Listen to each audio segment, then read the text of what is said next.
A very good morning to all you honourable colleagues. I'm sorry that we're starting this meeting a little bit late. I wish to also extend a very warm welcome to our support staff, to the officials of our department.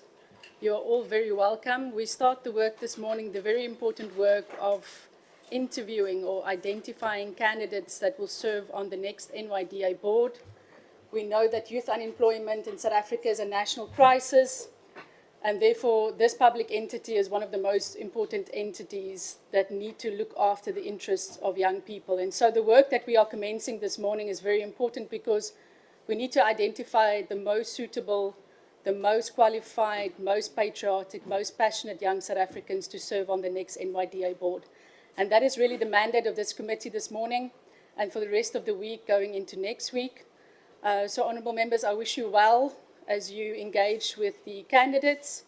I also felt it prudent that as we start the work this morning that we just recap in terms of how we got here. You will recall that we started the work of advertising for candidates last year. We shortlisted last year. We adopted a shortlisting criteria, and we've gone through several processes, whether through the media and through the public, to reach the point where we are this morning. So we will take 5 minutes just to take a short briefing from Dr. Tembe on the legal processes and whether our processes so far have been legally sound. And we'll ask Ms. Abrams just to remind us to give us an overview, a short recap of the demographics and other information with regard to the candidates that we have shortlisted. I'm going to hand over to Ms. Abrams, and then I will give to Dr. Tembe. And thank you again for joining us, Dr. Tembe. And from there, we will call in our first candidate this morning. Ms. Abrams. Good morning, Chairperson. Good morning, members and colleagues.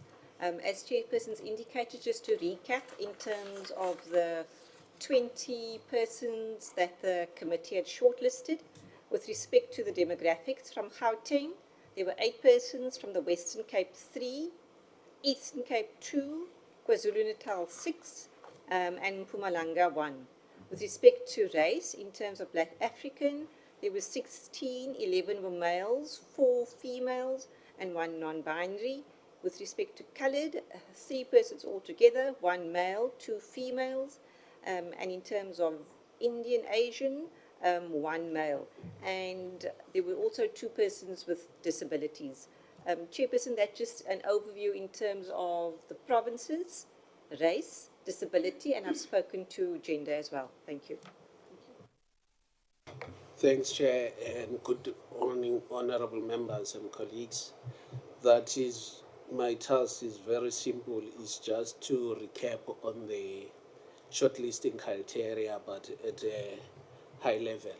So basically, I have to inform the members that the shortlisting was done in accordance with the NYDA Act as amended, because previously it did not state actually what are the qualifications which were expected from the members of the board. Now it states that actually it's youth development, social development, financial field, legal field, or any other field necessary for advancement of the agency mandates. Secondly, what has to be considered is the demographics and the geographical spread of the Republic. So that has been there, but it also needs to be considered now and again. Then also it speaks of knowledge, expertise, experience, or qualifications. So those are what the members should consider from the candidates, beside the other issues, because the members have to know that what are the duties of the board. Actually, the board is supposed to be 7 members. Then there are 2 ex officio members appointed by the minister, but on an advisory capacity. They don't have the voting rights within the NYDA board. Then the chief executive officer is also an ex officio member of the board. So then that brings us to a total of almost 7. It's 9. 7 appointed by this committee, then 2 by the minister, then by virtue of her of his or her position, the CEO is an official member. That is just a summation of the NYDA board. Thanks, Chair. Thank you so much, Dr. Tembe. Mr. Mdumizweni, please can we ask the first candidate to join us?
Very good morning, Ms. Nkamisa. A warm welcome to Parliament. Please feel relaxed. This is your Parliament. Thank you so much for making time to be with us this morning. And thank you for your willingness to serve on the next NYDA board. You're most welcome. I'm here with members of the Portfolio Committee on Women, Youth and Persons with Disabilities. We will be engaging with you this morning. As soon as we go to honourable members to ask you questions, I will ask them to introduce themselves. But maybe just at the outset, if you can tell us a little bit about yourself, where you come from, and what inspired you to want to be a part of the next NYDA board. Please use your microphone. Thank you so much, Chair. Greetings to the House at large. My name is Luando Nkamisa. I am from the Eastern Cape. I was born in East London, Mdantsane, and I was raised in the former Transkei or the Wild Coast in Tsentane. By training, Chair, I'm an agriculture economist. I was trained both in Stellenbosch University and also in the University of Fort Hare. Chair, and also I've served in a couple of leadership roles in 2017-19. 2017-18, sorry. I was the SRC president in Stellenbosch University. Currently, I serve in Stellenbosch Municipality as both a ward councillor and also as a mayoral committee member for corporate services. Chair, I want to jump to the second part of your question because of your question. I thought it was twofold in terms of a bit about myself and also in terms of my interest into this committee. Chair, the area of the former Transkei, it is said by Stats SA that it's one of the poorest areas in South Africa, but yet it has one of the highest potentials for economic development, especially when it comes to agricultural development. It's one of the reasons, Chair, that I pursued my studies in agriculture because my idea was that in order to elevate poverty of my peers, which I grew up with and grew around with, the best solution to our problems is going to be agriculture. During the time in the university where I got to learn a bit about governance, where I got to learn a bit about policy formulation, I got to learn a bit about barriers into entrepreneurship, into job creation, and all of those things. That's when I understood that if I want to help in rural development and poverty elevation, perhaps the best mechanism it is to be a policymaker, that is, it is to get involved with politics. My understanding, Chair, of this role or the role I'm applying for in the NYDA is that it is geared towards youth development, which is a big problem in South Africa. I know honorable members are fully aware of the problems we have in terms of unemployment, in terms of lack of skills, in terms of all manner of problems that young South Africans are facing, even in terms of entrepreneurship, which is something that we're always promoting. But young entrepreneurs need to compete against extortionists, needs to fight against lots of tough barriers, needs to fight to get access to funding. So I thought, Chair, instead of being an outside and throwing rocks, let me get my hands dirty and try to figure out and be part of the solution to this great challenge of our nation, which is youth unemployment. Thank you so much, Chair. I hope I answered partially to your question. Thank you so much. I'm going to hand over to Honourable Spies and Honourable Peterson. You will ask your 2 questions, please. Please introduce yourselves. Good morning, Mr. Mkabesa. I'm Eleanor Spies, and I'm a member of this committee. I'm just making sure I'm starting with question 2. Okay. So the National Youth Development Agency was established by an Act of Parliament, the NYDA Act 2008. The NYDA Act was subsequently amended in 2024. Mr. Kamisa, could you briefly elaborate your understanding on the functions of the National Youth Development Agency in terms of the Act? Is that clear? Yes.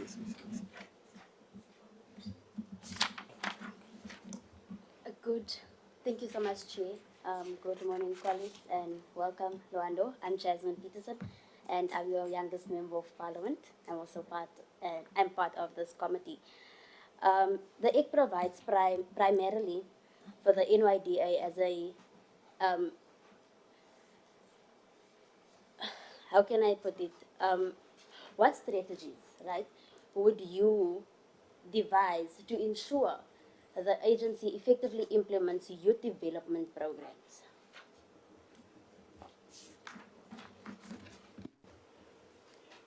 Thank you, Chair. Thank you so much, Honourable Space, for the question pertaining to my understanding of the Act and its subsequent amendment. Honourable Space and colleagues, we all understand that the NYDA was formed in 2009, which was a result of the Act of Parliament 54, which is the NYDA Act. That Act had, in terms of objectives, had about 11 functions of the NYDA. As a result, subsequent reviews to this committee via literature, via academia, via newspapers, via normal young South Africans was that the mandate was too broad, given also the funding that the NYDA has. For example, when NYDA was formed, it was a merger of 2 entities, Umsobomvu Youth Fund and the National Youth Commissions. Both these 2 entities, which merged into NYDA, had approximately R1 billion each. However, when the NYDA was formed, its grant allocation from Parliament was around 400 million. Now, the argument now from many previous board members was that it's impossible for the NYDA to fulfill its function given the limitations in terms of financial resources. That led to the amendment of the Act, or NYDA Act, which is the 11th amendment of the NYDA Act of 2024. Now, Honorable Speaker, is that if you look at the difference between these two acts, you will see that the functions or the objectives of NYDA on the parent act, there were about 11, but on the new one, there are about 4. And the idea behind streamlining these is to make sure that the board is able to fulfill its mandate within the available resources. For example, within the amended act, the NYDA, one of the key responsibilities it has to do is to contribute on the formulation of the national youth policy. Secondly, it is to contribute on the formulation and implementation of the integrated youth development strategy. Now, this makes it quite seamless, and I think that this new board, which is going to be elected by this committee, will have a chance then to prove South Africans wrong or right when they were claiming that it was not perhaps just funding that was a problem, nor the broad function. Rather, perhaps it was a leadership lack, because now the complaint which many people raised that the mandate was quite broad, it has been resolved. Now, let me go to my understanding of the agency, Honorable Speaker, is that the supreme mandate of the agency is youth development. Now, as we understand, youth in South Africa is people between 15 and 35. Now, these people are some of the most vulnerable people in South Africa in terms of unemployment, in terms of crime, in terms of all manner of social ills. Now, now let's speak about the functions of the board and the mandate. I spoke about the act.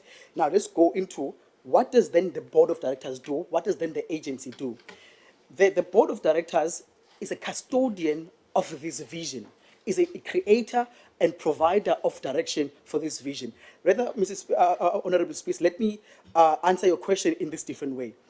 The NYDA is a 4-layered entity. The first part of the entity is the board, which is supposed to provide vision and direction. The second part of the entity is the executive directors, which is supposed to be a custodian of the vision. The third part are the senior program directors, which are the implementers of this vision and mission. And then the third part, it is the executive authority, which is this house, which is the Minister of the Department of Women, Youth and Persons with Disability. I am hoping that I've answered that question. If I can go to the second question, Honorable Chair, if I can ask for just a snippet on the last question. Okay, we will ask Honourable Peterson just to repeat her question. I neglected to tell you in the beginning, Ms. Nkamisa, sorry, that we've got 40 minutes for the interview. We're not rushing you at all. Oh. I will here and there just be indicating we've got about 7 or 10 minutes for each question, but I'll just be guiding you along. But I'll ask Honourable Peterson just to repeat that question, and then you can give us the response. Thank you so much, Chair. Okay, so the question was, what strategies would you devise to ensure that the agency effectively implements youth development programs? Thank you. Thank you. As I did try to allude when I was answering Honorable Space, is that the programs of the agency are built from the integrated youth development strategy, which is piggybacked on the national youth policy and is mandated by the amended act. Now, in terms of the programs of the NYDA, there's been, actually there are two varying views. Let me give the positive one, let me give you the negative one. A PhD study was done by a student from NMU about the impact of grant funding to the NYDA in the Eastern Cape by the NYDA. The study was done in 2022. The study showed that the grant funding of the NYDA had a positive impact on entrepreneurship in the Eastern Cape. So I want to start on the positive side. Then on the negative side, there is a feeling at times amongst young people that the NYDA tends to duplicate its programs. For example, let's speak about skills development. We understand that skills development is a function, let's say, of education, is also a function of our SETAs. So now one would like to ask, Ms. Peterson, Honorable Peterson, is What I would like to suggest to the agency and also to the executive authority is, instead of duplicating functions, why don't we collaborate together? Because if you want to have a stronger impact on the ground, instead of competing against one another, let's rather work together. Part of the mandate of the NYDA is to develop youth development programs across board in public sector, private sector, civil society. So now we know that private sector, for example, via the CSIs, they've got youth development and unemployment. Why doesn't the NYDA become a go-to entity in South Africa's youth development? An entity where when private sector wants to do their community development projects, they partner with the NYDA. When the Department of Small Businesses wants to support small businesses, they partner with the NYDA. When the presidency within the skills development programs and employment stimulating initiatives, they partner with the NYDA. And however, I do understand, Mrs. Honorable Peterson, that in order for the NYDA to be a trusted partner, it has to demonstrate that the little money which we complain that it gets, it uses it efficiently. Apologies, Chair, for going a little bit further. It's good to be passionate about youth development issues. Honourable Shabango, please introduce yourself and ask your question.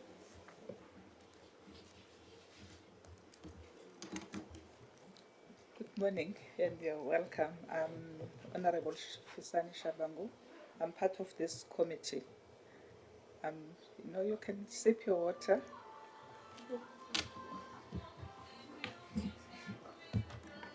Are you okay? Settled. Okay. You just mentioned that the superior mandate of the NYDA is youth development. In your own assessment, do you think that the NYDA is performing its mandate efficiently? If yes, how? If not, in your own assessment, what are the shortcomings and what are you proposing to strengthen the NYDA? And please provide us with the practical examples of your strategies. Thank you. Thank you so much, Honorable Shabangu. The first question is it doing a good job? If I can summarize it in layman terms, is it doing a good job? And the answer to that, in all honesty, is that yes. Sometimes as much as us youth activists, we can be critical of institutions and programs. We have to give due where it's due. We have to say that something is happening. I'll give an example, Honorable Member, in terms of the clean audits. As a ward councillor or as a person who's in local government, and I've read that some couple of members of this House have actually themselves been in local government. To get a clean audit is not a child's play. It requires you to plan your finances and spend your finances based on the plan that you had created. As we all know, the NYDA has gotten about, I think it's 9 clean audits, but they've been getting quite a number of consecutive clean audits. And especially the previous board, which led to the Amendment Act or played a huge role on the passing of the amended Act. I would say that they have laid, Honorable Shabangu, a strong and solid foundation that the next board can build on top. Because of the issue again was that the mandate was all over the place. Now that is no longer the case. So I think in terms of saying that is doing its dues, I would say in terms of the clean audits and also the resolution on the amendments, or on the functions, I would say that is a job well done to the colleagues who are serving on the board. And beyond that, if you look in terms of the programs that they ran, for example, there's this program where they partnered with presidency, where it's hosted by, I think it's called Mobi platform, where young people, over 4.5 million young people have went in there, applied for jobs, and many of them, about 200 and something, have already gotten employment. 200 and something K young people have already gotten employment. So no matter if one agrees fully or disagrees fully, but one has to give due where it's due. Then let's go to the shortcomings. I think the shortcomings, again, I'm going to go back to when it was founded. I think that that broad mandate, it was a little bit ambitious, and also the lack of funding. I mean, it was a little bit ambitious to expect NYDA to do the functions of both Umsobomvu Youth Fund and the other entity which was merged with. However, the funding was not there. So I think the shortcoming came from that, and I think that it was a bit unfair, perhaps, to the creators of the act. Let's go to the proposals. Chair, apologies, I'm just going to quickly rush through the proposals. Honorable Shabangu, if you look at young people who are trying to do businesses, if you look at the loops and the hoops they have to run through, if you look at how tough it is to open a business in South Africa, how many offices you have to go to, how many documents you need to sign, in order for us to unleash the potential of young South Africans, I think the NYDA needs to work with the government to ease these burdens, to lower these barriers of entry. I know when we speak about entrepreneurship, we always look in terms of funding only, but we're not looking at the regulations. The NYDA needs to form what I call the ease of doing business index for SMEs, where we are measuring across South Africa, across 9 provinces, across our metropolitans, across our local municipalities, to see how easy it is for Luando in East London to open a business, how easy it is for Luando to open a business in Joburg. What are these barriers to entry? Is it an issue perhaps of starting having a business plan? How can we then assist Luando to have a business plan? Is it an issue of getting permits from local government? How can we then engage with local government in order to assist? Because as we understand, the issue of young people and entrepreneurship is a multifaceted strategy. We cannot prescribe and say all young people must do agriculture. As much as we want to encourage them to involve in agriculture, land reform, rural development, but we cannot prescribe. But let's look at the sector as a whole, broadly, and say and ask ourselves, what are these things which are tough? And I'm happy, Honorable Chabangu, to say that on the SONA, the President did touch on this issue of red tape, of removing red tape. But the focus at the time was on these key infrastructure projects. Rather, I would like us now to boil it down to also to SMEs. Apologies, Chair. No, thank you so much. Honorable Polwane. Thanks very much, Chair. Sir, I'm Renelo Polwane. I'm a member of this committee. I have interest under the development also. The question that I'm going to ask you is, in order to give effective to the mandate of the NYDA, how are we going to ensure that the NYDA under your leadership as a board member will consistently abide and guided by the principle of the youth development? Thanks very much. Thank you.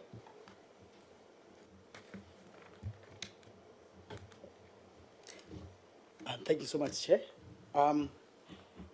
When we speak in terms of good corporate governance, we speak about trust, we speak about transparency, we speak about fairness. But one of the things that I think we always forget is implementation. I think, as we know in South Africa, we are always known as great policy developers, but where we have a drawback is always on implementation. And I think that, Honourable Member, if I look at my leadership journey, as I did try to share when the chair was asking me earlier on, I mean, being a ward councillor, being an MMC, having led in the university, I think I've always tried my level best to implement my mandate. And I would like to contribute to the board in doing so. How? It's quite, the Act, for example, is quite clear that annually the NYDA needs to report to the executive authority its implementation plan. So if that's simplest part, if the NYDA is constantly held to account by this forum, and also it plays its roles by reporting on its implementation, and also internally, the committees, for example, the Act gives the board powers to form committees, such as risk committee, audit committee. One of the roles of audit committee is to see how far are you on implementing those already agreed upon plans? And what are the corrective measures that could be implemented if you have deviated? So I think, Honorable Member, to summarize my answer to your question is that it's all about implementing the mandate. It's all about following the guidelines which are already provided. As I did say that the previous board has laid great foundation for the next board.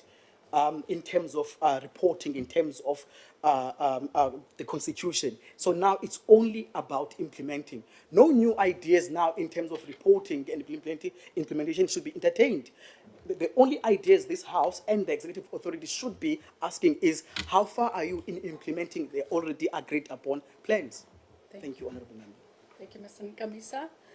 I'm going to hand over to Honourable Megan Chauke Adonis. Now I'm introducing you, Honourable Member. Thank you very much, Chairperson. My name is Megan Chauke Adonis. I am a member of this portfolio committee for women, youth and persons with disabilities, and we welcome the candidate to today's interview session. Now, my question would be, if you were to be appointed into the NYDA board, how will you effectively ensure good governance? Thank you very much. Thank you so much, Honorable Adonis Chauke. I think in trying to answer the previous question, I did touch on my understanding of the principles of good governance. For example, the King 4 Code, where we speak about fairness, ethical leadership, where we speak about accountability and transparency. And also, if we look at the PMFMA, it's also quite prescriptive in terms of what should be done and what should not be done. For example, another very important issue which has been a drawback in the NYDA in the past is the issue of conflict of interest. The new act, the amended act, is quite clear, Honourable Chair and also Honourable Chauke Adonis, is that if you sit on an NYDA board meeting and you fail to disclose your conflict of interest, whatever decision is being made in that meeting is null and void. Because the idea behind that is that honourable members, they need to be transparent. If, for example, there's an issue that affects me, be it a family member, be it a friend, be it a business entity I'm also involved in, I need to take the board to confidence and say, I know so-and-so, I've got this relationship with so-and-so. And then the board must decide, will that affect my decision-making positively or negatively? So I think, again, going back to my issue on implementing the existing rules, is that the amended act is clear on that. So I think we need to really refocus the NYDA into an organization that has a culture, Honourable Chair, of ethical leadership. And when I speak about the culture, my understanding of culture is that it should be something that trickles down and moves from bottom up. When you meet an NYDA board member, you should have a specific culture you are getting from, an executive member, a specific culture you're getting from, throughout the provincial offices, throughout the other offices which it has. So I think it's something that the new board needs to drill down and try to explain, and also try to explain it's on the benefit of the NYDA to have an ethical culture, because young people have a trust deficit on NYDA. One of the reasons behind this trust deficit is the idea that processes are being manipulated to favor key individuals. So now, by being transparent, showcasing every decision which is made that is above board, young South Africans will start having trust in the NYDA, and now they will accept the NYDA's assistance when it's being offered. I hope I answered your question, Honourable Chauke Adonis. Thank you, Mr. Nkamisa. Dr. Letlape. My name is Khosi Letlape. I'm an alternate member on the committee, and I'm from Action SA. You've spoken eloquently about what the board should be, and thank you for that answer. My question is about what would be the key attributes that a board member should have in your own understanding, and the roles and responsibilities of the board member. So how do we ensure that all the things that you've spoken about, you get board members that are able to fit the profile? Thank you. Thank you so much, Honourable Letlape. Sorry, Dr. Letlape. Let me start on the roles and responsibilities of a board member. And apologies, colleagues, if I'm going to sound like a broken telephone. I want to use a practical example. For example, some of us have served in local government. I want to use that example. Is that a board member is like the executive or MMCs. They are not the implementers of the IDP or of the budget. Rather, they are the visionaries, and they now need to hold the executive to account. So the first role of executive a member, sorry, or of the board member, Dr. Litlapa, is that they need to meet, the Act requires them to meet at least 4 times. Secondly, they need to sign a board charter which details what should they be doing, what should they not be doing. And also the Act gives them a responsibility to be part of committees. I mentioned, for example, previously that these committees can be risk, these committees can be funding, these committees can be skills and training and development. And then another role, which I think is silent, is salient, apologies, not silent, in terms of the roles and the responsibilities, I think to be a role model. If you look at young South Africans, especially, let's look at young South Africans who are teenagers. I think when they see Luando, who, God willing, touch wood, would be a board member, they must aspire to look like Luando. They must aspire to be like Luando. Because of Luando is not followed by scandals. It's not followed by what we jokingly as young people call Solanyana skeletons. So I think character is very important in terms of attribute. Then sorry, in terms of the role, then let me go to the key attributes of, I think, what is a good board member. I think the ability, Dr. Litlabe, to put yourself on the other person's shoes, just in society in general, be it a board member, be it a father, be it a child, the ability to have empathy, the ability to understand the pain of someone else. As we understand, Dr. Litlap, is that South African youth is not homogeneous. Some are privileged, some are not privileged. Some are educated, some are not educated. But it doesn't mean that in order for you to want to stand up and fight against youth unemployment, you should be unemployed also. You must have the ability to put yourself in the other person's shoes and ask, how can I be able to assist this person? Would I be making these decisions if I was in that situation? Honorable Chair, just in closing, I want to make one practical example through you, Chair. Honorable Dr. Litlap, when I was doing grade 1, I want to give you an example where I grew up in the Eastern Cape. When I was doing grade 1, I was thinking about this recently. I'm doing a PhD now. I was thinking about how many of my classmates from grade 1 have a post-grade qualification. And I could think of 2. Let's say, hypothetically, the class was of 50. And I was thinking, perhaps what was the reason why my colleagues or my classmates could not attain, let's say, matric or post-graduation? And then I remembered the privilege I have. My father had a matric, my mother had a matric. When I was going back home with the homework, there was a person who could assist me with the homework. Some of my colleagues would go to their grandparents because of their parents were working elsewhere. They didn't have that person to wake them up in the morning, ask them if they've done their homework. Now, I can look proud and say to myself, oh, I'm clever, I'm working hard. But the reality is that the lived experiences of young South Africans sometimes shape the projection of their lives. So as a board member, you need to be able to sympathize with all of these different demographics of young people in South Africa. I think that empathy, I'm speaking about Dr. Litlapa, I think it's probably the most important key into being an effective board member. Thank you, Mr. Nkamisa. Please introduce yourself. Thank you, Chair. I'm Honorable Khwekana, also a member of this portfolio committee. Without wasting any time, I'll go straight to the question without laying a background.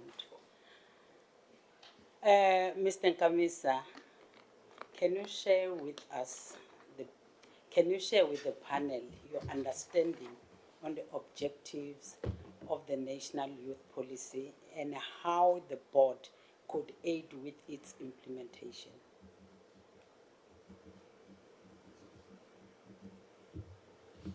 Thank you so much. Apologies, Chair. I was just taking notes. Just a minute, if I can. Thank you.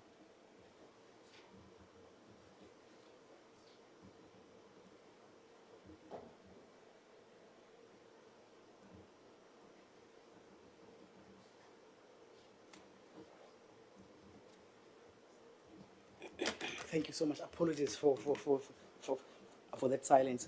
The National Youth Development Policy, which is called National Youth Policy, which is called National Youth Policy 2030, which was done by the Department of Women, Youth and Persons with Disability in 2020.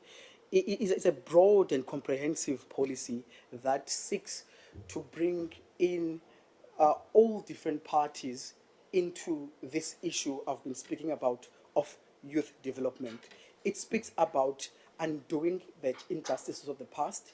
It speaks about tackling the present reality. It speaks about dealing with emerging challenges. My understanding, Honorable Khotane, apologies, of these top 5 priority areas is that number one, it's about education and it's about skills development. And if Chair allows me just to give an example in terms of what do I speak about or what does the policy speak about when it speaks about skills development in education. Education, we are speaking about young South Africans going through institutions of learning, be it high school, be it TVETs, be it universities. Skills development is speaking about what we've always said, that sometimes there's a mismatch in South Africa's labor market between the skills desired and the skills people have. And also it speaks about second chance opportunity for matric. As we understand, some young South Africans had to drop out for a variety of reasons, but it speaks about offering those young South Africans who didn't have a chance to complete matric. And there is an emerging policy, Honorable Khotane, about a certificate for grade 9s. And I think the understanding behind this certificate for grade 9s is that we must understand that not all young South Africans who are going through the education system, they want to get into university and do the theoretical degrees. Rather, some of them would like to be artisans. Some of them would like to learn at work. Let me quickly jump to the second priority, which is job creation, economic transformation. Economic transformation is quite a broad term, but it's very important if you pair it with entrepreneurship. As we understand that we cannot expect government to create all the jobs for young people to be employed at. For example, the most recent stats is saying that 9.1 million South Africans are neither in education, training, nor employment, what we call NEET. Therefore, we cannot expect then the state to absorb or give jobs to all of those South Africans. Rather, some have expertise to go to business, some have expertise to go to artisanry, some have expertise to continue learning further. So when you speak about job creation, entrepreneurship, and also economic transformation, we are kind of more focused on that angle. And I'm also glad to hear the President on SONA about the graduate scheme, graduate job scheme, where the idea is that young graduates, which we've been complaining about, that many young South Africans are not getting employment even after they completed their education. And then I want to just rush into the health and substance abuse. I'm sure, Honorable Member, you are fully aware, and the House is fully aware of the challenges drugs have in our communities and health. And then the second last one is about social cohesion. We've seen what is happening, especially in America, and also what is happening in South Africa. There is a need to help young South Africans to be more united, to kind of believe that we are better together, we are stronger together, that all of the social ills we have, we will solve them when we are working together than when we are in our silos. Thank you. Then the last two. I think you will be able to canvass all those points when the other honourable members also ask you still questions. Honourable Kanile. Thank you very much, Honourable Chair. Good morning to you, Mr. Nkamisa. I'm Angel Kanile. I'm a member of this portfolio committee. Mr. Nkamisa, can you please tell us the 5 policy pillars that underpin the National Youth Policy 2030 and which the cross-cutting theme across the pillars? Also, select a policy priority listed in the National Youth Policy 2030 and identify what has been proposed to address the priority area. Thank you, Chair. I want to ask through, Chair, given that I've kind of listed the other ones prior, can I just jump perhaps to the one I didn't mention? Thank you so much, Chair. Then the last part that I was trying to mention when I was answering Honorable Hotane's question was about capacitating youth-centric organizations, which is the fifth pillar of the National Youth Policy. And this speaks broadly of all stakeholders which are dealing with the issues of youth. The executive authority, which is this committee, the minister, which is the private sector, which is civil society, which are NGOs, which are beneficiaries of the programs of the NYDA, and also which is the NYDA itself. I'll give you an example. The previous board had a program about persons with disability.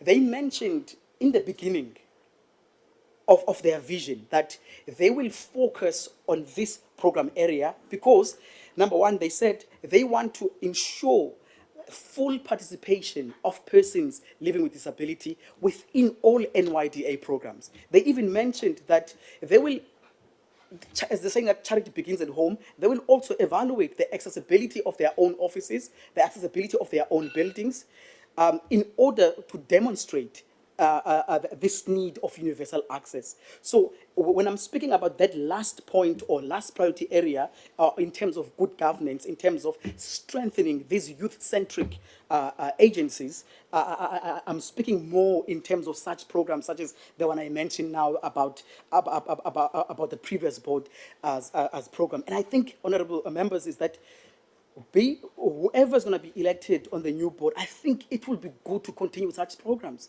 Because as we understand that South Africa's youth is not homogeneous, they've got different challenges, but no young person should be left behind. So I think apologies if I took a little bit long again, Chair, to answer that question. Perfect, thank you so much. I would now like to ask Honorable Sotetsi.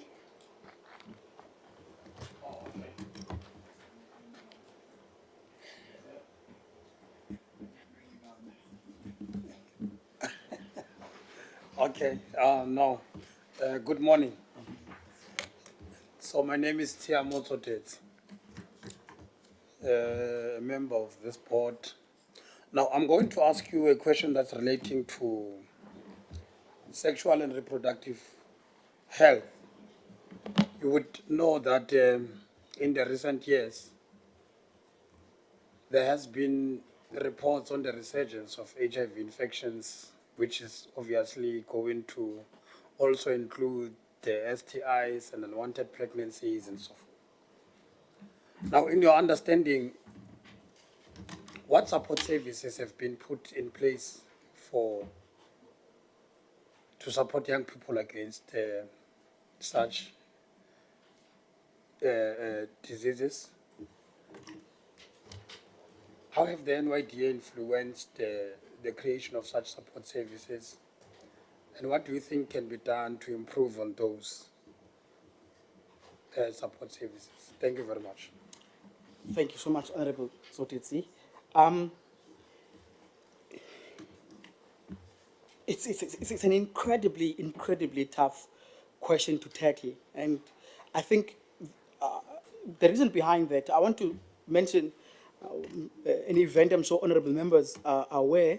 There was a case in Limpopo of a teenager who was impregnated by an individual who is a lot more senior.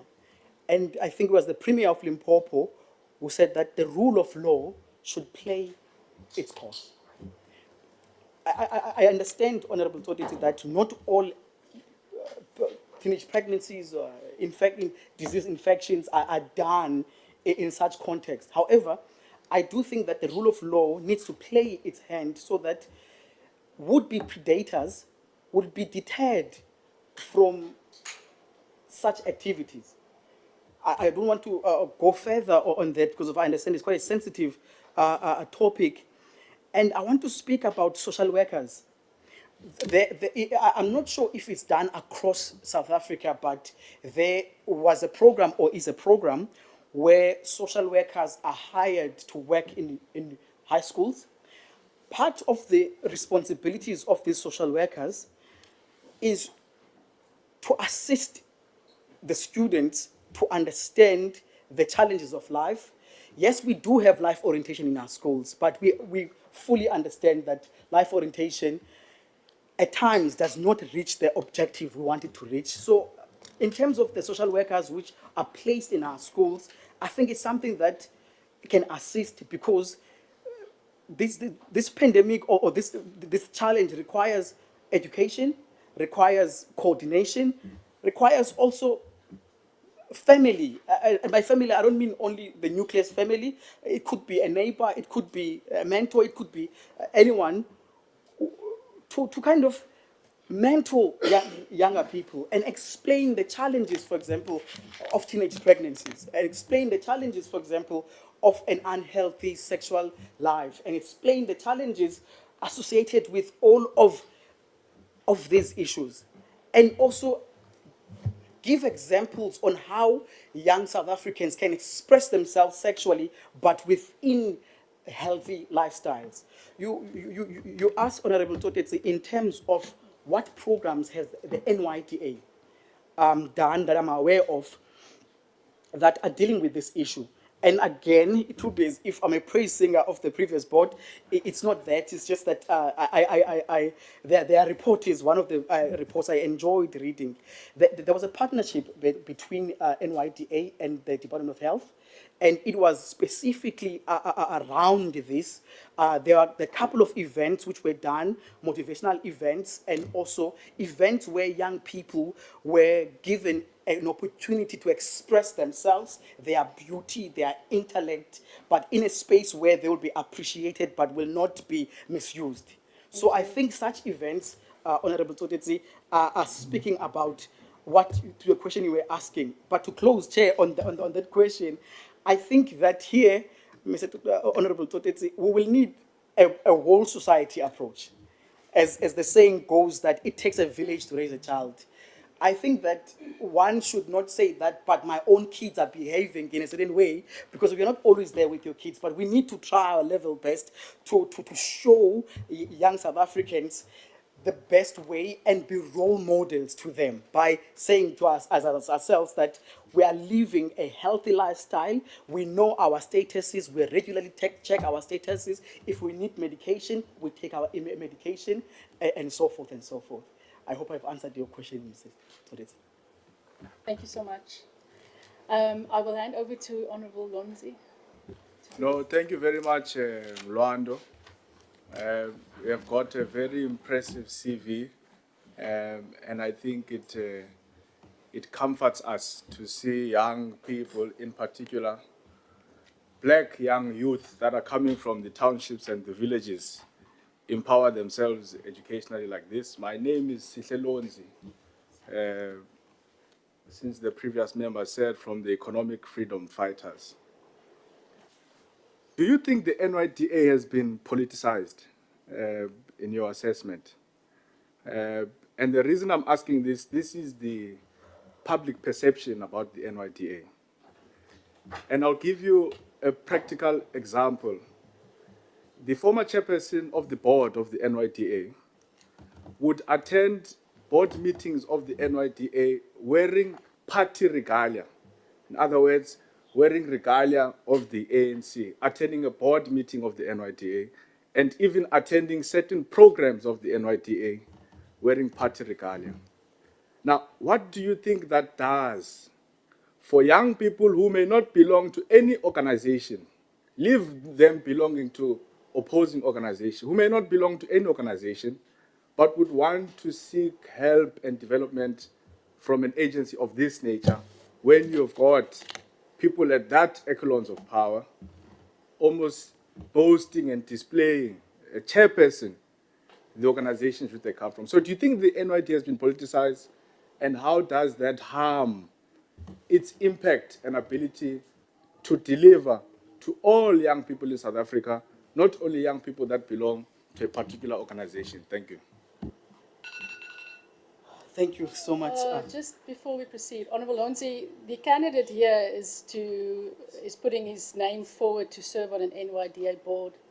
He's here to speak about his own competencies. As much as you've got free rein to ask what you want, I'm not sure how he's to account for the activities or lack thereof of the current chairperson. I'm not asking him to account for the chairperson.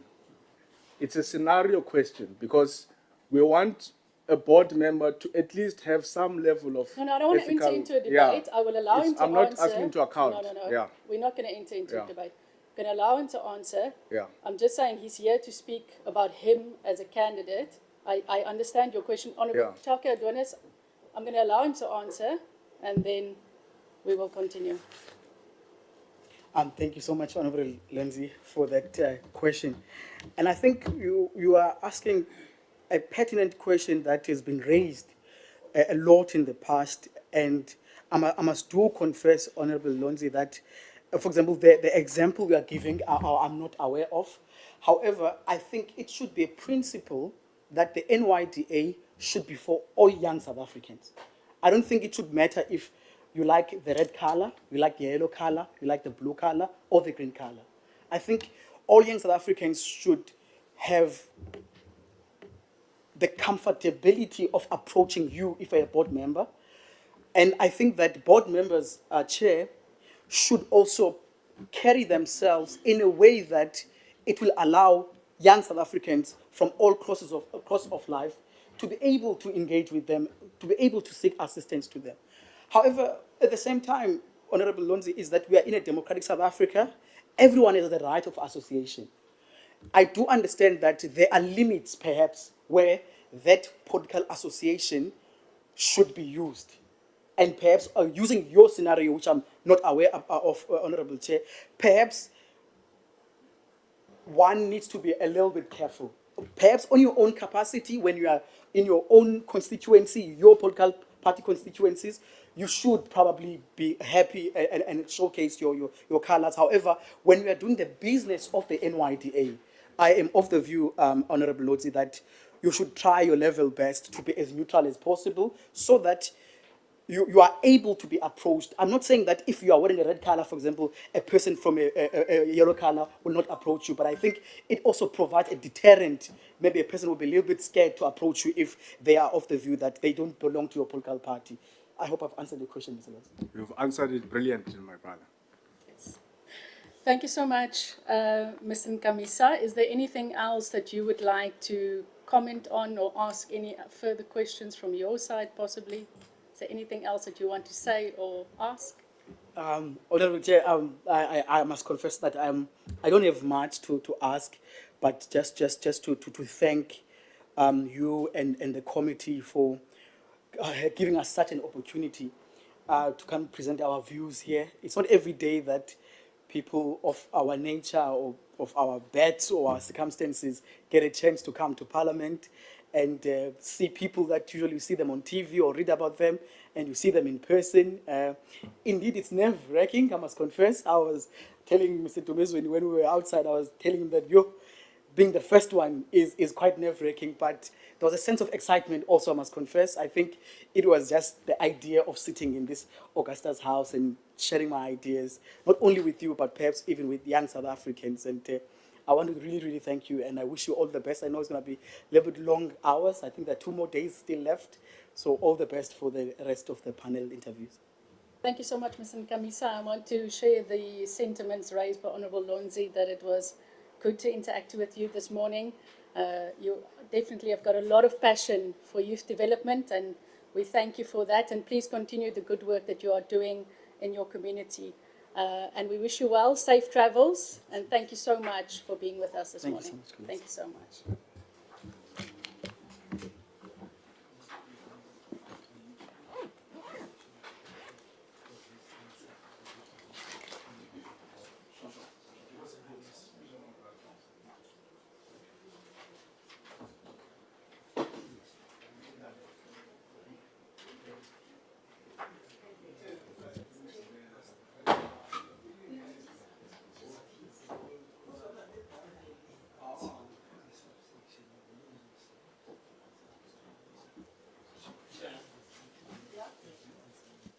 I don't know if it was a question of time. Maybe it had lapsed, but I thought that when there is still time,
Good morning, Ms. Tembisile Precious Mahua. Good You are morning. most welcome to Parliament. Thank you. Thank you for applying to serve on the next NYDA board. Please feel relaxed. This is your Parliament. We are the Portfolio Committee of Women, Youth and Persons with Disabilities. I'm here with honourable members of the Portfolio Committee. They will introduce themselves once they start interacting with you. I want to start off by asking whether you can just tell us a little bit about yourself, where you come from, and why you want to serve on an NYDA board. Thank you very much. Greetings, honorable members. Sanbonani. I am Tembisile Mahua, all the way from the city of Peace, Ekurhuleni. I'm a lawyer by profession, and I have an LLB from the University of South Africa. I also have a degree in policymaking from the Thabo Mbeki School, African School, and I'm completing my master's degree in international human rights law. I would say my story actually began, as such a child. I used to be one of those jajarach. I don't know if you all understand that jajarach word. Children, and I would always advocate for something or speak about something, and it was always just been my passion. So I then joined the Youth Crime Prevention Desk at around 14, 15. Which then began my activism journey, and it's been an amazing and eventful journey since. And I've had the opportunity to work with a lot of different stakeholders and partners throughout my career. I train students currently. I train students, I train the community. I am very big on empowerment, women empowerment, youth empowerment, but most importantly, advocating for people that have no voice and actually creating an impact. I truly and strongly believe that I am a person that was born to advocate and was born to serve. So it is a passion of mine, but more than anything, it is a calling, and it is a calling that I truly look upon and take within. I also so some of the organizations that I've worked with are the Commercial Trust through the NYDA TP organization. I've worked with the Thabo Mbeki School as well in training. Now this is in training the community and perhaps school as well, the UNISA College of Law, and a lot of various organizations internationally and nationally.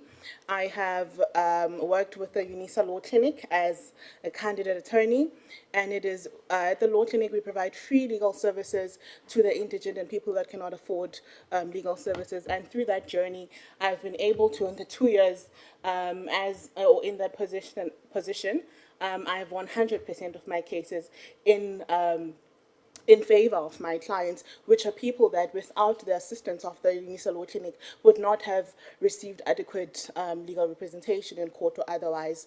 I am also very active in different sectors. I participate in traditional and indigenous sectors as well, where I actually am a Zulu maiden, Kintombi. And I mentor a lot of young women in those spaces in KwaZulu-Natal and also throughout.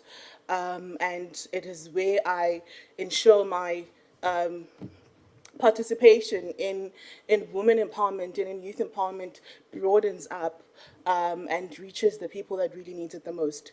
I would like to join the NYDA because I believe that I have a whole lot to offer.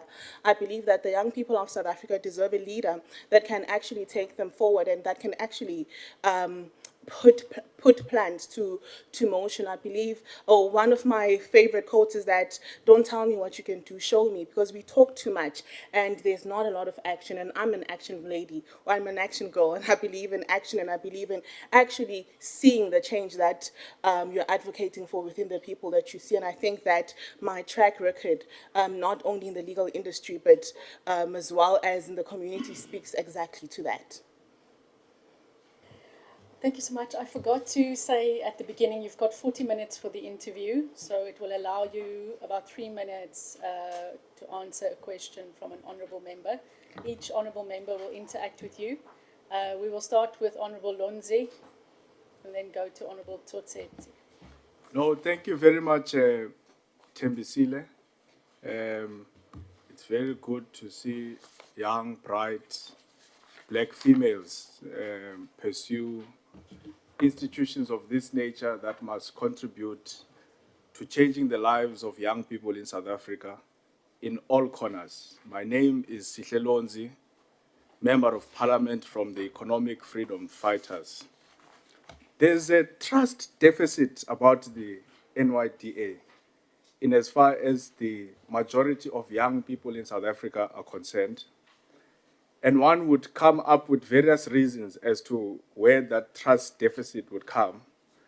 But one of them is that the relationship that typically the board members and the executive of the NYDA have with the governing party, the ANC, and its youth league structures, the ANC Youth League. Now, in your opinion, or in your view, as a potential board member, how would we regain that trust that has been lost? Because majority of young people in South Africa are of the view that if you are not a card-carrying member of a particular organization, you are never going to get funding from the NYDA. You are never going to get support from the NYDA. Thank you. Thank you very much. I actually believe that is one of the biggest challenges that we face, because the NYDA is supposed to be accessible to the young people and every young person of the country. I have read some incidents where reports say that some members of the board would attend the NYDA boards with political party regalia, and I think that is one of the things that must strictly be advocated against, number one, so that the confidence of young people of South Africa can come through. But more than anything, you respect the entity that you're part of, because it represents the young people of South Africa as a whole and not specifically of an organization. And perhaps the transparency as well and the participation of young people should actually be heard, because this is what young people are saying. Young people should be respected in what they're saying. Therefore, I would ensure that in everything that I'm part of. I mean, South Africa is a free country, and every board member can be part of any political party that they would like to be part of. However, when you come to servicing the young people of the country, it's important that you take them serious and you take the NYDA serious as well. Thank you so much, Ms. Mahua. Honorable Sotetsi. Thank you very much. Thank you very much, Sister Mbisile.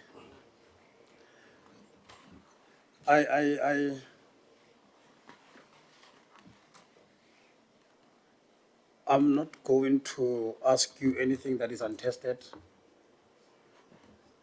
I'll just ask you to elaborate your understanding of the functions of the NYDA in terms of the Act, as well as how do you, in your view, think they must find practical expression in all sections of society and so forth. Thank you very much.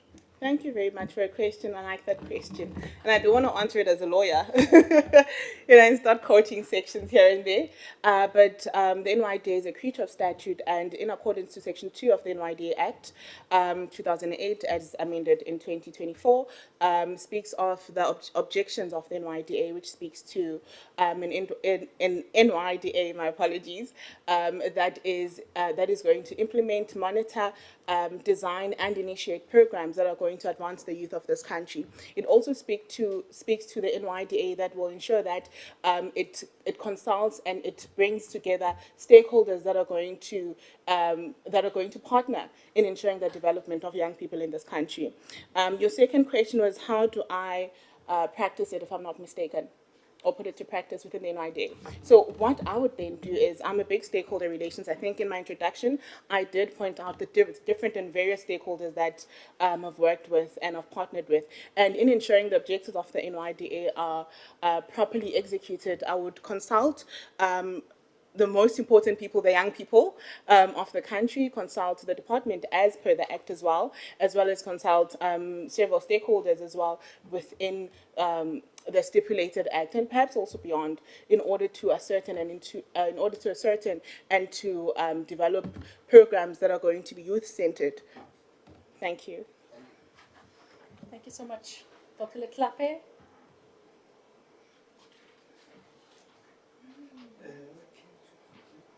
Oh, my apologies. Did you want? In your own assessment, I'm Khosi Letlape, an alternate member of the committee.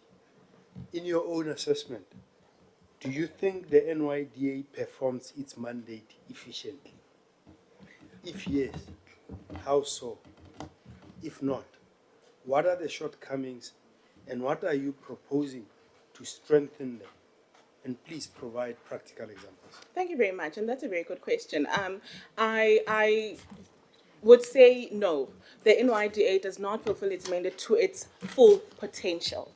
And I say full potential because the NYDA is a structure that covers the youth of the entire South Africa. But as a young person that represents youth in rural areas and in unrepresented areas, I'm at the rare receiving end of not seeing the NYDA at work. Yes, I'm from Gauteng, and yes, I'm from the cities. However, I really go into the deep rurals. You know, if we have to sleep on the floor, we're sleeping on the floor. But also speaking on experience, I've invited the NYDA on several programs that I've hosted in rural areas, and they've not come through, and there's not been a response as well. So for me, that speaks of lack of interest when dealing with rural areas or rural areas or developing areas, and this is a big challenge because this means that young people in rural areas are left behind and are not part of the progression of this country. Thank you so much, Ms. Mawa. Can I hand over to Honourable Chauke Adonis? Thank you very much. My name is Tshofatso Megan Chauke Adonis, a member of this portfolio committee, and we welcome you, and I hope you have a seamless interview process. Now, if you are to be appointed into the NYDA as a board member, how will you ensure the successful implementation and best practice of policies that speak to youth development through your experience and your knowledge as well? Thank you very much. I love that question because it also speaks to one of my qualifications, which is policy making for Africa's development, which I did with the Thabo Mbeki School. And that question specifically speaks of monitoring and evaluation, which is also part of the... Did I surpass my time? Which is also part of the mandate of the NYDA or its objective as provided for by the Act. So this is where you ensure that you go to the communities and you actually speak on issues that they are facing. And most importantly, and one of the things that I've seen has been lacking, not only from the NYDA but our government, is that we go to the rural communities in Limpopo, in KZN, speaking English and twanging. And these are people that will not understand you and will not be able to engage with you on a policy that directly affects them. So there are issues that hinder policy development, that hinder policy implementation in our communities that we actually have not addressed. And one of the things that I will do, first and foremost, make it applicable to the people that it's supposed to serve. I actually train. I did mention that I train with the Thabo Mbeki School, and one of my projects there is, or one of my colleagues' projects is training indigenous leaders on the Act. On the Traditional Courts Act. And this is where we go to the community and we go to the leaders and we actually explain what the Act is about without using legal jargon and without confusing the facts, so that they understand what actually is the Act about and how is the Act going to serve them and how are they supposed to implement the Act in the community, because these are people that are supposed to implement this Act but they don't know about it. Why? Because we go there speaking about sections and speaking in Latin languages that they do not relate to, that they do not understand. So in ensuring that our communities are properly represented in policy making and advocacy, I'll do what I've actually done before. I go to the community and ask them about policies that are actually including them. I also have this project that I do in rural communities where we go to the young girls and we sit with them and we speak about a policy as if it is on TikTok, and they actually understand it more and relate to it better. Oh, is this what it's saying? I thought it was, a bit big and, ambiguous. So you bring it back to the people and so that they understand adequately and properly what the policy is about. Thank you so much. Honourable Kanile. Thank you very much, Chairperson. Good morning, Ms. Mahua. My name is Angel Kanyile and I'm a member of this committee. Ms. Mahua, could you please tell us what are the key best attributes of a NYDA board member, and what, in your own understanding, are the other roles and responsibilities of the NYDA board? Thank you. Okay, thank you very much. I will first start with the Act, of course, which gives rise to the board, as per Section 8 of the NYDA Act as amended. And it speaks to the board that is there to implement policies that have been adopted by the NYDA, or to speak about and advocate for them in the board in the board meetings. It also speaks on the appointment of the CEO, but most importantly, and what I would like to discuss, is the fiduciary duties that board members have. It's also in Section 66 of the Companies Act, which speaks to the roles and responsibilities that the board has, which also would speak to your King document, of course, King 4 document when it comes to public entities, but also it speaks of the implementation of the PFMA in ensuring that the finances of the NYDA are properly and adequately handled. Thank you. Thank you so much. Thank you. Honourable Mabel. Thank you, Chair. I'm Honourable Khwekana, also a member of this portfolio committee. I'll just go straight to the question. Mahua, can you share with the panel your understanding on the objectives of the National Youth Policy and how the board could aid with its implementation? Thank you. No, that's a good one. I think with the G20 coming up, presidency coming up, it speaks directly to that and the implementation thereof.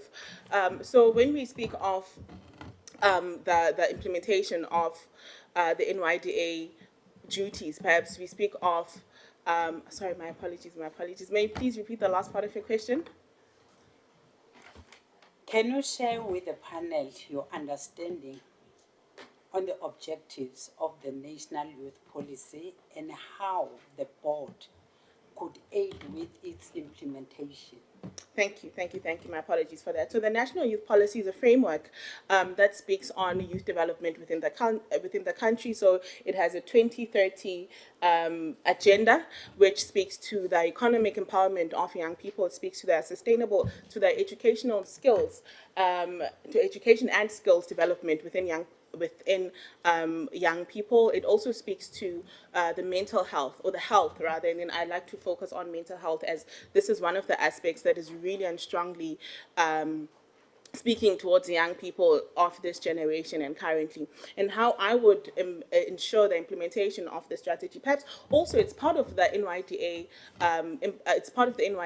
objectives as part of the Act to implement policies and frameworks that are going to advance the development of young people as a whole, and looking at some of the aspects that I've mentioned of the NYP. I would speak of perhaps economic empowerment and how we can ensure that young people are able to be economically empowered to get jobs, which is one of the biggest issues that we're facing in South Africa. We look at the ocean economy, the young people that are living within or around the ocean. How can they participate and lead? I like young people leading in the ocean economy. We speak of the gig economy, one of the most important ones that young people are in currently. Young people, we speak of the DJing, but most importantly, that we've not spoken about, and I think we really need to tap into, we speak of social media and its capital. There was a big issue when TikTok was closing its doors, or they were banning TikTok in the US. People didn't really understand why people were crying so much.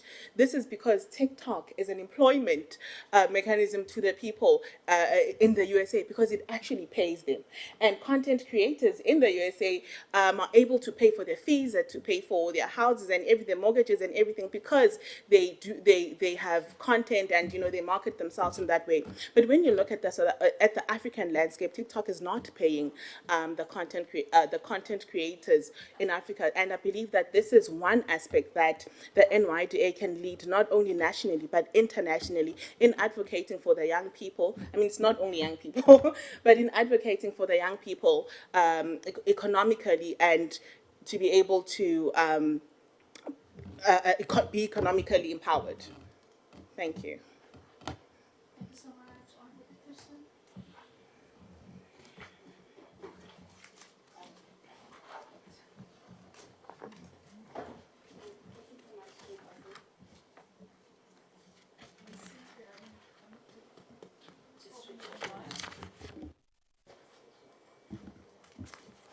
Thank you so much, Chairperson.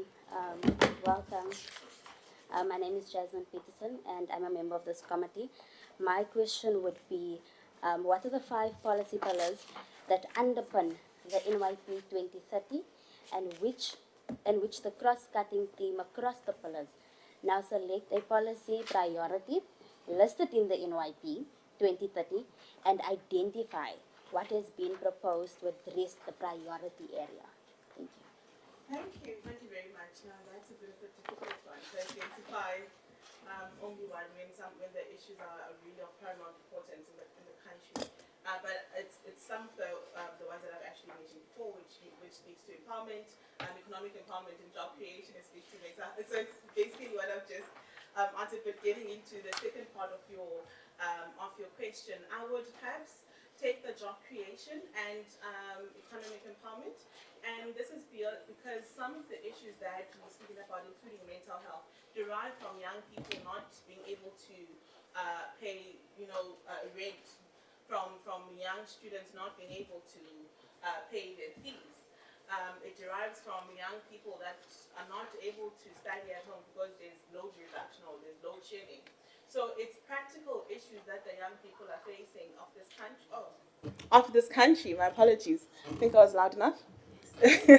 Of this country, and it would address several issues, although it would not perhaps speak to the deeply rooted issue, because I like to go deep and to actually analyze an issue so that we may be able to find a solution. But I believe that it would provide a better or more improved, not better, but a more improved stats with regards to alcohol or substance abuse as well amongst young people. It's really, really high, and no one is saying anything about that. No one is addressing it from government to private sector to the NYDA, and young people are perishing because of the abuse of substance abuses in the community. So I would really speak to job creation, and I would also take it perhaps a bit further with, I spoke about the ocean economy, I spoke about the gig economy, I speaking about AI as well, speaking about the food economy, and, tackling as well the SDG goals of, food and poverty as well, and also ensuring that young people of this country are brought not only on a continental stage, but also a global one, because there's a lot of opportunities as well in those areas that are there, and as well as agriculture. And one thing that I've loved with the curriculum change in South Africa in schools is that now agriculture is actually offered in schools. And for me, that was, really good. And I said, yeah, this is where I would like to see our country going, because it speaks directly to food security and SDG goals for food and poverty in Africa. Thank you. Thank you so much, Ms. Mahula. Honourable Spees. Hi, Ms. Mahula.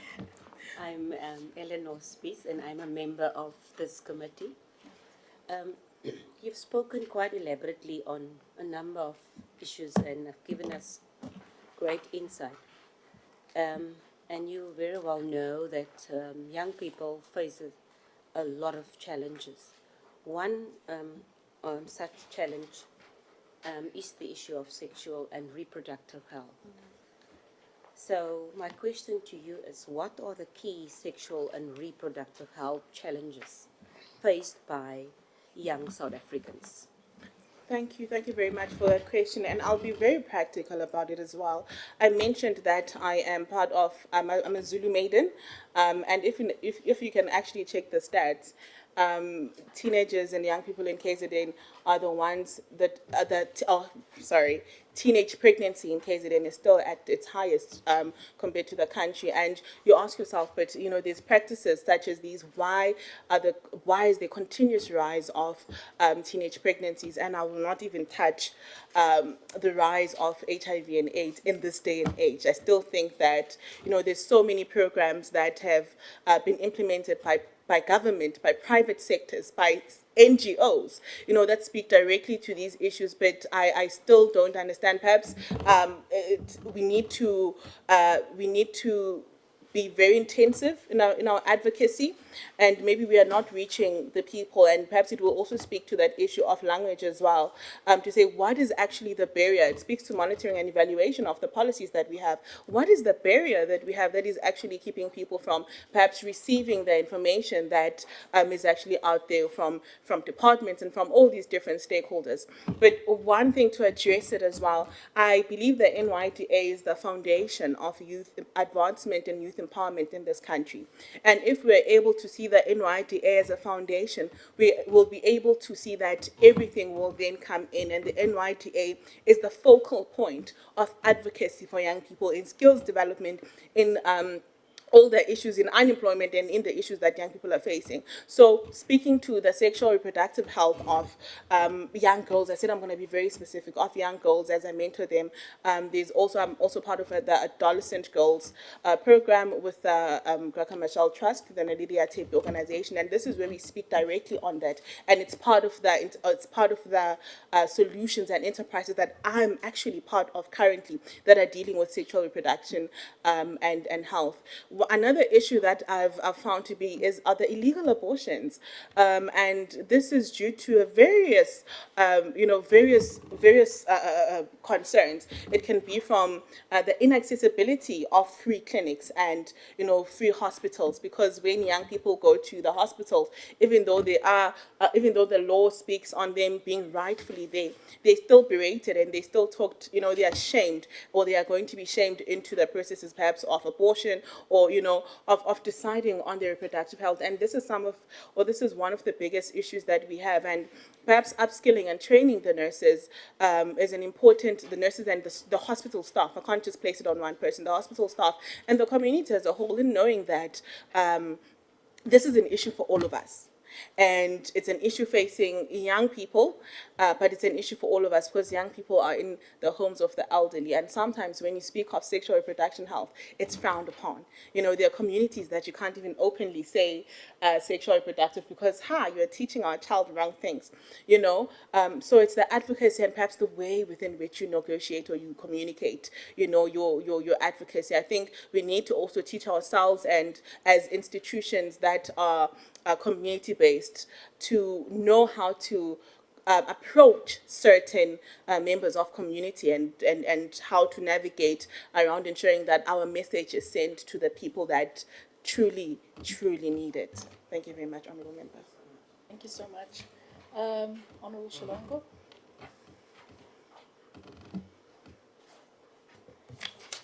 Thank you, and you're welcome, Miss. Thank you. And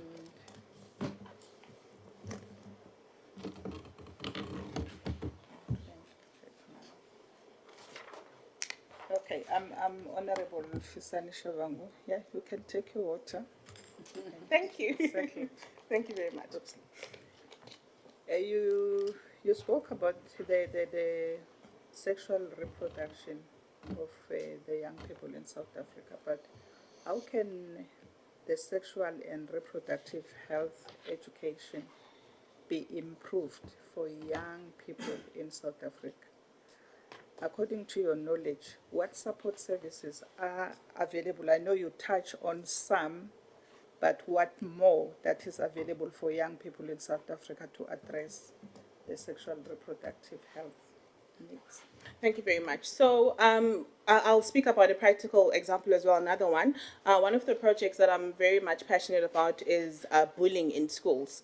And I go around the whole country, my apologies, advocating against bullying. And, we teach students be a buddy, not a bully. And some of the challenges that we face, because we would only look at certain aspects of the program. So we'd only look at the bullying aspects of the program and perhaps the mental health aspect of it, but we would not really touch on the aspect of sexual reproduction health. And when you interact with the students, you actually see that, there's actually some education that's needed, but their teachers as well, it forms part of the curriculum through the LO, but more and intensively than the hospitals are also part of the solution making or solution in driving a change, in driving the educational in driving the educational narrative through schools. I believe that another one that we can actually have is the mobile clinics, which would go especially to the rural areas that do not have access to such services and are frowned upon. That would ensure privacy, because in the rural areas, the nurse working in the clinic is your neighbor, and this brings a lot of fear to the young people that would like to know even more, not even just doing anything, but just would like to know even more, because some topics, as I said, are considered taboo. So in ensuring that there's education and in ensuring that there's development within that sector, NGOs, groups, there's an organization called Young Women of Africa, which I'm also part of, which advocates for the reproductive health of young girls, and we also speak of period poverty and access to sanitary towels. And we've partnered with an organization or a company that actually sponsors us with the sanitary towels to go with them. And now this is a continental program where we go to different countries and we integrated it within our back to school campaign. And we speak of period poverty, and we speak of the accessibility of sanitary towels. I think the fact that we're still speaking about it once again, and it speaks to what I was saying, that I don't like to speak a lot, I like to act. And we seem to always be in a state of speaking and speaking and speaking. And these are issues that are affecting young people at the present moment. Young people are using papers during their menstrual cycle. What are we saying to the dignity of the African child? What are we saying to, the rights of the African child? They're still not looked at. And perhaps as part of the NYDA, it's part of the things that I will champion strongly as well. And I also believe that I've got partners and stakeholders that will support me in this journey, because I truly do believe, members of parliament, that you can never do anything alone. In order to have an effective and progressive change, you need everyone to be part of the plan and the solution. Thank you so much. Thank you. Last question, Honorable Pawani. Thanks very much, Chair. Thobela Mema Hua. Thobela? Yes, you're speaking to Honorable Polwane. I'm a member of this committee. I hear you are saying you don't want to speak a lot. You want the implementation, is what you are saying. My question is, how will you ensure good governance in the National Youth Development Agency if you recommended for the appointment to this board? Thank you very much for the question. I would like first, can I just comment, I loved when you said Thobela. I love South Africa. Every time I go out of the country, I always greet in our languages, in our 9 languages, 11, because I truly love the diversity of South Africa. So I'm actually learning sign language currently as well. I only know 6 languages, so I'm still learning, but I love the Thobela part. My apologies. And in answering your question, in ensuring good governance speaks of transparency, accountability, and first and foremost, I love this process, and I loved how there was comments from the public, and we actually heard from the public what they have to say about the board that this committee has appointed. Another good thing is that these interviews, as nerve-wracking as it can be, are public, and members of society are able to interact and participate online or through virtual platforms in hearing what these candidates are actually here to say to us. These are people that will represent us, and, we voted for them, or we commented for them, and we nominated them, but what are the plans that are there to ensure that this person is the right candidate? It also speaks of accountability, because should I form part of the board, when I come back to this committee once again to report back, the committee has to hold me accountable on the things that I said during my interview, to say, but how far are you with implementing 1, 2, 3, 4? Because this was what you had sold us on. I think that's one of the things that are lacking in our government, and no one wants to ask the questions, and because I always say, and I'm always berated on this, that some of our ministers have become celebrities. You take pictures with them and you move, but where are the proper questions asked? When are we actually going to hold people in leadership responsible or accountable for the things that they are speaking about? It also speaks of equity. It speaks of equity speaks of transparency as well. I spoke about transparency. And it speaks of good governance and ethics as well. And ethical leaders, one that we really and truly need in this country. And answering also Honorable Sihlelonzi's question was that how are you going to ensure that the name of the NYDA is brought out from the grace, and it's through ethical leadership. That's the one most important thing, because once you're ethical, you'll be able to effectively and without issue speak on issues that actually matter to the young people and go to young people and account on the issues that you said you're going to account to. And perhaps one of the things that it speaks of public participation, and one fault that I've identified is that we like to go to the communities knowing how to solve their problems without asking what the problems they're facing first. We go to a community to teach a specific skill because we are saying we're developing you and we're advancing your struggle, but you didn't necessarily ask them at first, what skill would you like to be empowered on? I think that's a very important thing. I know as a lawyer, and I told you during my trainings, I would go to a training perhaps asked to speak on divorce and the Divorce Act. And when you get there, everyone is struggling with maintenance.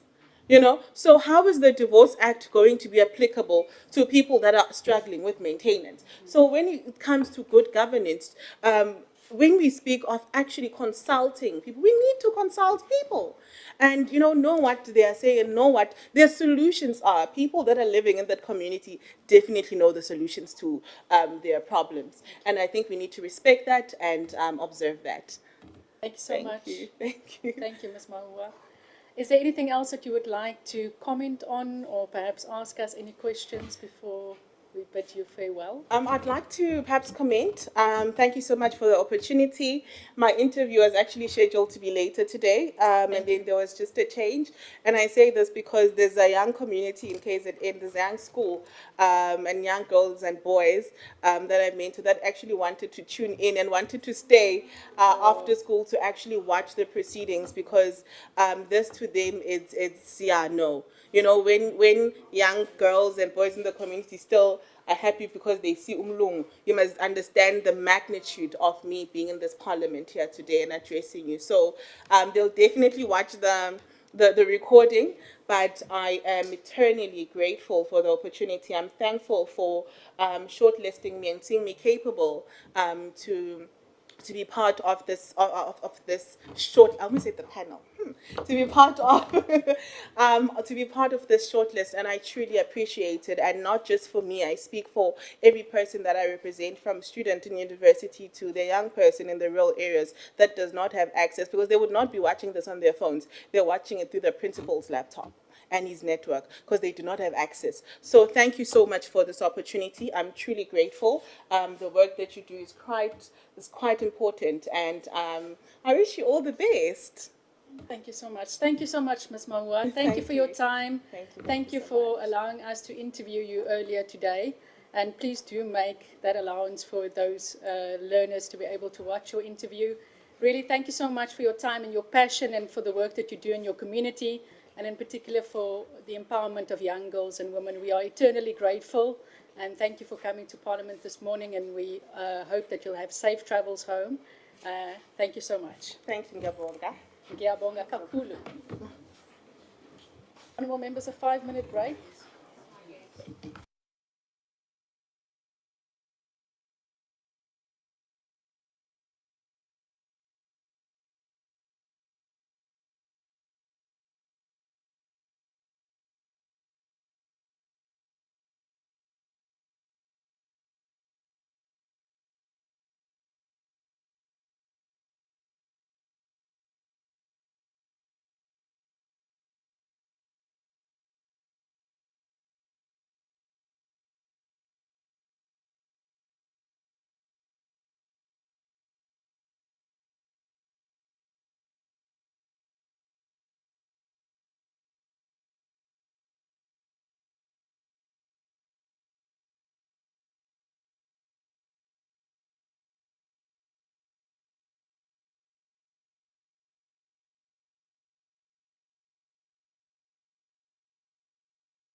Honourable members, we've got our next candidate with us.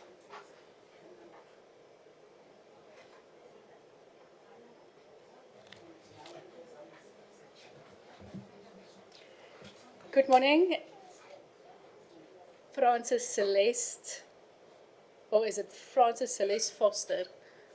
It's Celeste Francis Foster. Yes. Celeste Francis Foster. Good morning and welcome to Parliament. Please feel very relaxed. Don't be nervous at all. You are most welcome. Thank you for putting your hand up to serve on the next NYDA board. We will be interacting with you for about 40 minutes. Can we be in order, please, colleagues?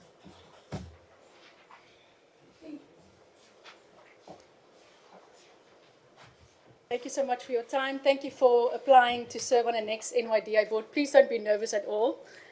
Just feel relaxed. Honourable members will be interacting with you, just asking you a couple of questions. As I indicated, you'll have about 3 minutes to answer each member of Parliament, but you can keep looking towards my side and I will just guide you. But please do not feel nervous or intimidated at all. I'm Liesel van der Merwe. I'm the chairperson of this portfolio committee. I think I would like to start by just asking you to tell us a little bit about yourself, where you come from, and why you would like to serve on a new NYDA board. Okay, I am from Johannesburg. I am an experienced leadership development facilitator.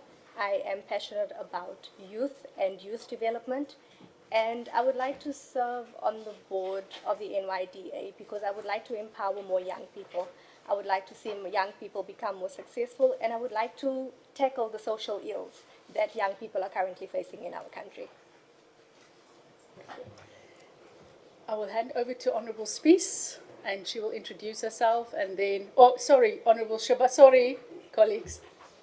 I'm disturbing you, destabilizing you. Honourable Shabango, please introduce yourself, and then it's your opportunity. My apologies. Thank you, Chair, and good morning, Ms. Lester. I'm Honorable Fisani Shabango. I'm the member of this committee. I believe, as you are here, that you understand the NYDA Act. Could you briefly elaborate your understanding of the functions of the NYDA in terms of the Act? Functions of the NYDA in terms of the Act is to promote skills development and training, to grant funding to to entrepreneurs to grow their businesses.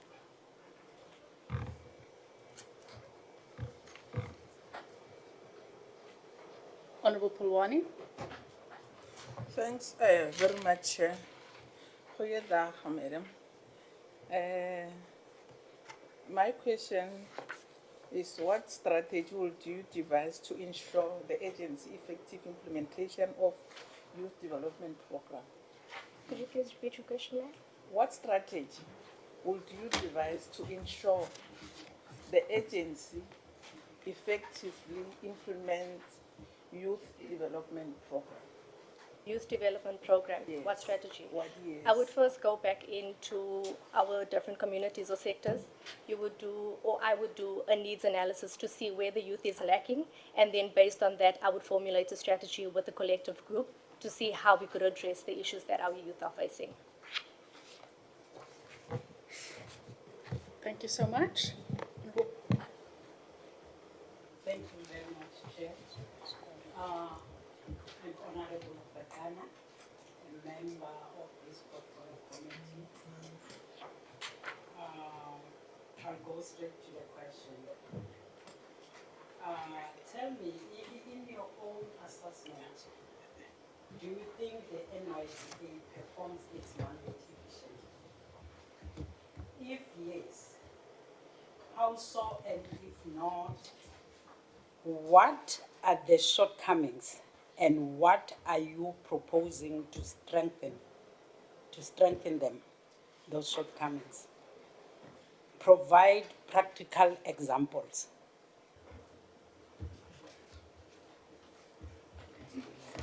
So if I understand your question correctly, you're asking me what is the NYDA doing efficiently? Do I agree with it? If not, why do I disagree? And what I if me to provide practical examples Yes, the shortcomings. of the shortcomings. Yes. I do believe that the NYDA is performing their tasks efficiently. They have been granting funds to small businesses or upcoming businesses. I am also aware that they are also moving towards skills development, which is something that I am also very passionate about. I would, in my opinion, how I would provide practical experience to overcome shortcomings is to focus more on training, facilitating, development. A lot of times we are looking at the youth, but we are not equipping them. Although the NYDA is equipping the youth by giving them funds to start off their businesses, it's very important for us to train them on how to handle those funds when they have received it and how to ensure that their businesses are successful in the long term. We also need to look back on, we also need to come back and look at, see if our investments are practical. Have we made a return of investment to know that we are really going in the right direction? Thank you so much. Honorable Kanyile. Thank you so much, Honorable Chair. I'm Angel Kanyile. I'm a member of this portfolio committee. Can you please tell us that in order to give effect to the mandate of the NYDA, how are you going to ensure that the NYDA, under your leadership as a board member, will consistently abide and be guided by the principles of youth development without prejudice? It's important to maintain trust from the public. By doing that, I will focus on transparency and also by having each member of the board be accountable for what they do and the decisions that they make. Thank you. Thank you so much. Honorable Tsotetsi. Thank you, Chair, and oh, hello. Good afternoon. So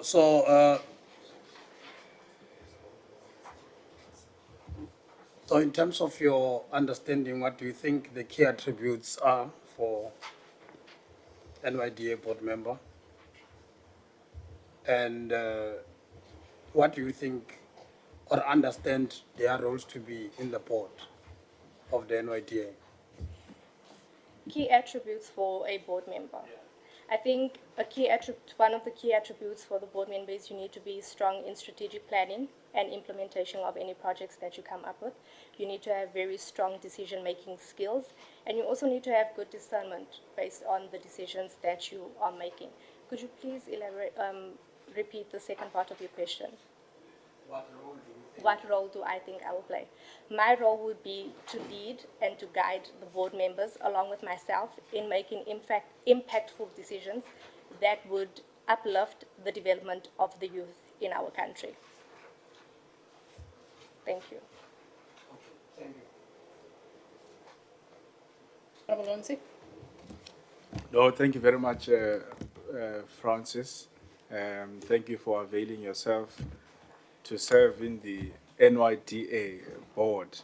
I just want to pick your brain on this aspect. So the chair of the NYDA board is an executive, performs an executive function in the NYDA.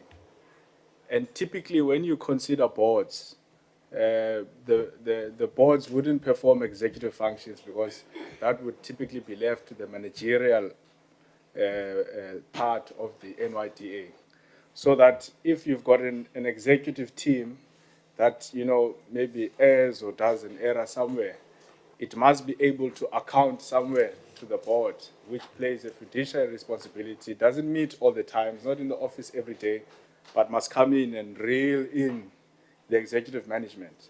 Now, if you've got a chair of the board that must perform, you know, oversight over the management, but at the same time also performs an executive function, what governance crisis do you think that has the potential to create? Just your opinion on that. It can create some governance issues. there might be a blurred line between the two. You might find that the executive committee of the NYDA would feel that the board is overstepping, but it's also important to note that the board is there for support.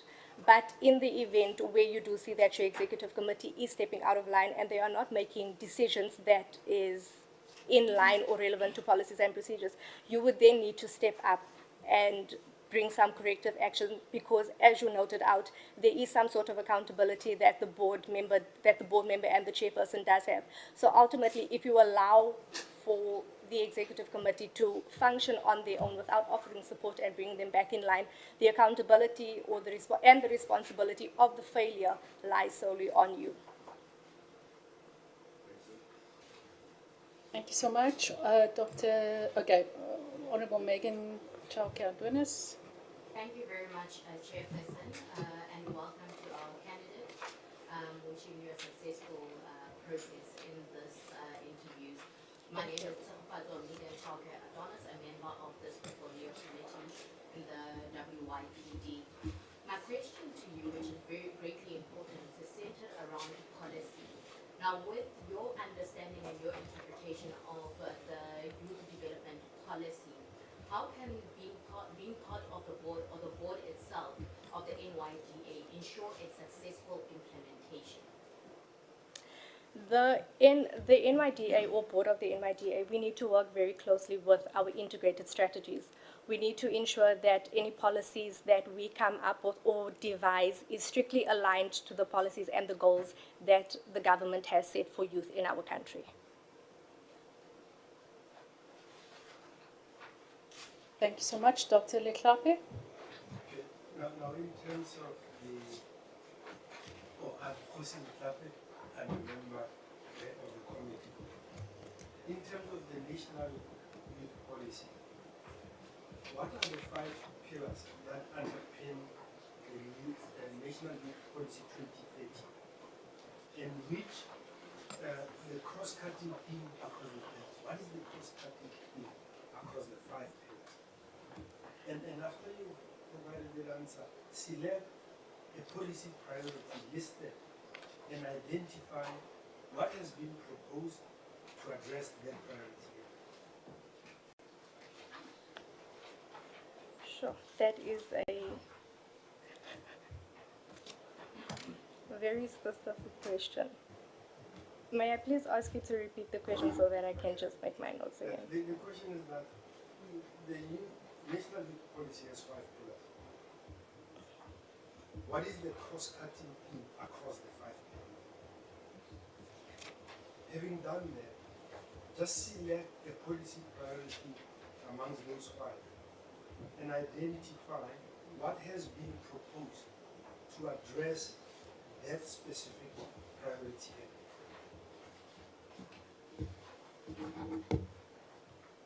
The cross-cutting fund would be youth development and empowering our youth.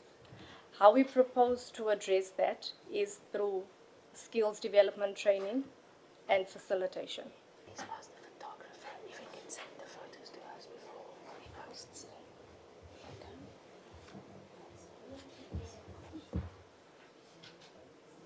Honourable Peterson. Thank you so much, Chairperson.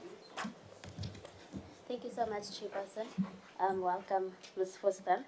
I'm Jasmine Peterson. I'm your youngest member of Parliament, and I'm a member of this committee. My question to you is, what are the key sexual and reproductive health challenges faced by the youth in South Africa? Please repeat the first part of the question, ma'am. The first part of the question entirely says, what are the key sexual and reproductive health challenges faced by the youth in South Africa? Health challenges faced by the youth in South Africa. Yes. The first challenge that the youth is facing in South Africa is lack of knowledge on how to look after themselves. If we look at the stats in just the beginning of the year with a lot of teenage pregnancies, a lot of young people or a lot of youth are not informed on how to look after themselves. The sexual health challenges is there are a lot of young people that are having unprotected activities, and that poses a big challenge to the community or to the youth at large, because with that lack of knowledge or with that lack of knowledge, yes, it leads to a greater repercussion that we need to face, including a lot of social ills. Honourable Spees. Goeiemiddag, Ms. Foster. So moving on from the question asked by Honourable Peterson, can you tell us how sexual and reproductive health education can be improved for young people in South Africa? And second to that, to your knowledge, what support services are available for youth in South Africa to address sexual and reproductive health needs, and what roles has the NYDA in particular played in this space? Is that clear?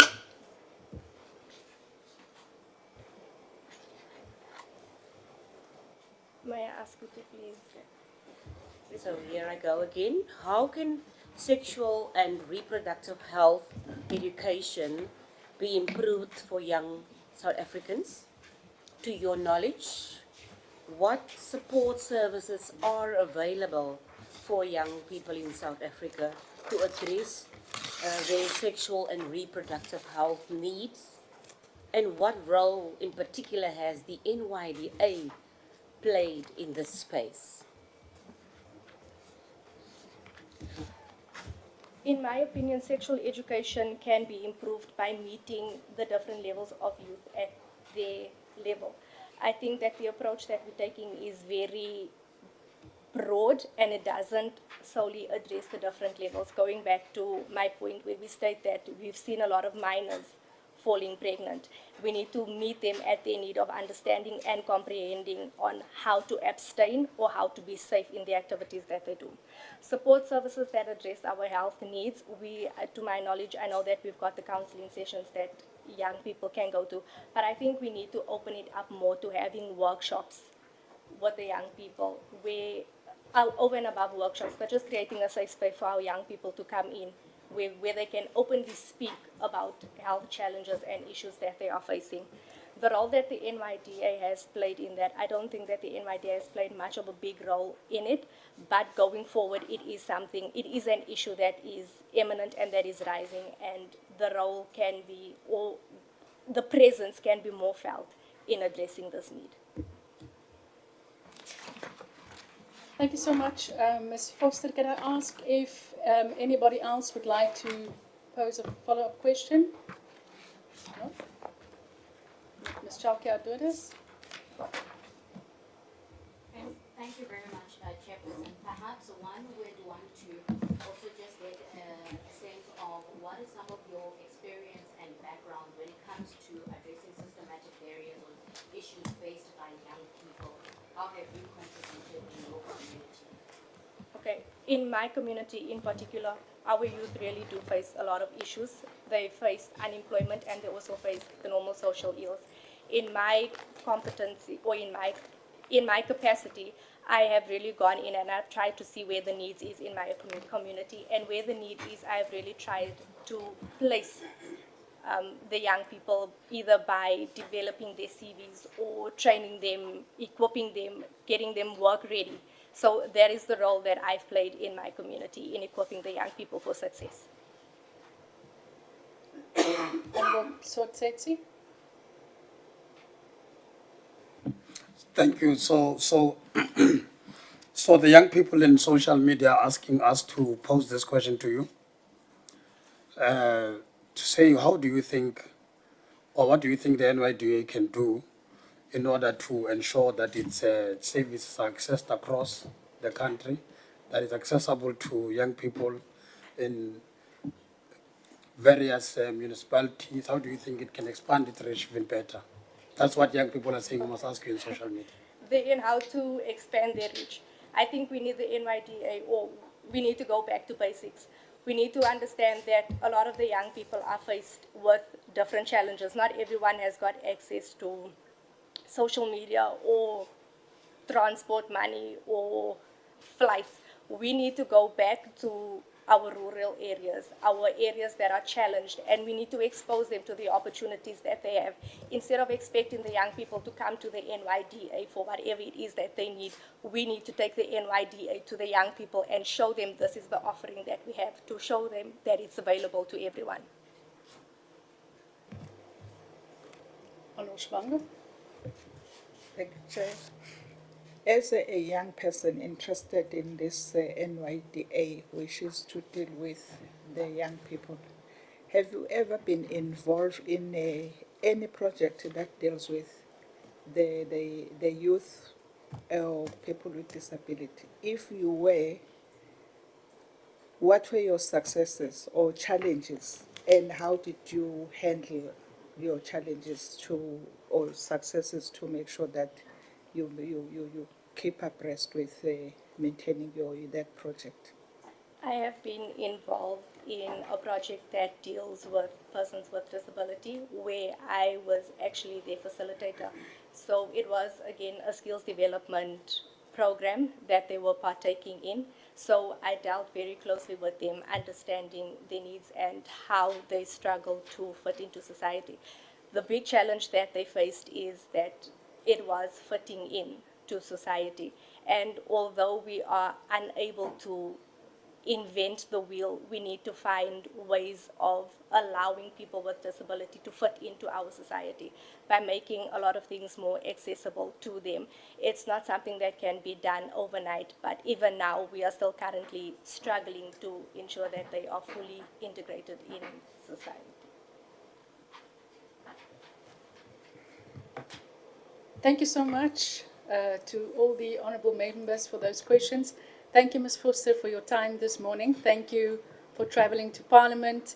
Thank you for sharing your insights and your passions with us. I think I need to just explain the process from here.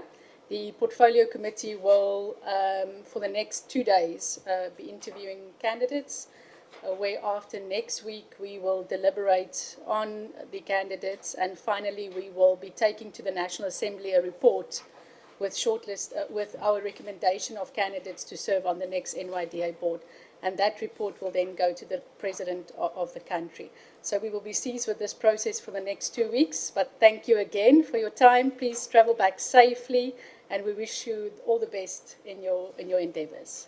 Thank you so much. Is there anything else that you wanted to say or forgot to ask? Or ask? I would just like to thank the committee for providing me with this opportunity. It has been very insightful, and once again, thank you very much. Thank you. Thank you.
On women, youth and persons with disabilities. I'm Liesel van der Merwe. I'm the chairperson of this portfolio committee. You're most welcome this morning. Thank you for availing yourself for this interview today. Thank you also for making yourself available to serve on the next NYDA board. I'm here with honourable members of the portfolio committee and our support staff. They will introduce themselves once they start speaking and asking questions. But maybe I can just at the outset... Sorry, I see you are being disturbed there. I think he was just indicating that the water might be blocking your camera shot.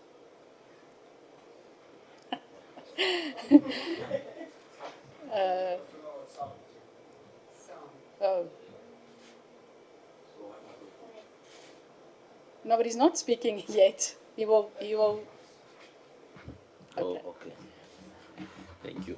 Maybe just start by introducing yourself. Please tell us where you come from. Please tell us a little bit about yourself and why you would like to serve on an NYDA board.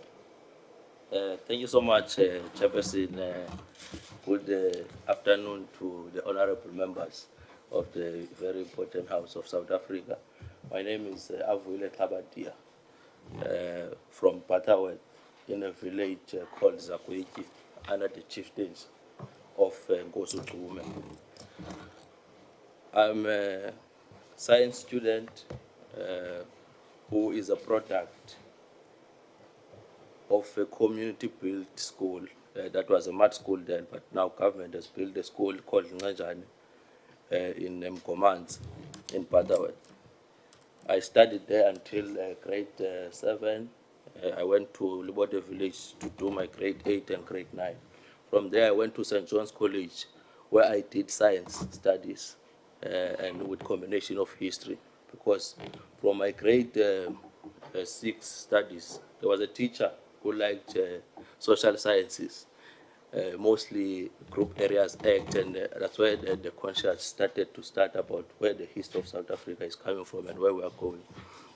My interest, of course, of science led me to selecting agricultural, BSc in agricultural sciences and agriculture at University of Fort Hare, where I did science and agriculture, due, of course, to the history of growing in the villages, where agriculture was one that was used by our grandparents to sustain our livelihood and send us to these schools that we went to. Of course, government subsidized our education through the no-fee schools that I went to, through all of them. So at Fort Hare, where I did my science, I was involved in a lot of community outreach organizations. Your Enactors, Junior Chamber International called JCI, Sunrise Organization. So what we used to do at Enactors is that we involved in a lot of community outreach engagement, where we were doing what they called at university, that when you're a student, you must be able, because you are born out of a community, you must be able to plow back to community. So that's what we were doing, where we were integrating young people within those communities around those universities with entrepreneurial activities. So we were taking money that was passed by student parliament, using that money to do projects. So the project we were involved with, for instance, in Alice, it was a biomass project where we were using cow dung to generate electricity and having a bakery in the same area where we were generating bread for communities to sustain their livelihood. And out of those particular projects, we got to present them at Sentin and some of the winners through the Enactors competition, where we were involving the private sector and the big corporate in the competition. They went to present University of Fort Hare in China using the same project that we were involved in. In Sunrise, what we were doing, because we understand our background as universities, in particular in mostly disadvantaged universities like Fort Hare, so we know that some of students didn't have background of careers to choose, in particular in science and critical skills in the country. So we used to go there with Sunrise Organization, of course, using the buses of the institution on the budget provided by Student Parliament. We go and do what we call career exhibition, on which careers to choose when they go to universities. And most of the students, of course, appreciated our work when we were at the University of Fort Hare. And of course, that's what led me to even being elected in the Student Representative Council at Fort Hare. So throughout my life, I've been involved in youth development at the University of Fort Hare, but at the same time, I was able to balance that pressure of student activism and my academics. And as a result, I passed all my degrees at Fort Hare with cum laude. And of course, that of course is as a result of dedication and not losing focus on the bigger picture of making sure that as young Black South Africans we attain the education that was denied, of course, from the previous generation. So from Fort Hare, of course, I went to work at Agricultural Research Council, where my research acumen was nurtured. If you know, Agricultural Research Council is a very important research institution that does research for government in South Africa. And it had what they call a developmental project, where they, of course, nurture graduates at the same time they give you a stipend. That's where I then begin to appreciate knowledge generation as a human being, that you have to take decisions based on science. And so from there, then I went to lecture at Walter Sisulu University. At age 24, I was then an economics lecturer at the University of Walter Sisulu, where I taught students about economics and the importance of economic development within the country. Because, of course, of many bursaries that are produced by the South African government to make sure that we close the gap of being excluded through Bantu education, I benefited then from the Department of Higher Education and Training and the Chinese government scholarship. Then that's when I then embarked to study in China my master's in agricultural economics. So I think that's when my economic acumen and background started and I learned a lot both in class and outside of class in the Chinese development strategies. Thank you so much. I forgot to mention at the outset that we've got about 40 minutes for the interview. I must apologize. And each member will be engaging with you, so you'll have about 3 minutes to respond to each member. Of course, we want to try and stick to time just to be fair to all candidates. Okay. I'm going to start with Dr. Lehlape. Over to you, sir.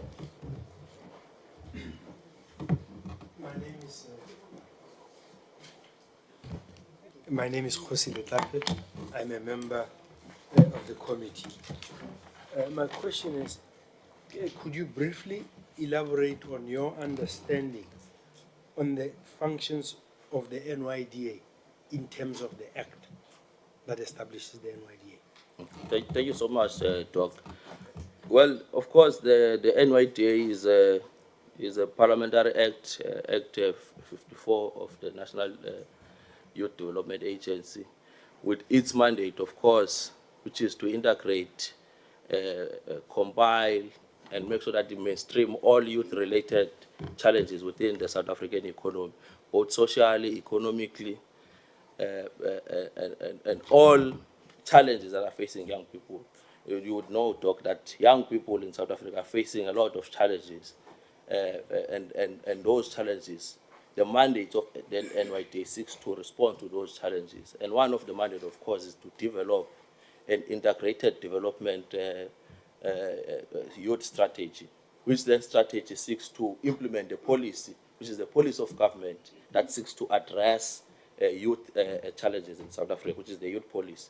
So how then do you then implement that youth policy? Then the NYDA Act then mandates that the NYDA then should develop that integrated strategy, which seeks to integrate the work that is done by all departments, and how then does that work speaks to youth development challenges, which is your education, skills training, and giving young people a second chance. Remember, young people have got different challenges, and their challenges are not homogeneous. So you ought to make sure that all these young people from these different stages of development are catered for, and that is catered within the priorities of the youth policy, of course. But how then do you implement that youth policy is then bring in the development strategy, which was then adopted by Cabinet in 2022. So I think that's as far as my understanding of the Act. So what then, the focus then of the National Youth Police, of course, is your education, but you know that young people are also affected by issues such as your mental health and other physical health, because health is also a fundamental important issue that must be dealt with by the South African government. And young people, because they are unemployed, they are affected by health issues, because there is a correlation between unemployment, hunger, and your health, of course, ability to be able to stand in the economy. Because if you are hungry, you can't afford your medical aid, you can't even, of course, you'll be susceptible to, of course, those diseases, as it were. The other issue, of course, is to make sure that young people are involved in the national youth services, so that they are active, because they are unemployed. Almost 60% of them are unemployed.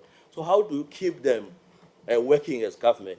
You ought then to make sure that they are involved in the youth, national youth activities. So hence, the presidential youth employment intervention becomes key to this effect, because it allows these young people to be involved in activities. Thank you. Okay, thank you so much. Thank you so much. Honorable Megan Chalke-Adonis. Thank you very much, Chairperson, and good morning to our candidate, and good luck for this interview process. My name is Tsegofatso Megan Chalke-Adonis, and I'm a member of this portfolio committee. My question to you would be centered around the NYDA Act, but in principle, one would want to have an understanding in terms of the strategies that you would then deploy or you would then recommend in ensuring that the NYDA is able to successfully implement the programs that seek to develop young people in this country. Thank you so much, Honorable Adonis. And of course, I think I've touched partly to answer your question, is that the integrated youth development strategy then becomes a tool to then implement the policy focus areas of the National Youth Police to deal precisely with what the Act mandates the NYDA to do, to deal with issues that affect young people. So what then you need to do is to make sure that young people are involved in skills training, education, because majority of young people, if you check from State South Africa, is that some are not, of course, in education, training, and you then ought to deploy strategies to make sure that they're in skills training.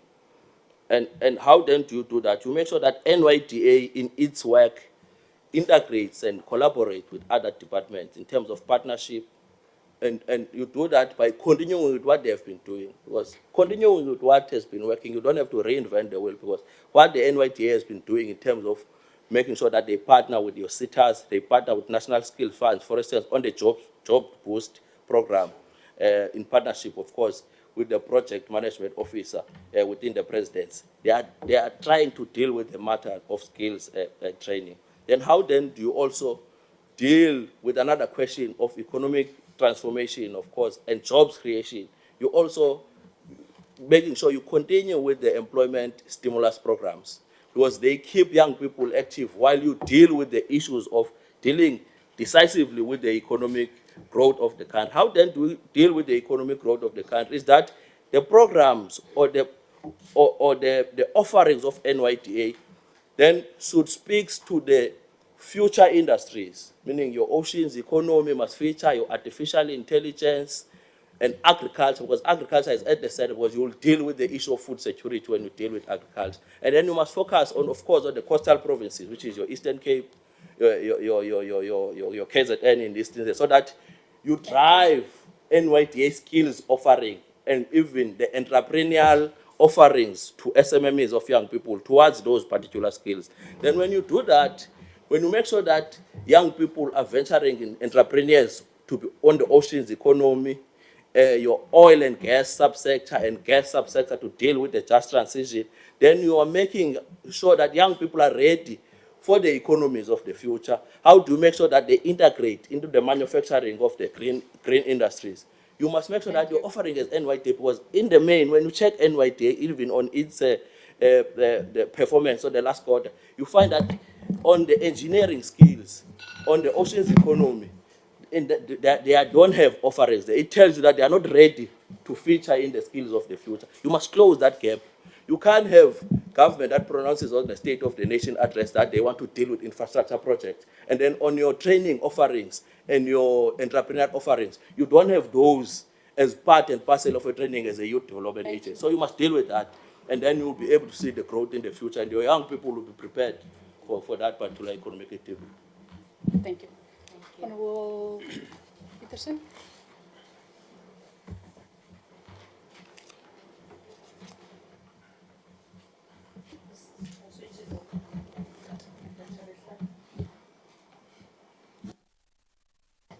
Thank you so much, Chairperson.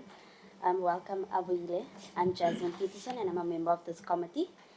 Jasmine Peterson, and I'm a member of this committee. My question to you today is, in your own assessment, do you think that the NYDA performs its mandate efficiently? And if yes, how so? If not, what are the shortcomings and what are you proposing to strengthen them? And can you please provide practical examples? Thank you. No, thank you so much, honorable members. Yes, in terms of governance, on my previous life, I'm the CEO of a development agency, Amatole Economic Development Agency, and I'm a board member of the national entity, the small business entity, which is SITFA. So we do oversight. When you look at paper, out of the 26 priorities, the targets that they've put, they've achieved quite a significant number in terms of those. Yeah, they are bringing their audit is becoming. There's a good governance that is being run at the NYDA level, but some of the targets that, for me, I think need to be improved is actually on the people with disabilities. There is little that is achieved with regards to that. You'll find that for women, they've achieved all those, and that's NYDA have done well in terms of making sure that women benefit out of the offerings of the NYDA.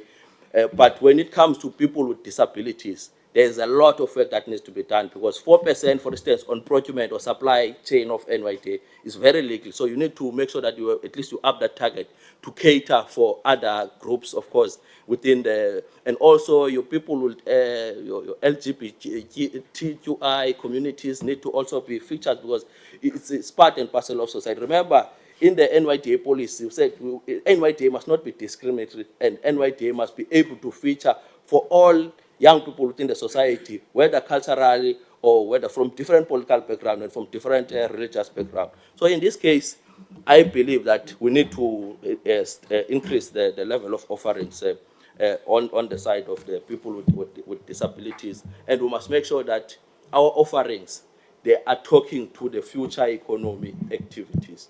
Your infrastructure is at the center of what government wants to achieve, as per what the president of the government of national unity have tabled in his State of the National Address, that we're going to focus on infrastructure, we're going to focus on black industrialists, we're going to put 20 billion to make sure that we include black industrialists within the economy. So your offerings should speak to that. We're talking about oceans economy, we're talking about just transition. How do we make sure that the just energy transition investment plan becomes reality? Then NYDA should position itself in line with those particular government policy prescripts. Thank you so much. Honorable Spies. Good afternoon, Aboyele. My name is Eleanor, and surname is Spies. Aboyele, we would like to know, how would you ensure that the NYDA, under your leadership as a board member, will consistently abide and be guided by the principles of youth development without prejudice? And how will you give effect to the mandate of the NYDA? Thank you so much, Honorable. Remember, the agents, if I, of course, I'm part and parcel of the board. The board plays an oversight role, governance role.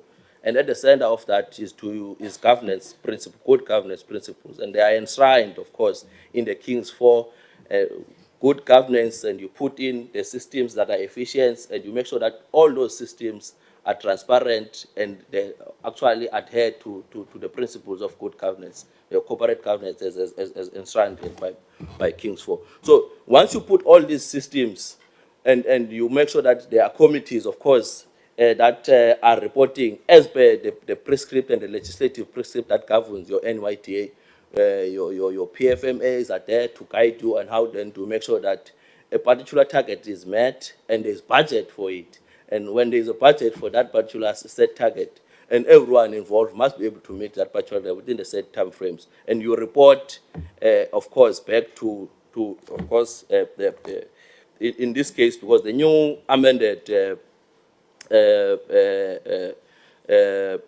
Act 2024 brings in now the shareholder. So you must make sure that whatever you do is in line with the shareholder, so that the partnership between the shareholder and the entity then gives that confidence to make sure that we implement those NYDA objects and functions and principles. Because these principles are enshrined even in the Act, the principles that governs the NYDA. So everything we do is within the prescript, both of the Act and the prescript, both of the governance framework in South Africa of all scheduled state-owned entities. Thank you so much. Honorable Lonsi. No, thank you very much, Chairperson.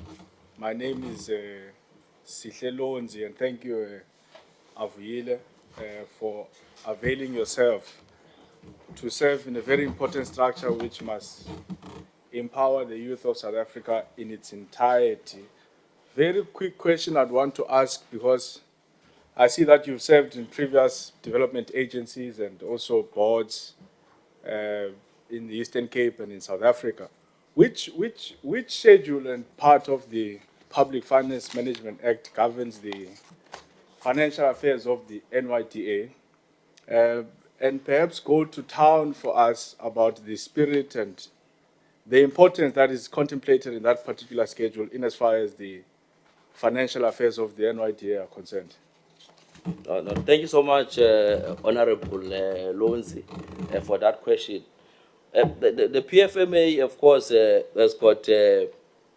I think NYDA is, of course, is the legislative framework. Of course, is the PFMA that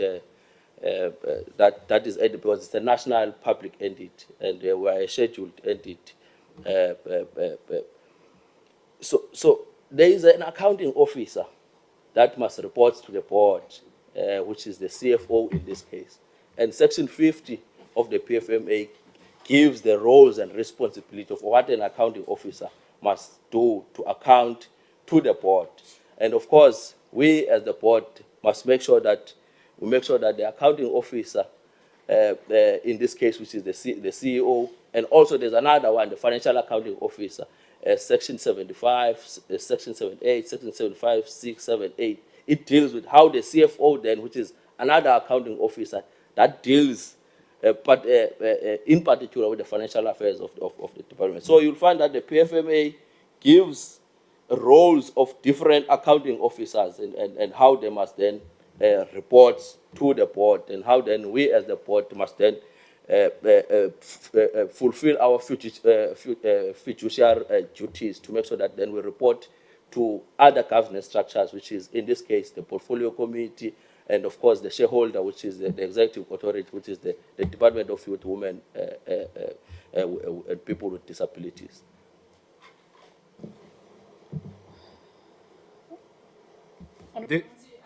We will come back to you. Okay. Yes. Okay. Honorable Tsotsetse. Thank you, Chair. Thank you, Chair. And Molo Mhlekazi. Honorable Tsotsetse. Thanks. So yes, I just want to check. Well, I've heard few mentions around the question, but I just want to check it in full. What is your understanding of the objectives of the National Youth Policy? Structured in 3. What is your understanding of its objectives? In your area of work, how do you think that you would be able to localize these objectives? And have you been able to point? Are you able to point out to some of the interventions that you can be able to mention that you would have done that speaks to these objectives? Yeah. Do you need me to repeat the last part? No. I think I understand you, Yes. Honorable. Okay. Yeah. Thank you so much, Honorable Sotes. I think the objects of the National Youth Police, of course, is for me, which I think are very critical, because there are about 5 focus areas, which is your good quality education, skills training, and second chances, your mental health and physical health of young people, make sure that it's good. The third one, of course, being the economic transformation and job creation. The fourth one being, of course, the National Youth Services, and of course, making sure that there's effective youth machinery, which is the fifth one. For me, the economic transformation and job creation, for me, is very critical. In this sense, there are policy shifts in the South African economy, which is a just transition. For just transition, you need cleaner, or what they call the critical minerals of the future. And how then do you get those critical minerals of the future? So it means we must channel young people to be able to train, to be able to be participant in the critical minerals of the future. How then can they participate? There is a fund by IDC, the Department of Mineral Resources and Energy, the Exploration Fund. So we must channel young people to have these licenses and participate in the mining industry, particularly the mining of the future, so that they are part and parcel of the economy of the future, so that these critical minerals, they don't become bystanders or affected by what they call resource curse in, of course, the previous mining trajectory. So we ought to make sure that in the just transition, they're at the center of mining those critical minerals. So it means that the NYDA must look at how then can we effect changes in the MPRDA to make sure that new licenses that are coming in for young people then are prioritized. They are set aside for young people, so that in those licenses, young people can benefit in the critical minerals council. Another issue is to make sure that local economic development as a function is not an unfunded mandate, so that young people at a local level, local economic development is enshrined in what they are doing. So agency ought to have to work with local economic development units, so that you don't have local, because most of the time you'll find that local economic development units are not funded in local municipalities. And that is a challenge for young people, because for us to solve youth unemployment, we have to prioritize local economic development. It means that the NYDA must work with all local economic development and have policies that are going to speak on how then to make sure that the planning and infrastructure planning of local government municipalities deals with infrastructure on economic nodes. Like, you must not do a road in a ward that doesn't have an economic enabler. You can't leave a road that goes to a sea, for instance, and build a road in a ward where there's no economic spin-off. Because the people from this ward can then be able to be employed in this economic activity on this ward. So they must be able to function and think in that particular respect, Honorable Sotes. And the last one being, how then do we make sure that young people benefit from the oceans economy?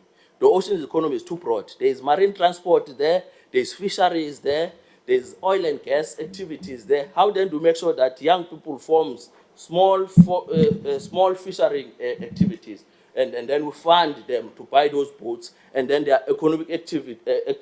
And how then do we make sure that there are also other oceans economic activities, like the exploration of oil and gas in this case, to make sure that we deal with the issue of high cost of living, because fuel is very, very high, and it's an input cost to industrialization and economic growth, and we have to deal with that. We must produce our oil and gas in South Africa. Honorable Polwane.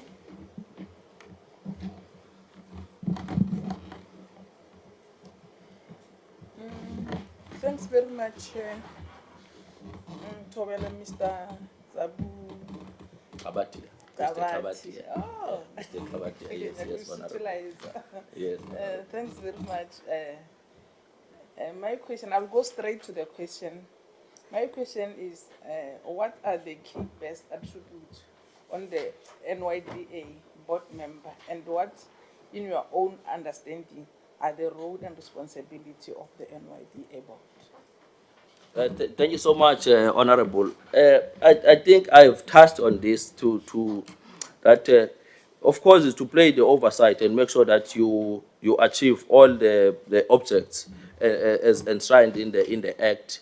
But how do you then do that? You must adhere to the values of the NYDA as enshrined in the Act. Values of integrity, respect for other young people and South Africans, transparency, and of course, practice good governance. I think I've alluded to this, that King's 4 on corporate governance is very clear on how then to make sure that NYDA becomes an effective board that practices good governance and at the same time does everything transparently within the rules. Of course, your PFF, when we work with municipalities, we must make sure that our transactions abide to the, of course, to the MFMA as a financial legislative framework that deals with that particular aspect, the municipal. So you ought to operate within, one, the Constitution of South Africa, two, the rules, and then you make policies if those ones that are there, because as the board, we must make policies and rules of how then we govern the board itself. Your charters must then speak and to the values and the mandate of NYDA as enshrined of making sure that we integrate, coordinate all activities that has to deal with youth challenges in South Africa. So to do that, King's 4 for me takes the large share of what then you need to, and of course the Act itself, because you are actually putting, making into reality what is being enshrined in the Act in this case, because you are dealing with the NYDA board. So how then you make sure that the Act is fully implemented? You then ought to comply, and of course make sure that NYDA is led by qualified and professional South Africans. I mean, South African government, young people now have benefited in the democratic project, where bursaries and NSFAS have been availed to make sure that we get at least skilled young people who will then be adhering to the meritocratic principle of governance. So you ought to have a board that resemble such attributes. Honourable Shamango, over to you. Thank you, Chair. And Sawona Mr. Kabatia. Sawona, Honourable Member. Honourable Shabango Fisani. You kept on touching on the good governance. You touch on it as you were responding to the question of NYDA mandate. And you've mentioned it also now, but I want you to be specific and tell this panel, should you be, if you're successful and you get recommended to be part of the NYDA, what has the specific things? I want you to be very specific now on the good governance. How to ensure that there is good governance in the NYDA, and be specific, because you have been touching on it, but I want you to be very specific now to say, this is what you would do to ensure that there is good governance. Okay. No, thank you so much. I think the first thing, of course, is to make sure that you appoint the right personnel, because you are a board who are responsible to appoint the executive of the board. You must have the right, what you call human resource personnel to have. But also, the critical thing is to budget.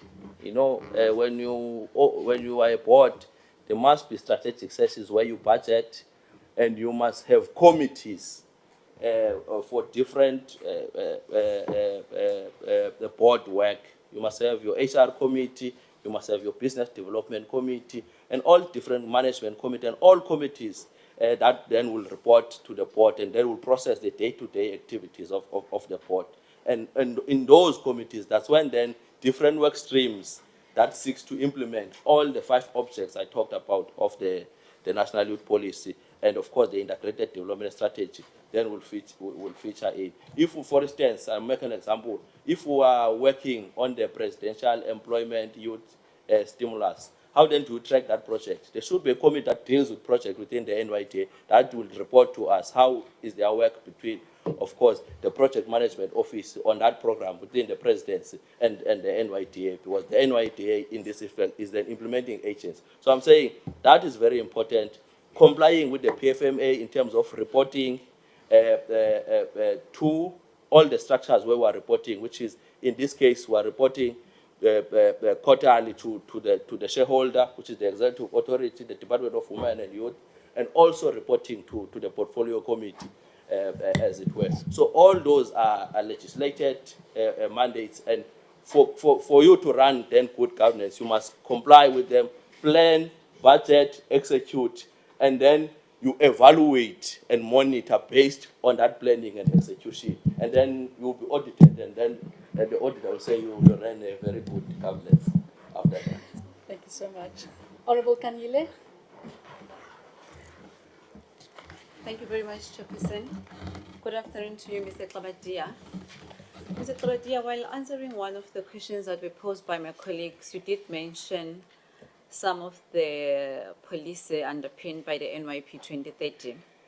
I'm actually looking for 5 of those. If you can please mention them for us, and which the cross-cutting theme across the pillars.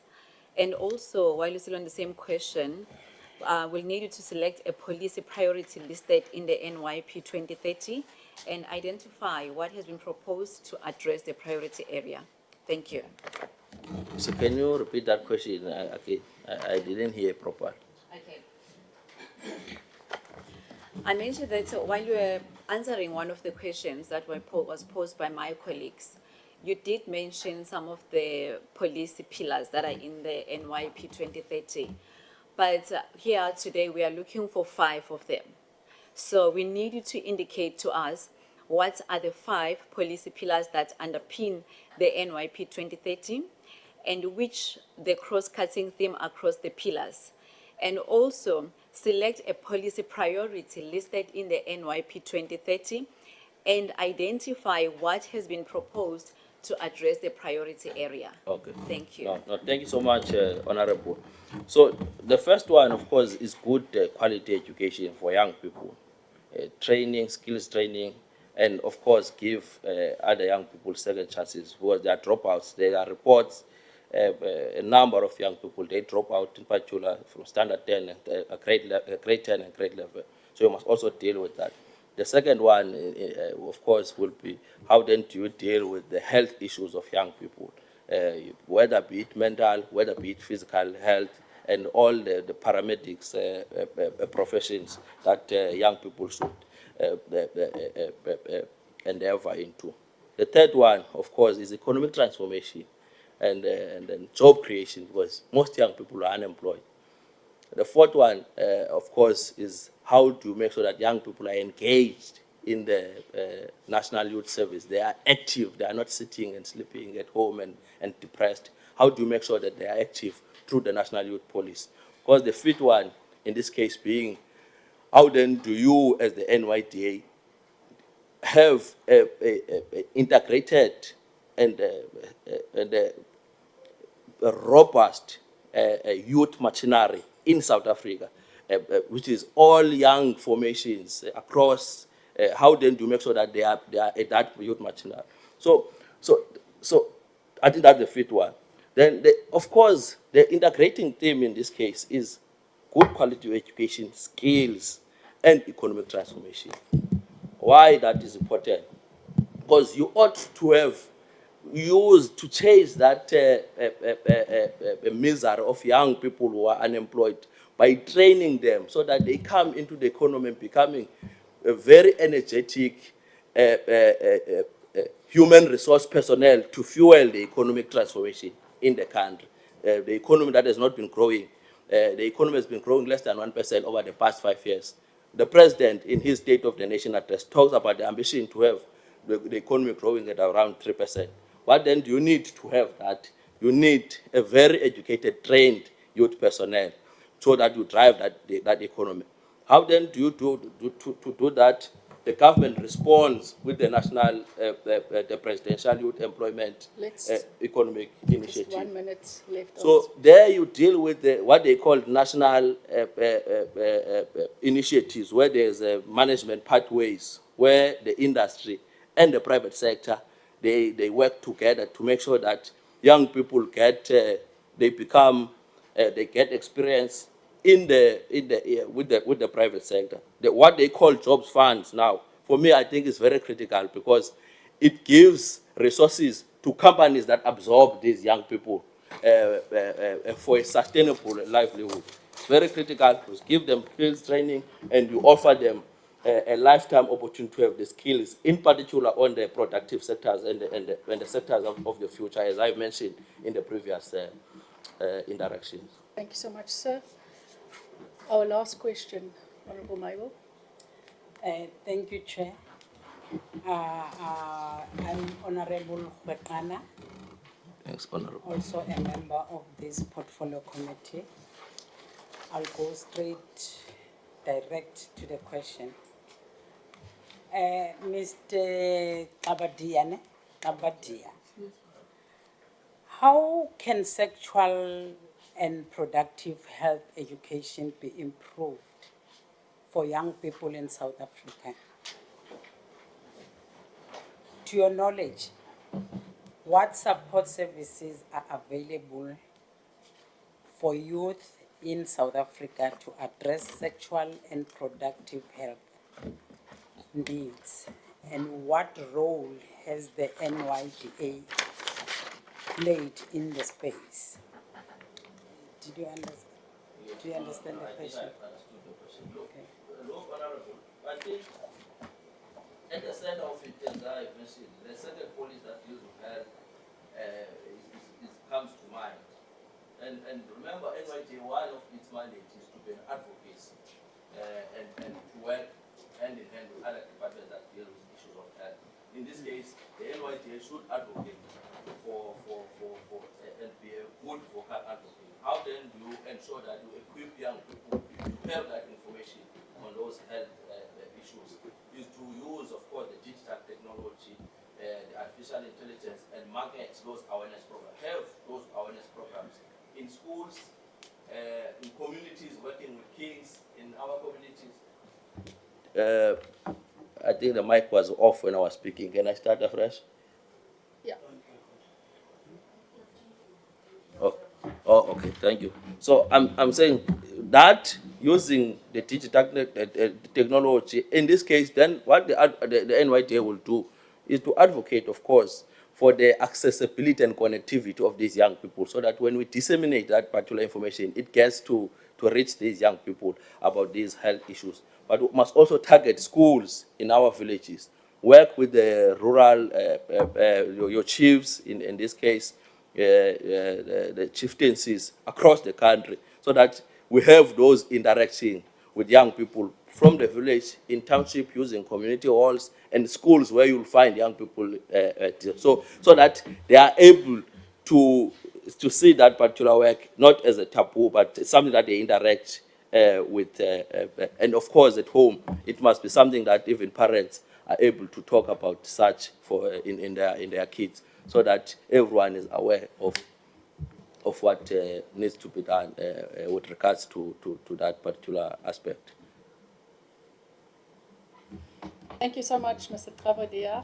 Thank you for your time today. Thank you for traveling to Parliament, and thank you for sharing your insights with us. Our time is... Just one follow-up, Chair, because it's related to my question, and it's going to be important for me to know if it's known, so that I can take the decision. The schedule I was looking for, Avile, is Schedule 3, Part A. Do you know anything about that schedule? Yes. So or you meant how the institution is incorporated as the agent. Now I understand. I didn't understand the question. Now I understand. If you meant to a schedule, how it's incorporated. Yeah. Maybe go to town about that. Yeah. No, a Schedule 3. We can go to town in 1 minute. Okay, No, 2 minutes. A Schedule 3, of course, is a state-owned entity that is governed by government, 100% owned by the national government, and all its activities are then managed or governed by the PFMA, particularly your financial aspect of the Schedule 3, and is able then to assist young people. And its funds, they come straight from the national fiscus, and it's a state-owned, governed by the state-owned entity, by 100% by government as a shareholder. I'm not sure if I answered you, honourable member, properly. Thank you, Honourable Lonzi. Thank you so much again for your time. Thank you for sharing your insights and your passions with us. And again, thank you for making yourself available to serve on the NYDA board. From here, the Portfolio Committee will spend the next 2 days interviewing more candidates. We've shortlisted 20 candidates that we need to interview in the next 2 days. Next week, the Portfolio Committee will get together to deliberate on all the interviews, whereafter, hopefully by next week, Friday, we should be adopting a report on this process. The report will then be referred to the National Assembly, hopefully for adoption, whereafter that report will be sent to the President for his consideration. And as a Portfolio Committee, we are hoping to recommend to the President 10 candidates to serve on a new NYDA board. So thank you again for your time, and we wish you safe travels back home and continue to do the good work that you're already doing in service of our nation. Thank you so much. Thank you so much, Chairperson. Thank you so much. Chair, you forgot something. You forgot to ask the candidates' view. Anything? Oh. Any comment? Closing remarks, Chair. Do you want to ask us anything, or did you want to say anything else as closing? Thank you, so Honourable much, Honourable Tsiamo. I thought maybe the Portfolio Committee doesn't like me, so I had to just... Must not be casting any aspersions. No, it's just to appreciate the work of the Portfolio Committee to keep the checks and balances on the work that is done in South Africa, and in particular the interest on young people. As a young person myself, I feel honored that people at the high office, they get to check what we do, and they have interest on the development of young people in South Africa. That's the only thing that I have. And thank you so much, honourable members. Yeah.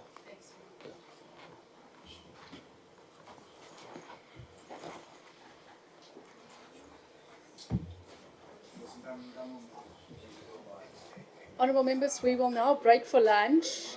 I believe Mbaba says that lunch will be outside. Will you be okay, honourable members? It's now 1:40. Will you be okay if we commence the interviews again at 2:30? Then we are on schedule. Thank you so much. Thanks, honourable members.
I'll spend a few minutes with us, so you've been able to relax. Please feel free to be very comfortable. Welcome to Parliament. This is your Parliament. Can we just be in order, please, members? Thank you so much for your time, for traveling down to Cape Town to be with us this afternoon. Thank you for putting your hand up to serve, possibly on the next NYDA board. We look forward to engaging with you.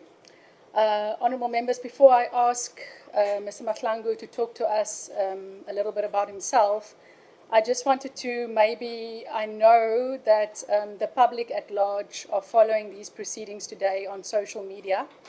I wish to, on behalf of the Portfolio Committee, just extend an apology that we don't have a sign language interpreter at this stage. We had made those arrangements only to find that this morning there were challenges in terms of a second screen, a second camera operator, and our ability to make use of the sign language interpreter who is actually present and sitting outside. We have called in Parliament's management to try and assist us, and we will resolve that as soon as we can, but we just wish to extend an apology. It was not a deliberate omission on behalf of the Portfolio Committee. So I wanted to start there, honourable members. Mr. Mahlangu, please tell us a little bit about yourself, where you come from, a little bit about your work experience, and why you are passionate about youth development issues and wanting to make a difference, in particular the youth unemployment crisis in South Africa, and just why you would like to serve on the NYDA board. We've set aside 40 minutes to interact with you. Each member of the Portfolio Committee, before they engage with you, will introduce themselves. You've got about 3 minutes to answer each member's question. If you're not sure about the time, you can just look towards my side and I'll indicate to you. So over to you. Thank you. Okay, thank you. I would like to firstly greet the chairman of the committee and the fellow committee members.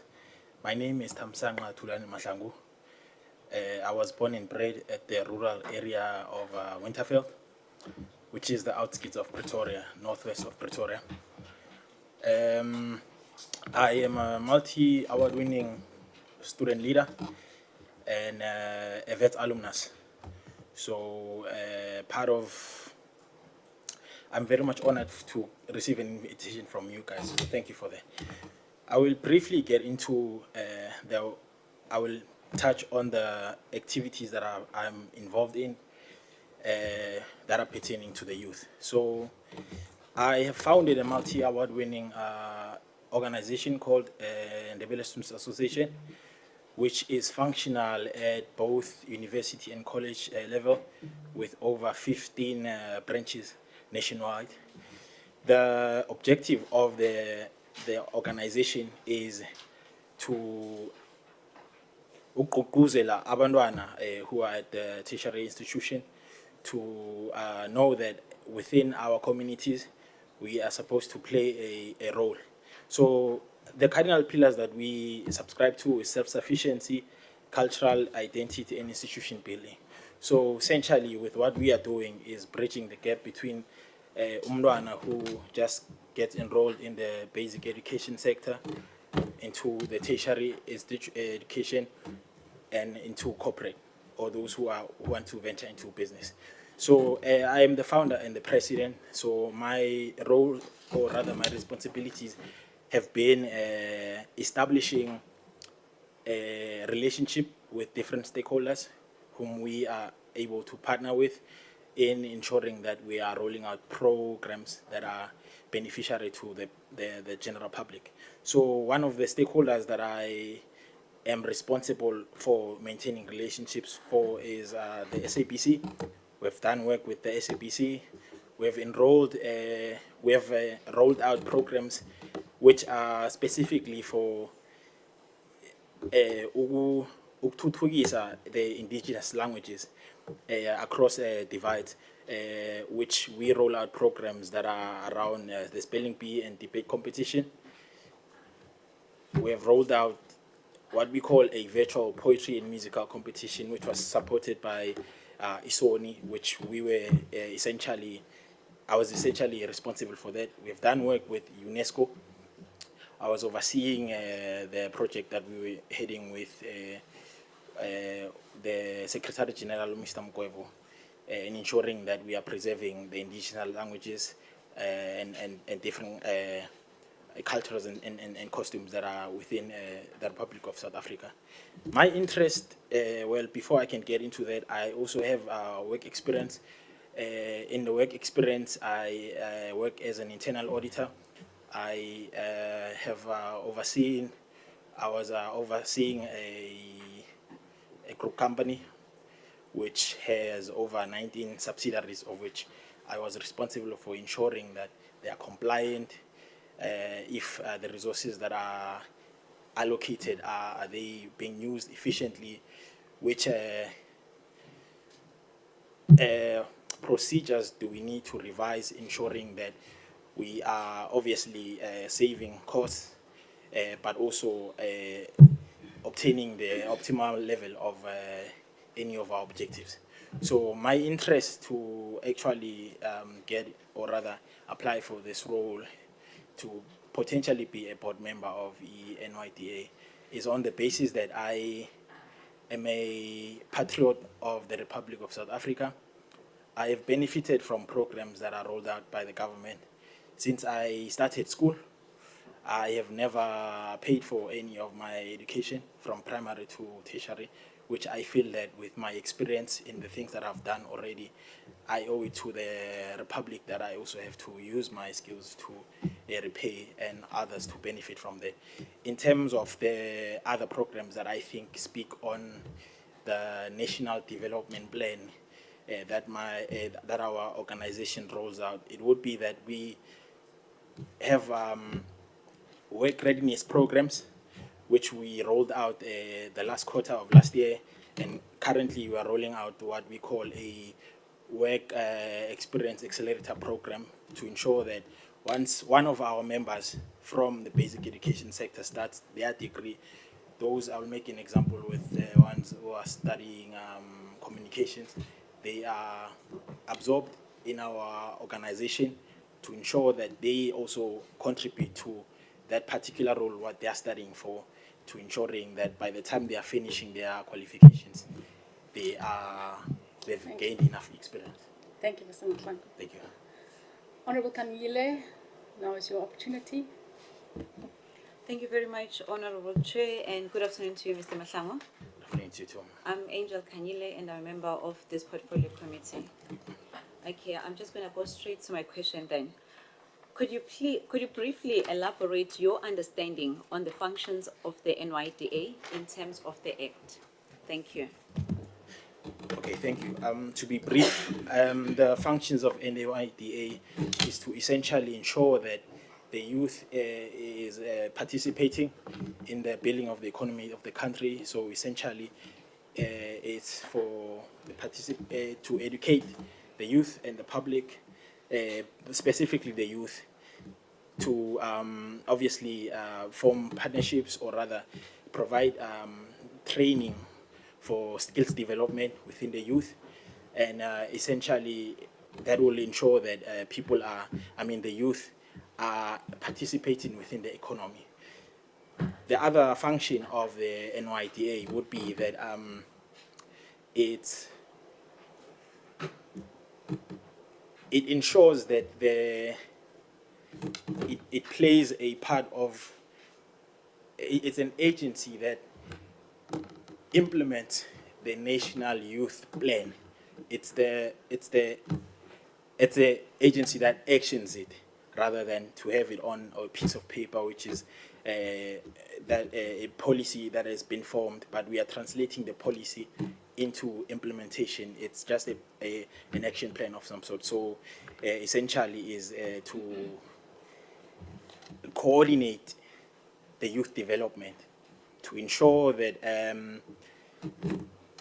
we ought to, I'm sorry if I'm saying we, but I'm just referring possibly if I am to be the member of the board, is to essentially coordinate the stakeholders that are involved, that are both the private sector, the government agencies or departments that we, as the NYDA, have to oversee that those policies that they have are implemented but are benefiting the youth.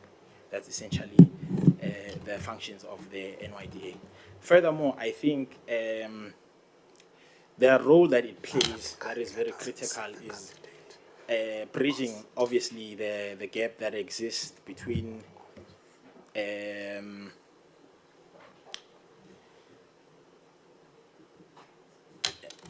having a government forming, obviously, the policies, and then having the, okay, I'm sorry for that.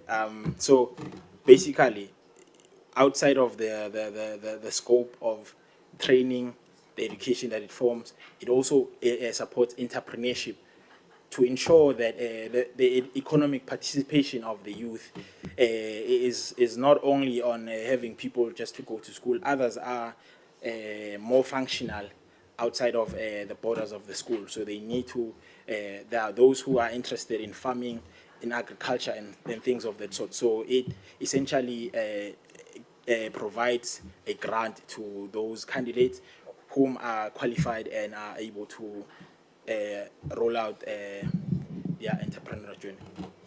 Thank you so much, Mr. Mbatlangu. For my group. Thank you, Chair. Mr. Mahlangu, good afternoon. Good afternoon. I'm Honorable Hwekana, also serving in the Committee of Women, Youth and People Lived with Disability. I'll go straight to the question. Mr. Mahlangu, what strategy would you devise to ensure the agency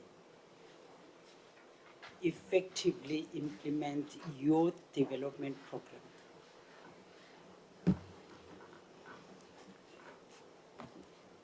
Do you understand the question? Yes, can you please repeat it again? What strategies would you devise to ensure the agency effectively implements youth development programs? Okay, thank you for the question. So, essentially, with the, I would personally, I think with the colleagues, given that we are part of the board, I think the most important one for me would be to looking at the pockets of the areas that need improvement when it comes to the integrated strategy, integrated youth get in. Okay.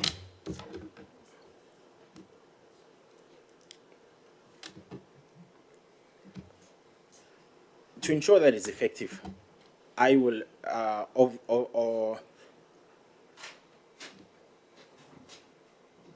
I will have to review the agency at large to understand the areas that are allocating resources that are not optimized. So by that I'm saying I'm basically going to revise the. I'm sorry to ask you this, ma'am. Can you please repeat the question again? I think I did not note it down very well. Apologies. My question is, what strategies would you devise to ensure the agency effectively implements youth development programs? Okay. First of all, with the programs that are already in existence, I would firstly start there to review them, to see those that are effective and those that are just consuming resources. From there onwards, we then, I will reallocate the resources to those that have more impact Number two, it would be through engaging with the people. Well, I will say the youth per se, because sometimes as an agency, we may think we are solving a crisis or a problem, whereas we need to engage with the people themselves to understand what they particularly want. So from that from that standpoint, we will shy away from doing a fruitless exercise of implementing a project that is not speaking to the particular people that we are targeting. So essentially, it's the public engagement with the youth, reviewing the programs that are in existence, from the participation with the members, I mean the youth. We will then be able to see which ones we need to effectively roll out, because we are supposed to ensure that I will make an example with the grants that are being provided to the people, to the youth. With those ones, there are those who are demotivated from perhaps maybe trying to apply for that grant on the basis that they think they need some form of connections within the agency themselves. So I think that's also another thing, the strategy to ensure that it's effective, to say we advocate 1 for minute. transparency. Okay. Oh, no, you can conclude. Oh yes. So I was saying transparency in the sense of saying perhaps I would build a campaign to the youth to say, comrades, yes, you may be demotivated from applying for these grants that are available. However, you do not really necessarily need to know someone from within that agency. I think maybe to removing the stigma around having to know someone from within. So essentially, strengthening ethical leadership. That would be one of the points that I think the strategy of implementing internal controls that will ensure the effectiveness is from if you are starting a process, there has to be where it jams if there's more resource allocation unnecessarily. Thank you. Yeah. Next. Kulwane? Sabona Baba Mahlangu. Pastor Wezema. Yes, I hear your strategy, but I want to ask you a question. It's just related to the strategy. Maybe you assist. Okay. My question is, in your own assessment, do you think the NYDA perform its mandate efficiently? If yes, how? And if not, what are the shortcomings and what are the proposed to strengthen to provide the practical your practical example? Okay. Can you please Repeat the question? Yes, can you? Okay. Can you please repeat the question, ma'am? I'm saying, in your own assessment, Yes. do you think the NYDA performs its mandate efficiently? If yes, how? And if not, what are the shortcomings and what are the proposed to strengthen them? Your proposed. Okay. And you can provide the practical example, your own practical example. Thank you, ma'am. According to my own view, I do not think, as it stands, on a greater scale of things, I don't think it is discharging its objectives very well. This is on the basis that since its inception in 2009 to the adoption of the National Plan Development in 2012, it seems that as if the implementation of the programs, or I mean the policies that have been established within government, in government departments, it has not reflected so on the basis of the youth unemployment rate that we are currently at. It seems like the national development plan, we're supposed to reach most of the objectives by 2030. However, the more we're getting closer to 2030, the more further we are from the implementation of some of the policies that are supposed to empower and alleviate the youth from the periphery and pockets of poverty. So I think, in a way, that should be revised. Thank you. Honorable Shibango.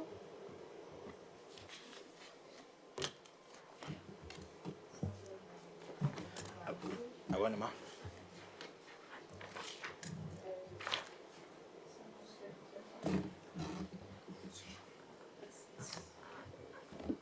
Okay, thank you. Igama lami ngu-Honorable Fisani Shabang.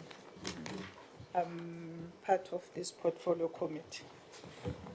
And you were talking on the mandate of the NYDA just now. It's a follow-up, it's a question after that one, but it's still on the mandate of the NYDA. Should you be appointed as a member of this NYDA and become a member of this board, how would you ensure that the mandate of the NYDA is implemented effectively and consistently, guided by the principles of youth development without being prejudiced? Thank you. Thank you. So, ngiyathokoza, Honorable Shibambo, for the question. So, first thing first is to review the agency at large and the programs to see which people, or rather the youth, are beneficiaries. Number two, I will assess the, as I've said, I'll assess the internal controls that are set in for transparency purposes, that are set in terms of someone applying to the other end of actually receiving the grant, to see how does how is it that is there any dead wood within in that process? Are there other things that we need to remove to ensure that we are the agency is efficient and effective, in the sense that it's very much responsive, timely, so without having to drag. Obviously, I think the other thing that I would do is to assess the current systems that are monitoring and evaluating the progress, to see if there are any pockets that we need to improve. By those, I mean the duration of someone applying for the grant and receiving the grant. Is there any way that we can, in the times that we're living in, which is the interesting times of AI, is there any way that we can integrate AI into assisting the system in ensuring that the turnout time between the application and when the grant is provided, or if someone is applying for mentorship or skills development, how do we shorten the duration, however ensuring that everything is within the rules of law. We are not skipping any stages, but ensuring that it's very much effective. So that's one of the things that I think that I would do. Furthermore, I think in terms of the assessment of the resource allocation, I think members of the committee, I stress that very much on the basis that from my profession, I work very much with optimization of resources to the output that we get. So, and as much as that may be the case, some programs you will find that they have a lot of administrative cost, which is a waste, than actually assisting at grassroots level of the people that it should benefit. So it's one of those things that I would look at with the fellow colleagues to ensuring that it's as effective and efficient as possible. Thank you. Thank you, Mr. Mhlango. Next. Thank you so much, Chairperson. Welcome, Mr. Mhlango. I'm Jasmine Peterson, and I'm a member of this committee.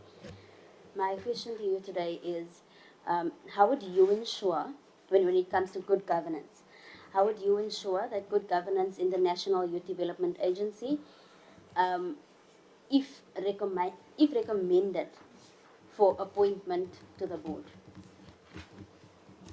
Thank you, Honorable Chairman. I would start with public participation, accountability. In accountability is essentially, like I said, with the after assessing the programs, those who are in charge of those programs would have to account in terms of the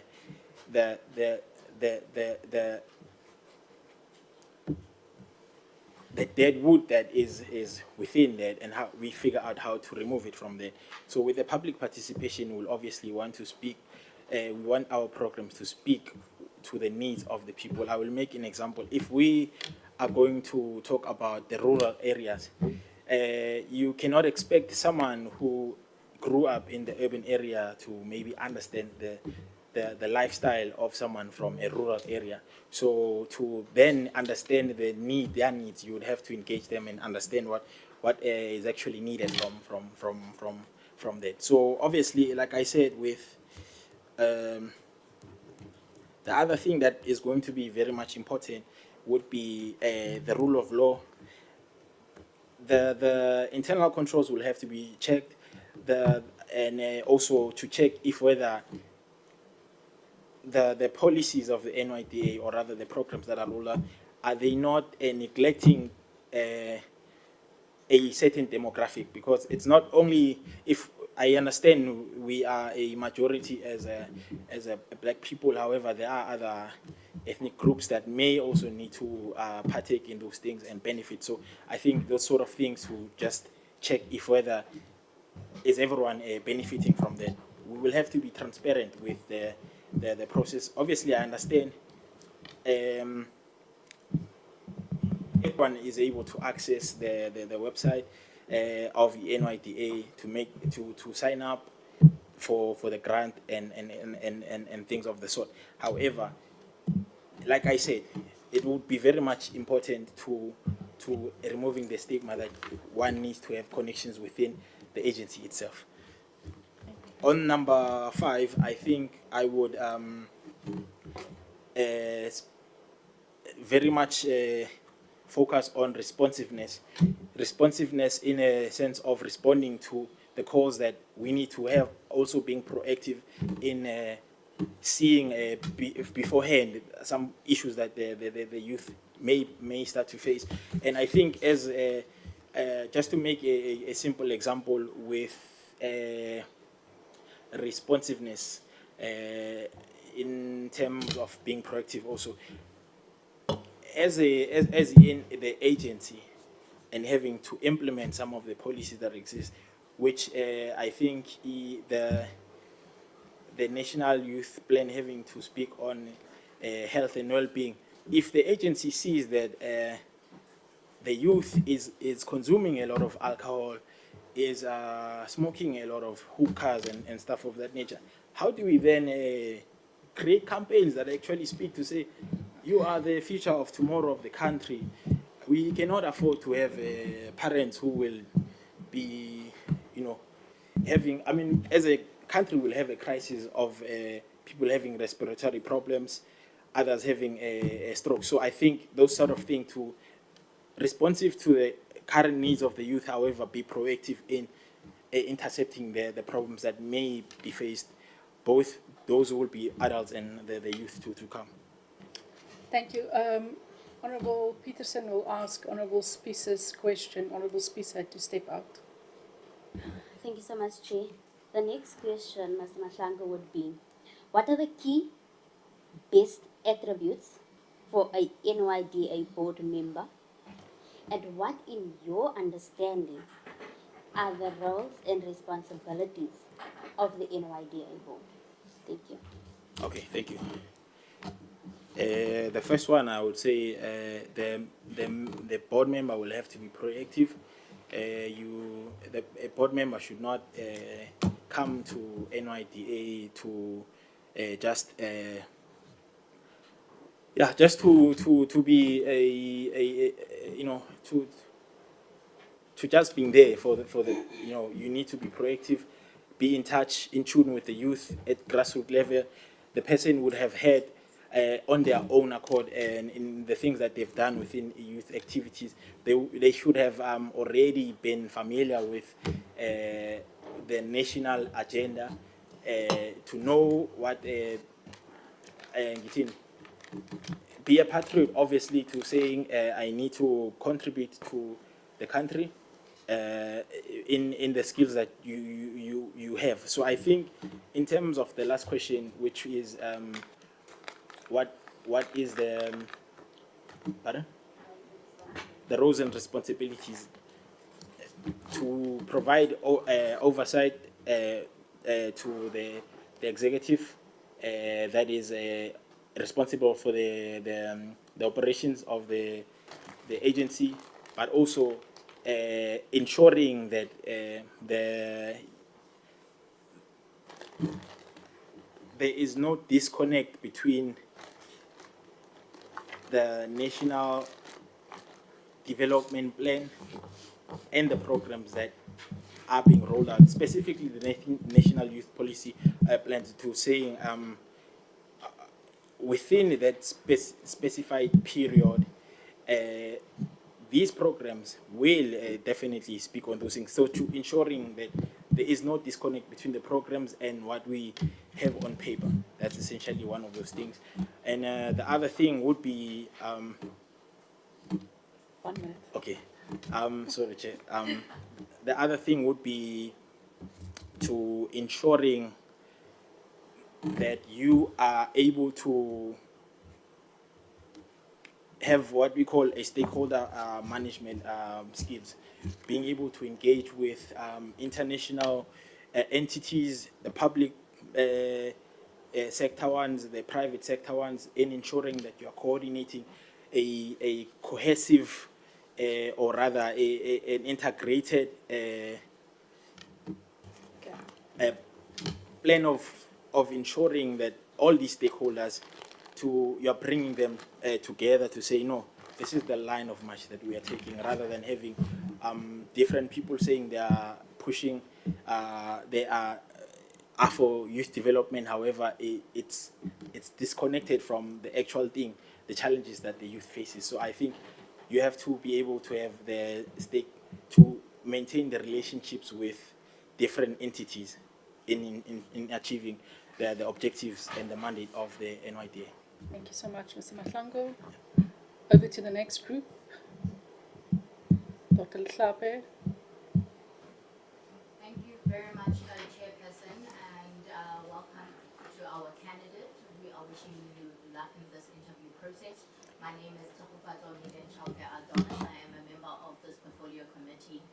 My question is going to be centered around the policy. Just turn on your mic, please, Honourable. Sorry about that.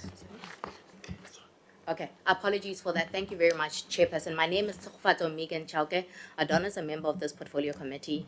My question is going to be centered around policy and the national youth policy. So in your understanding and interpretation, what are the objectives of the national youth policy? That's number one, first part of the question. The second part of the question is that what is the role of the NYDA in its successful implementation?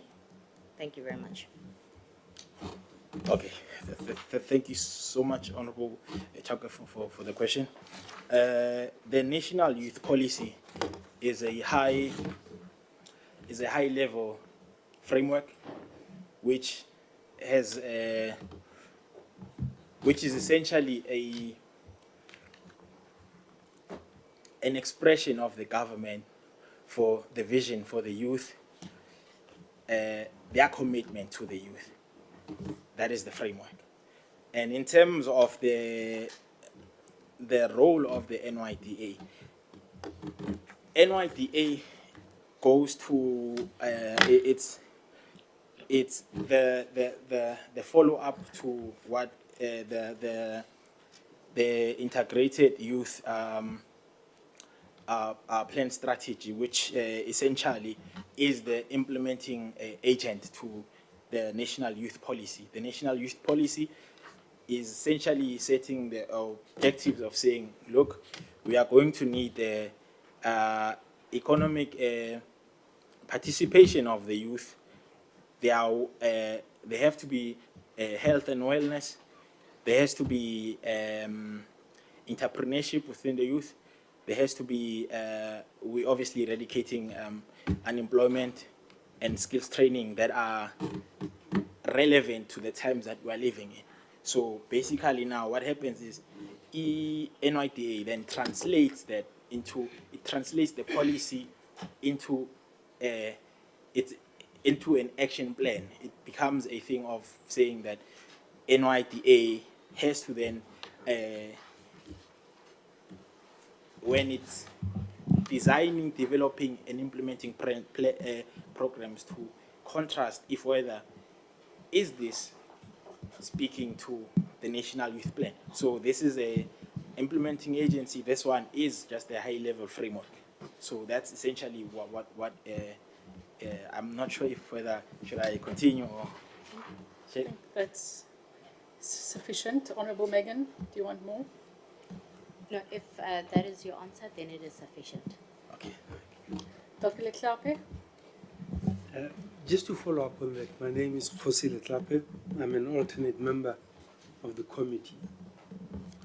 What are the 5 pillars that underpin the National Youth Policy 2030? And what is the cross-cutting theme across the pillars? Okay. Now, after you've identified the 5 and the cross-cutting theme, select a policy priority listed in the policy framework and identify what has been proposed to address that priority area. Okay. Can you please repeat it again? The 5 pillars. 5 pillars of national. What is the cross-cutting theme? And just select the policy priority listed and identify what has been proposed to identify and address that priority area. What has been proposed to address the issues pertaining to the pillar that you have chosen?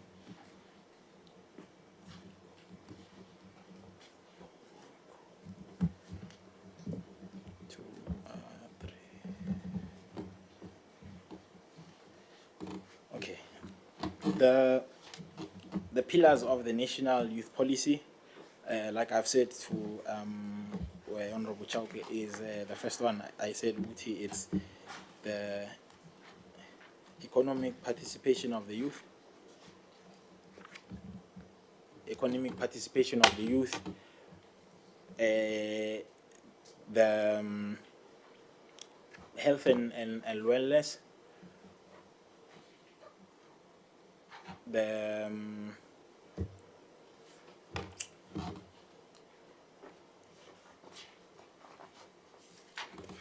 entrepreneurship, and I will say skills development. There's another one that yeah, but from those ones that I've mentioned here, if I'm understanding you very well, Dr. Jose, you want me to from these ones that I just mentioned, to identify one and to explain to you what the proposed, what is proposed and how to address it, correct? Yeah, just select the priority listed and what's been proposed to address that priority. Within the context of within the context of the National Youth Policy. Okay, so in terms of the economic youth participation with the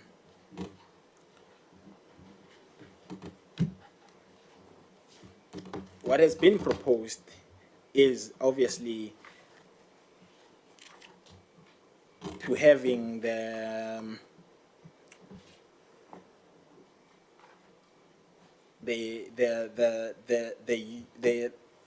from I'm going to link it to the NYDA here in terms of their role in rolling out this theme. I mean the pillar. So in two ways, from their end is that they've identified that obviously they have to incubate and support entrepreneurship within the youth. Within that context, how do they then further on go on to say, okay, you are within entrepreneurship and you are going to be sustainable in that space. Obviously, the NYDA will then play a role in terms of being a bridge between the ones who are entrepreneurs to accessing markets with the relationships that NYDA has with the private sector and also the government departments who could also be Just 1 minute to wrap up the okay to being ukuthi babagqugquzele ukubana nabo bahelebhe abantwana nabo within their small business to say some things that the departments need to procure. Let us maybe say 40% of those. Can it be, regardless of race or anything, can it be that we are then procuring those things from those small businesses that are owned by the youth? So I think that's number one. Number two, outside of the entrepreneurship, it will be the skills development to those that will have the skills to being able to to farm. Bazongena kizo into emkhakheni loyo. Moving forward, the one for obviously I think the work readiness also because we having a crisis whereby the youth between 15 and 24 we're having the unemployment rate of 49 point something there, which is a crisis. So by the work readiness programs, obviously now izo khona ukuthi I bridge abantwana abo to actually getting into that. Thank you, Mr. Nhlanhla. Honorable Onzi. Stokoze ndikhethu. Oh, I don't know if. Oh, thank you. No, thank you very much, Thamsanqa Mahlangu. My name is Sihle Lonzi, Member of Parliament deployed by the Economic Freedom Fighters. I've just got one quick question for you. So the NYDA Act outlines the agency's responsibilities in as far as youth development is concerned. Now, given how the Act is so broad, how would you ensure that the NYDA policies and programs align with the legal framework outlined in the Act? And maybe try to give me some practical examples in as far as this relationship is concerned. Thank you. Stokoze ndikhethu. How the okay as your question was that how does since the NYDA Act is broad, how and it allows the responsibilities, how do I ensure that the programs it aligns with the legal framework? Yeah, I'm trying to maybe so that you understand it better. I'm trying to test your understanding of the relationship between the Act and its legal framework in as far as the work of the NYDA is concerned. And I want you to give me a practical example to that effect. Okay.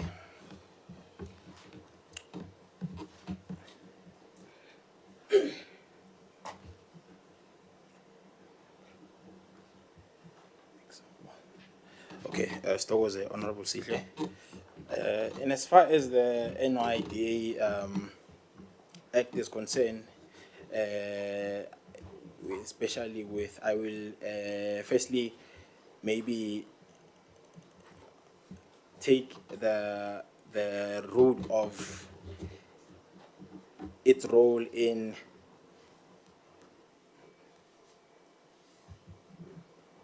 the development of, or rather the bridging between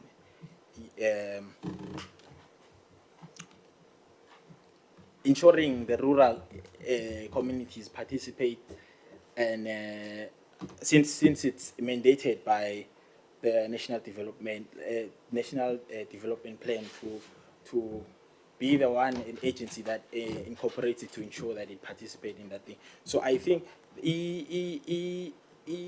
into ongayisho manje ukuthi the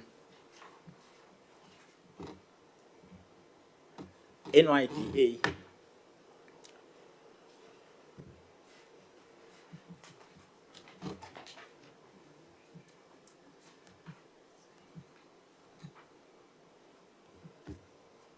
okay.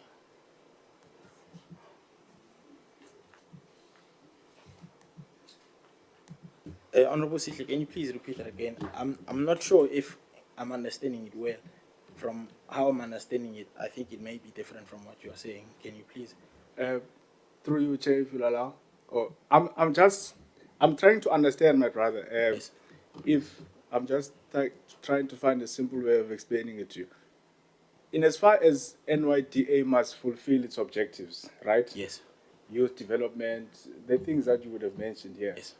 Now, there's the NYDA Act, and then there's the legal framework of the NYDA Act. I want to know if you understand the relationship between those two, and if you can give me some practical example, even one, that demonstrates to us and the people of South Africa that you'll be serving, that you understand this relationship. Okay. Okay, so from the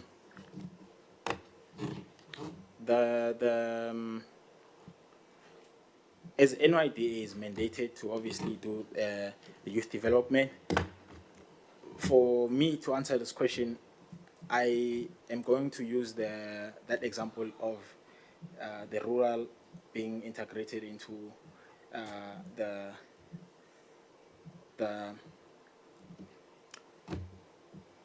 okay, so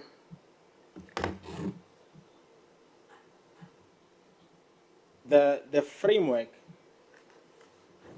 essentially is the skeleton, and then from the act itself, it's the policy, the legal framework will be okay.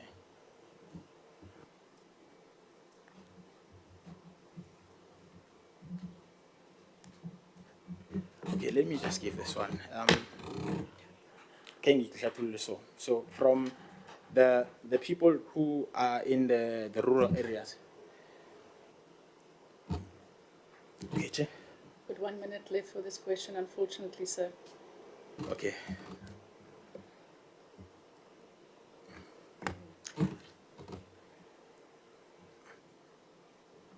I think while you still apply your mind to that question, I'm going to ask the Honourable Tsotsetsi to come in.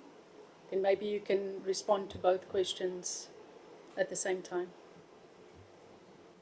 Over to you, Honourable Member. Chair, you're saying you must respond in my 7 minutes. Okay. How are you, class? I'm well, sir. Worried ever since your arrival, I've not seen you take a sip of water. You might want to sip water. Thank you. So yeah, my name is Tiamo Tsotsetsi. I'll just go straight to the question. So what do you think are the barriers that are confronted by young people in South Africa who wants to access higher education? Second, just 3 subsections to this question.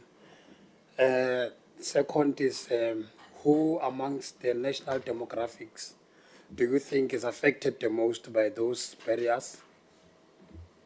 Subsection number 2 is why do you think this demographic is affected by, is the one that is affected by those barriers? And number 3, what do you think the NYDA should do in participate in resolving that challenge? Number 4, which is a very straightforward one, could you tell us what is the budget of the NYDA? Sure, thanks.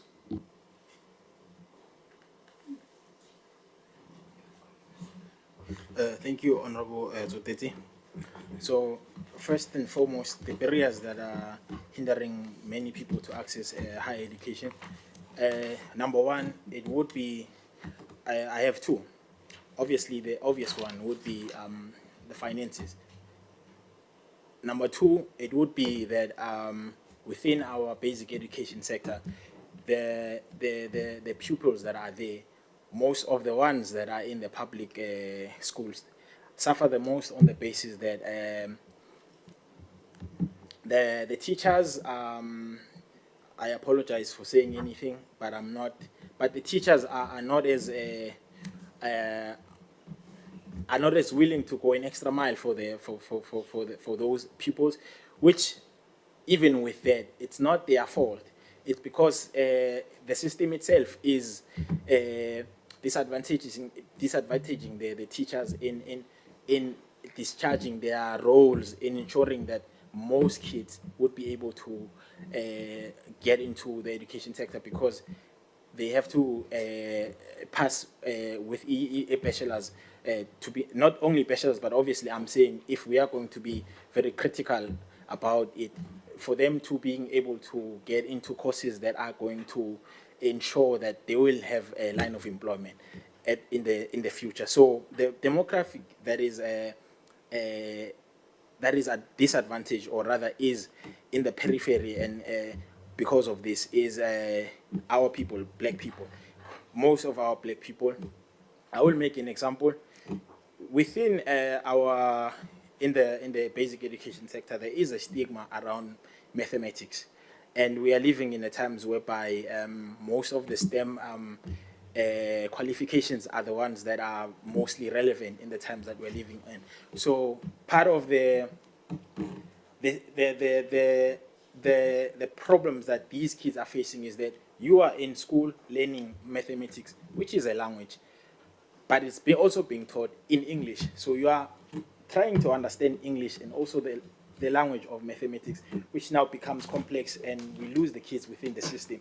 So that's essentially part of the things that are very much problematic. I'll just add something that I am doing to contribute towards solving that crisis myself.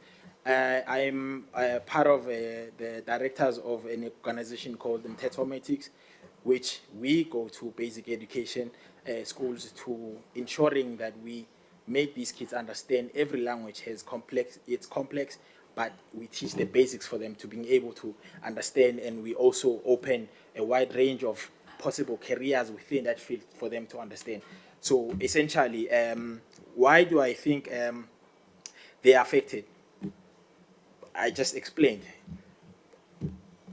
They obviously are having a barrier between the language that they are learning in and the language that is being taught. I will just say mathematics. Obviously, not everyone is going to be a mathematician. Number two, outside of the scope of the curriculum, we find ourselves in the post-apartheid era. However, most of its effects are still being felt 30 years later, and so it's very much a thing of saying. I'll just make an example just to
deliberate on the that took place, and from there our portfolio committee will adopt a report with our recommendations. That report will then serve in front of the National Assembly, where members of the National Assembly will vote on that report, and from there our recommendations will then be sent to President Ramaphosa.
clarity also, or transparency rather, with the board and the public itself.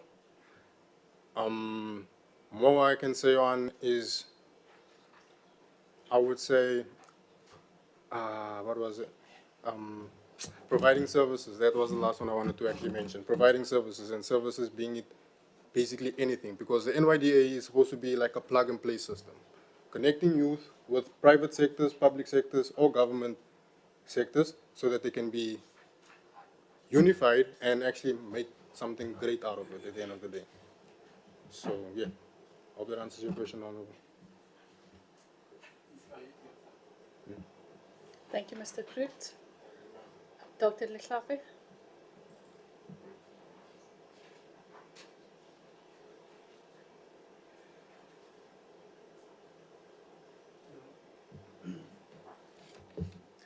My name is Khosi Letlape. I'm an alternate member of the committee. In your own assessment, Mr. Kroot, do you think the NYDA performs its mandate efficiently? If yes, how so? If not, what are the shortcomings and what are you proposing to strengthen them? And you can give us practical examples. Thank you, Doctor, for that question. In my honest opinion, in my truly honest opinion on the research that I have done, especially on the NYDA and especially on the companies that the NYDA has funded in the past, I would say they are on par with their mandate. They're not always exceeding it, or they're not under the responsibilities of their mandate. Yet there is room for improvement. There's always room for improvement. The thing is, especially with the youth of today, they don't really understand the opportunities that is actually available for them and what is out there. Now, how are we going to create those opportunities, or how are we going to make those opportunities more visible? You have to put in someone who knows the ways around. And to be frank, it's going to sound a bit nostalgic, or rather naive, because I can see my panel is a bit grown than me, but social media is actually the only way that you can connect with the youth right now. You see? So, with that being said, opening ourselves, especially to the media, is the only way that we can actually also include many youth owners, business owners, to come in, to come seek the funding, the skills training, and to actually make a success for themselves at the end of the day. So, like I said in the beginning, yes, they are on par with their mandate, but yes, there is room for improvement, a lot of improvement. Thank you, Doc. Honorable Chauke Adonis. Thank you very much, Chairperson, and good afternoon. Welcome to the candidate as well. My name is Tseofatso Megan Chauke Adonis, a member of the Portfolio Committee. My question to you would be in how, if you are now a member of the board, will you ensure that the NYDA, in effect, ensures the successful implementation of the youth development, the youth development policies and in principle, and also how will you show the accountability therefore? Thank you, Chairperson, for that question. How I would do it is basically following the NYDA's mandate. It is not only supposed to be for stakeholders or for shareholders within where we are going to be funding, but these rules and policies and pillars are actually supposed to be applied as well in this board, meaning that transparency has to be clear, skills have to be on par. So, with that being said, how I will improve it or implement it, it's by basically treating everyone else on the board just as another stakeholder, making sure that they give me efficient work at its best rates, at its best timing, and just doing their best. Thank you. Thank you so much, Mr. Kroot. Honorable Kanyele. Thank you very much, Jefferson, and good afternoon to you, Mr. Kroot. I'm just going to go straight to my question. The question that I have is, What strategies would you devise to ensure the agency effectively implements youth development programs? Question. The strategies I personally would use is, like I mentioned before, using our biggest role or our biggest player in such game, for the youth especially, which is actually social media.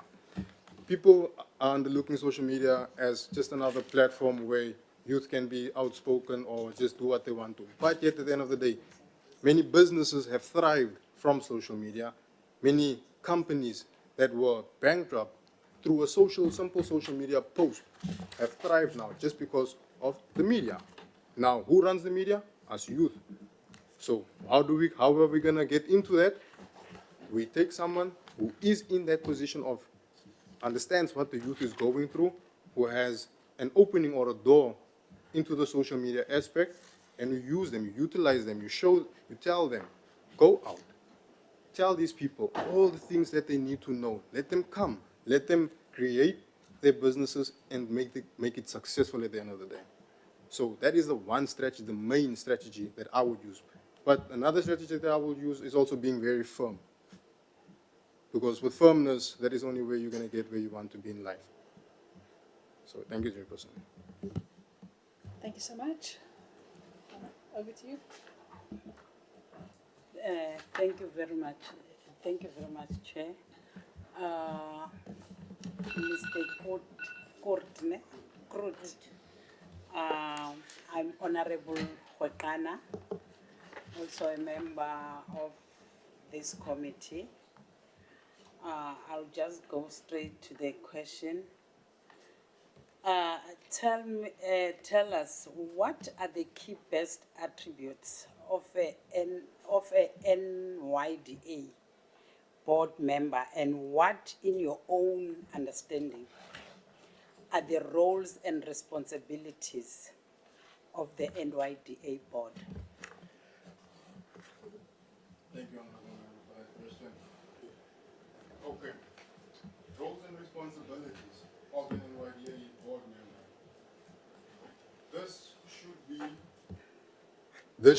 This should be being very transparent, first of all, because no one likes someone that's beating around the bushes. Secondly, being able to actually do the job, because anyone can just say a lot of things, and then when it comes to push comes to shove, they're not doing the right thing. That means now you have to have the skill for it also at the end of the day. Thirdly, I would say the passion. You cannot go into a job place without passion. You have to have passion, because that's the only way you're going to receive those goals at its highest points. So, and to continue with that, attributes that I personally would have is to be very, just like I said, open with the public, open with society, open with your shareholders, the stakeholders that are coming in, the candidates, the board members itself, not hiding anything, making sure that they see what you see and they hear what you hear. So, yes. Thank you, Honorable Member. Thank you so much, Mr. Krut. Honorable Pawan. Thanks very much, Chair. Ms. Court, my name is Renee Lopolwane. Let me go straight to the question so that we'll be able to answer. My question is, how would you ensure good governance in the National Youth Development Agency if you recommended for the appointment of the board? Thank you, Chairperson, for that question. How will I implement good governance? That is by, I would personally say, not taking things lightly, because a lot of things, and especially in boards, like, people tend to stray away from the actual truth, and then it ends up being just a whole lot of false news everywhere. So what I would actually do, and what I will implement, or govern, in fact, is that each and every board member must be transparent, especially with the executive chairperson, especially when such questions as what are they implementing or what the duties were. Those things are very important. They have to be very, very clear. And also knowing how to read people at the end of the day. Because you cannot have someone govern you without them knowing who are you at the end of the day. So I hope that answers your question, ma'am. Thank you. Thank you. Honorable Shabango. Thank you, Chair. My name is Honorable Fisani Shabangu. I'm going to ask you a very easy question. This NYDA, there is a policy that was developed, which is a national youth policy. Can you share with this panel your understanding on the objectives of the national youth policy? Excuse me, and how the board could aid with its implementation? Thank you. Thank you, Honorable, for that question. Okay, the objectives, excuse me for my language, objectives for the NYDA. It is to ensure that they provide services, that they have proper monitoring and evaluating tools, that I forgot a few of the points, but yeah, that they have these tools and they make sure that all these tools are actually implemented in all the correct ways. So such tools being also, like I mentioned earlier, those of the providing services, monitoring and evaluating, and also skills development itself, which also gives chance to educational development, and also ensuring that the youth can actually also be cohesive in all the social, government, and private economic developments that are in place. So to go forward on that, which one I would use mainly is basically to make sure that the cohesive integration of youth is used efficiently, because there's a lot of youth business owners out here that want to be solely their own bosses, which is understandable. Though they need certain tools, certain experiences, certain knowledge and wisdom from other companies for them to make it where they have to be. And most of the time, or most companies, let me say, owned by youth, do not have that advantage of being able to go speak to a private sector owner or a government sector owner. So that's where the NYDA comes in, give you the skills, give you the training, all the education you need, and then set you forth with all the right people so that you can all collaboratively work with them at the end of the day, and on also making sure that all your goals and all your visions and missions have been accomplished and efficiently at the end of the day. So yeah, I would say the cohesiveness of the youth with all these public sectors, private sectors, and also the society itself. Thank you. So, yeah. Thank you, Mr. Groot. Honorable Spies. Good afternoon, Mr. Good. My name is Eleanor and the surname is Spies. My question, you have now been asked to share your understanding on the objectives of the National Youth Policy 2030. So my question following on that is, what are the 5 policy pillars that underpins the National Youth Policy 2030, and which the cross-cutting theme, and what is the cross-cutting theme across the pillars? Now, select a policy priority listed in the National Youth Policy 2030 and identify what has been proposed to address this priority area that you have identified. Thank you, Honorable, for that question. To be honest with you guys, personally, I only know about 3 at this point that is actually that actually really stick to me, which is the education and second chance in skills development, the cohesiveness of integration of the youth, and then also the physical and the mental health development amongst the youth. I personally would say the physical and mental health development amongst the youth, because this is the main issue that we've been facing, and it's an issue that is never going to go away unless we take those steps to make it go away. So with that being said, I'd say with the government's help, the private sector's help, and the society's help, that with this NYDA programs can be instilled to fight these challenges. Because I'm personally how can you say, born from a program like what the NYDA has sponsored before, whereas I have actually worked in the clinic and saw these mental and physical issues that the youth has been facing.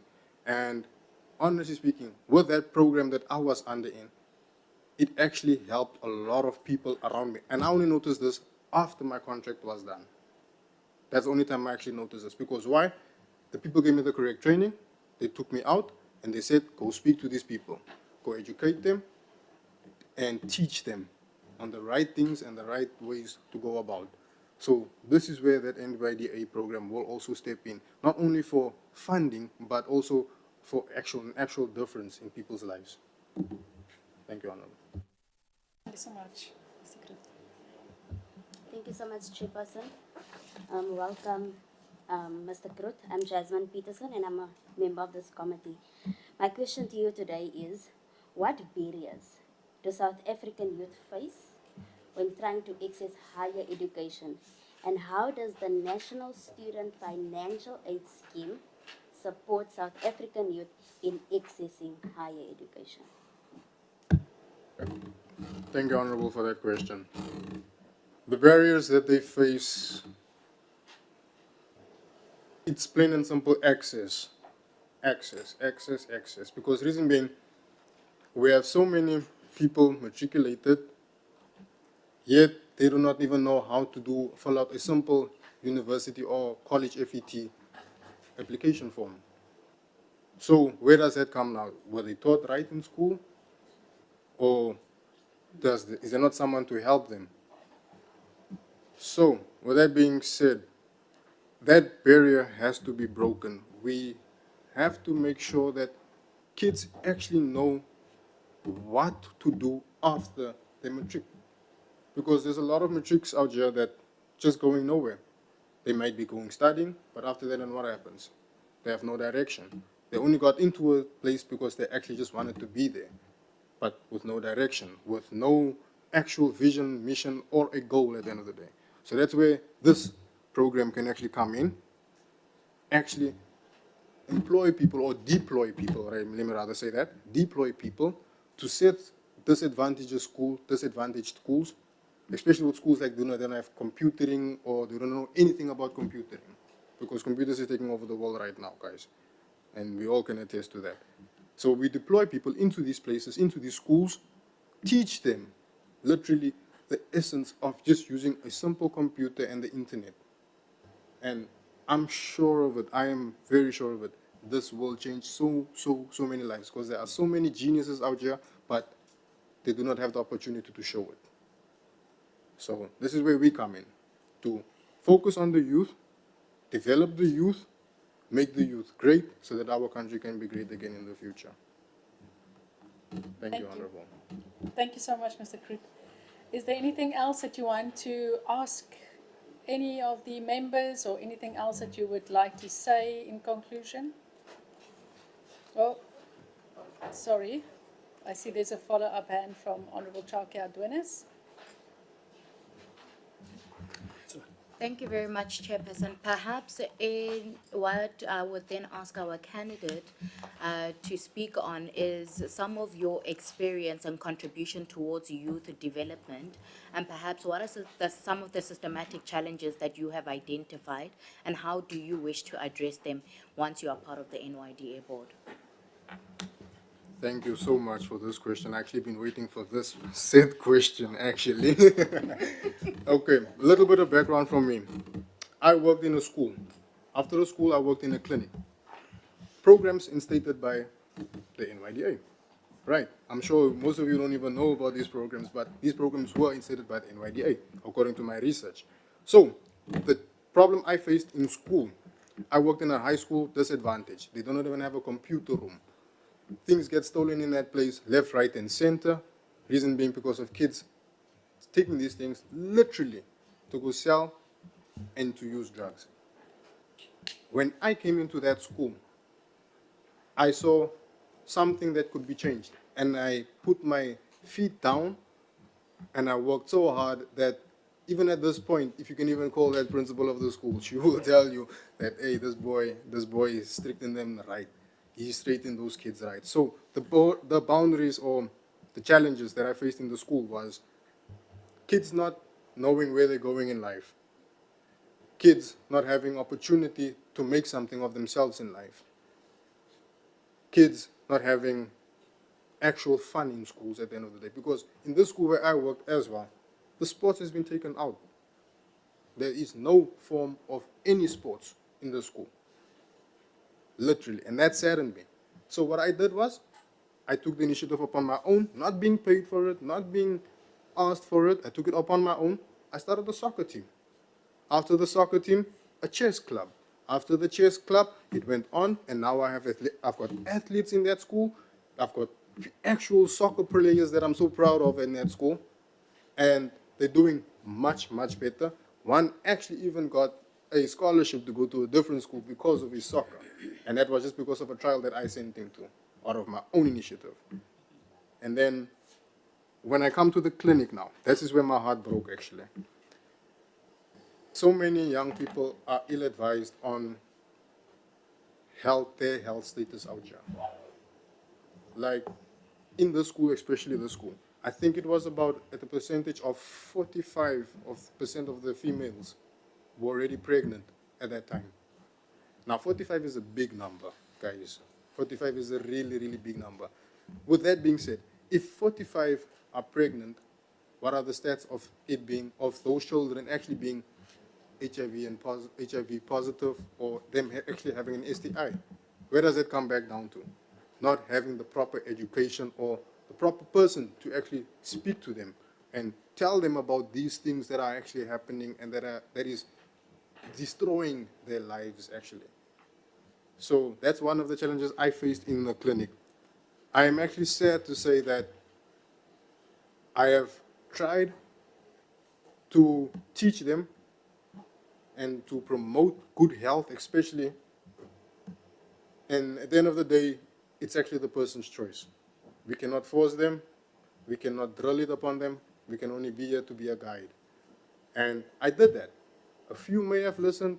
We won't know until they come back with the results. But I would say just that part, getting the right people to come and speak to these children, showing them that there is a life even if you are HIV positive, or that it's not the end of the world because you have an STI, or there are still opportunities after school even if you are bearing a child at that point. Because a lot of people drop out because of sad reasons. And that is very sad, and especially from the neighborhood that I come from at this moment. It is really, really sad. And I just hope that I will be able to make that change, especially with the help of you all here. So thank you. Thank you, Mr. Krutz, and thank you to our whip for that question. Is there anything else you would like to say in closing, or anything that you would like to ask us? I will just close with this. A man once said, it takes a simple mind to start something, but it takes support for it to actually succeed. So, all I ask is from the board is support, support, support. Please. I'm asking this as a representative of the youth. Please support. Thank you. Thank you. Thank you so much, Mr. Kroot. Thank you for sharing your passions with us and your vision, your insights. Thank you also for the work that you are already doing within your community to support young people. We are indebted to you, and thank you for your time today. And maybe just to tell you from here, the Portfolio Committee will still embark on 2 days of interviews. We will interview 20 candidates.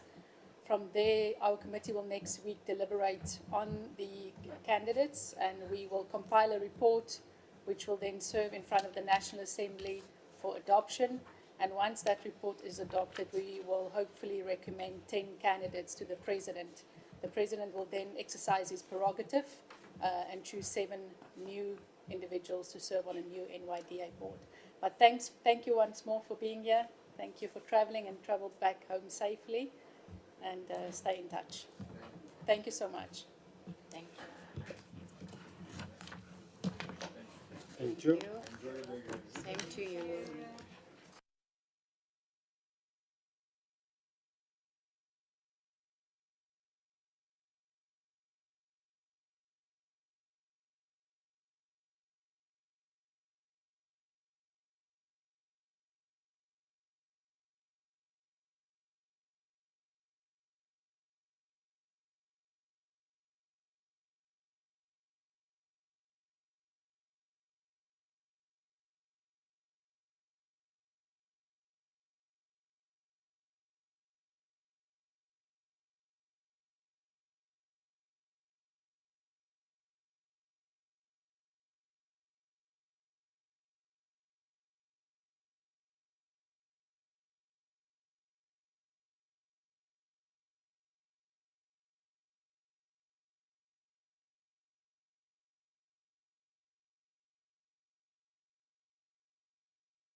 Very good afternoon, Ms. Sylvia, Ms. Shirley, Henry and Philemon, if I've got it correctly. You're very welcome to Parliament. Please feel relaxed, don't feel nervous at all. This is your Parliament. We really welcome the opportunity to engage with you this afternoon. Thank you very much for putting your name forward to be counted amongst those that will be considered for a position possibly on the NYDA board. We are looking for very passionate, very committed, very skilled, visionary young South Africans that can take the NYDA to the next level. So we thank you for making yourself available, for coming to Cape Town, to Parliament, to spend the afternoon with us. I'm Lisa Linda van der Merwe. I'm the chairperson of this portfolio committee. I'm with honourable members of the portfolio committee. They will introduce themselves when they ask you questions. All of them will engage with you. We've got 40 minutes for an interview with you, so each member will have about 3 minutes to interact with you. If you're not sure about your timing, you can just look towards me and I will give you an indication. Maybe we can just start by asking you to tell us a little bit about yourself, where you come from, what your passions are, just a little bit of background about yourself.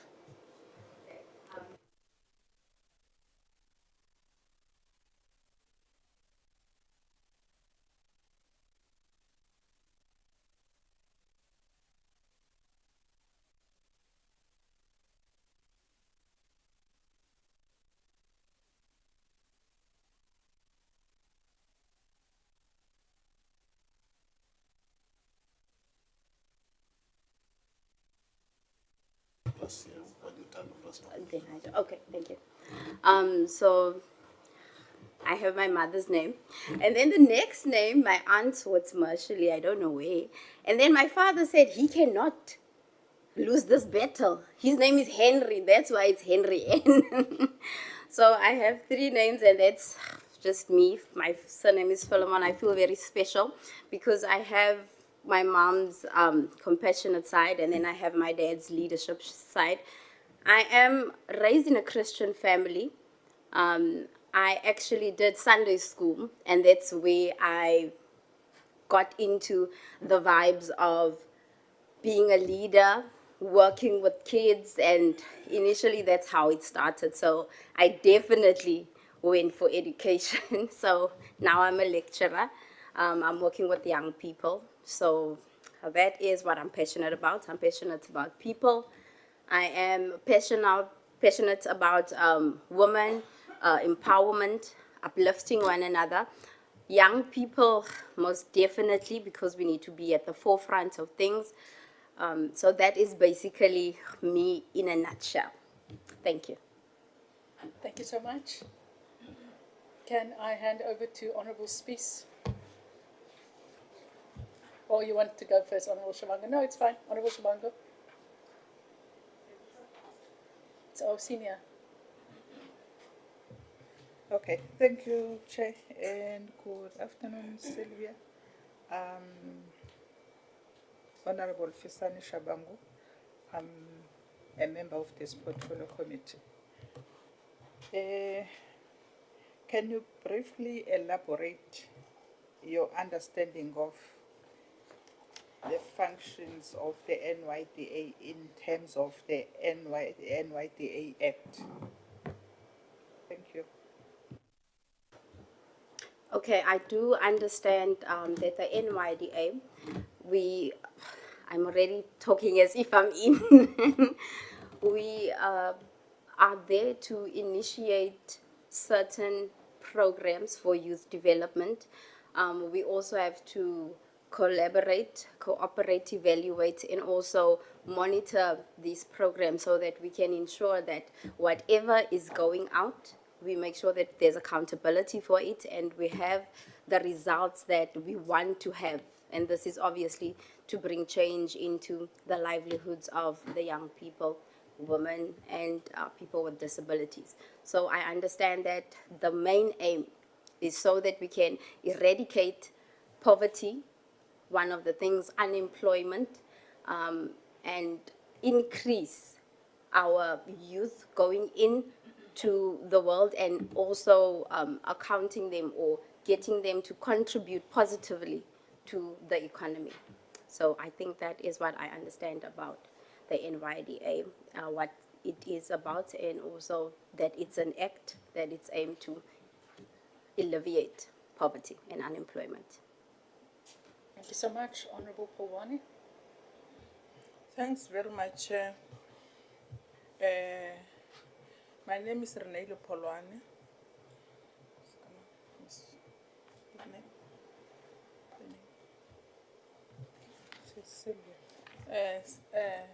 Sylvia, let me go straight to the question because you touched some of the strategy. What I want to know is what strategy would you devise to ensure the agency effectively implement youth development programs? Thanks. Okay, I understand that the question is what type of strategies that I will implement on the NYDA to take it to the next level. Okay, so what the problem is in not, well, but let me say, seeing that we're dealing with South Africans, what the problem is that we have this one way of looking at things. It's either you're going to be an educator, you're going to be a nurse, you're going to be a doctor. And as we are moving into the Industrial Revolution, I have realized that most of the young people do not really take it into consideration that the world is changing. So what we need to do is we need to implement skills development that comes to the technological side. We are doing the whole AI thing now, robotics. So if we can get this and start it at an early age or even implement it in school, seeing that the young people ages from 15 up to 35, if we can implement this in school already now, we would have the skills already developed once that child or the young person comes out of school. Then it's just, let's say, a layer or at least the first step into changing, and then after that change to the next step. So I'm just thinking that we need to understand that the technological theologies, it's changing. So we need to ensure that we get more onto that so that we can be recognized not just in South Africa but also internationally as well. So that will be one of my main strategies or new strategies that I would like to have implemented at this point. I hope I answered the question clearly. Thank you so much, Honorable Spies. Good afternoon, Sylvia. I'm Eleanor Spies. I'm a member of this committee. Sylvia, my question will just latch onto the former question, and I would like to understand what is your view or what is your assessment of the work that the NYDA performs? Do you believe that they perform their mandate efficiently? And if you do think so, how so? And if not, what are the shortcomings and what would you propose to strengthen them? And if you could possibly please provide us with practical examples. Thank you. Thank you so much for that question. Okay, so basically, I understand that the NYDA, I have made personal, myself, I've went to an NYDA office and I actually wanted to apply for one of the bursaries there. So my personal experience going there was excellent. The way they helped me, the way they explained, and they told me, this is what you need to do, this is what you need to get. I eventually got it. I was so inspired by that I actually wanted to be an information hub from the NYDA. So I wanted to get information from the NYDA and then bring it into my local community because they helped me so professionally, and I actually got what I wanted. I have also checked your stats. I could see that you have 6 success audits in this life, or the time that we're living in now. That is not really possible, because while we have things like corruption, we have things like fraud. So to get a good audit, that already tells me, or 6 successful audits, it already tells me that NYDA is doing the things that needs to be done. Everyone is getting what they applied for. I have also seen that you have trained over 140,000 people for these past few years. I also see that in the 3 years, you want to at least train 260,000. So it already tells me that we are moving from the first scale or lower scale to a higher scale. So if it's in the 3 years, 260, I'm sure another 3 years it would be 300,000. So I am really impressed by those numbers, and that is how I know that the NYDA is successful and that they are playing a huge role in, like I said, eradicating the poverty and the unemployment rate in South Africa. Thank you so much, Chairperson. Welcome to the side of the world, Sylvia. My name is Jasmine Peterson, and I am a member of this committee.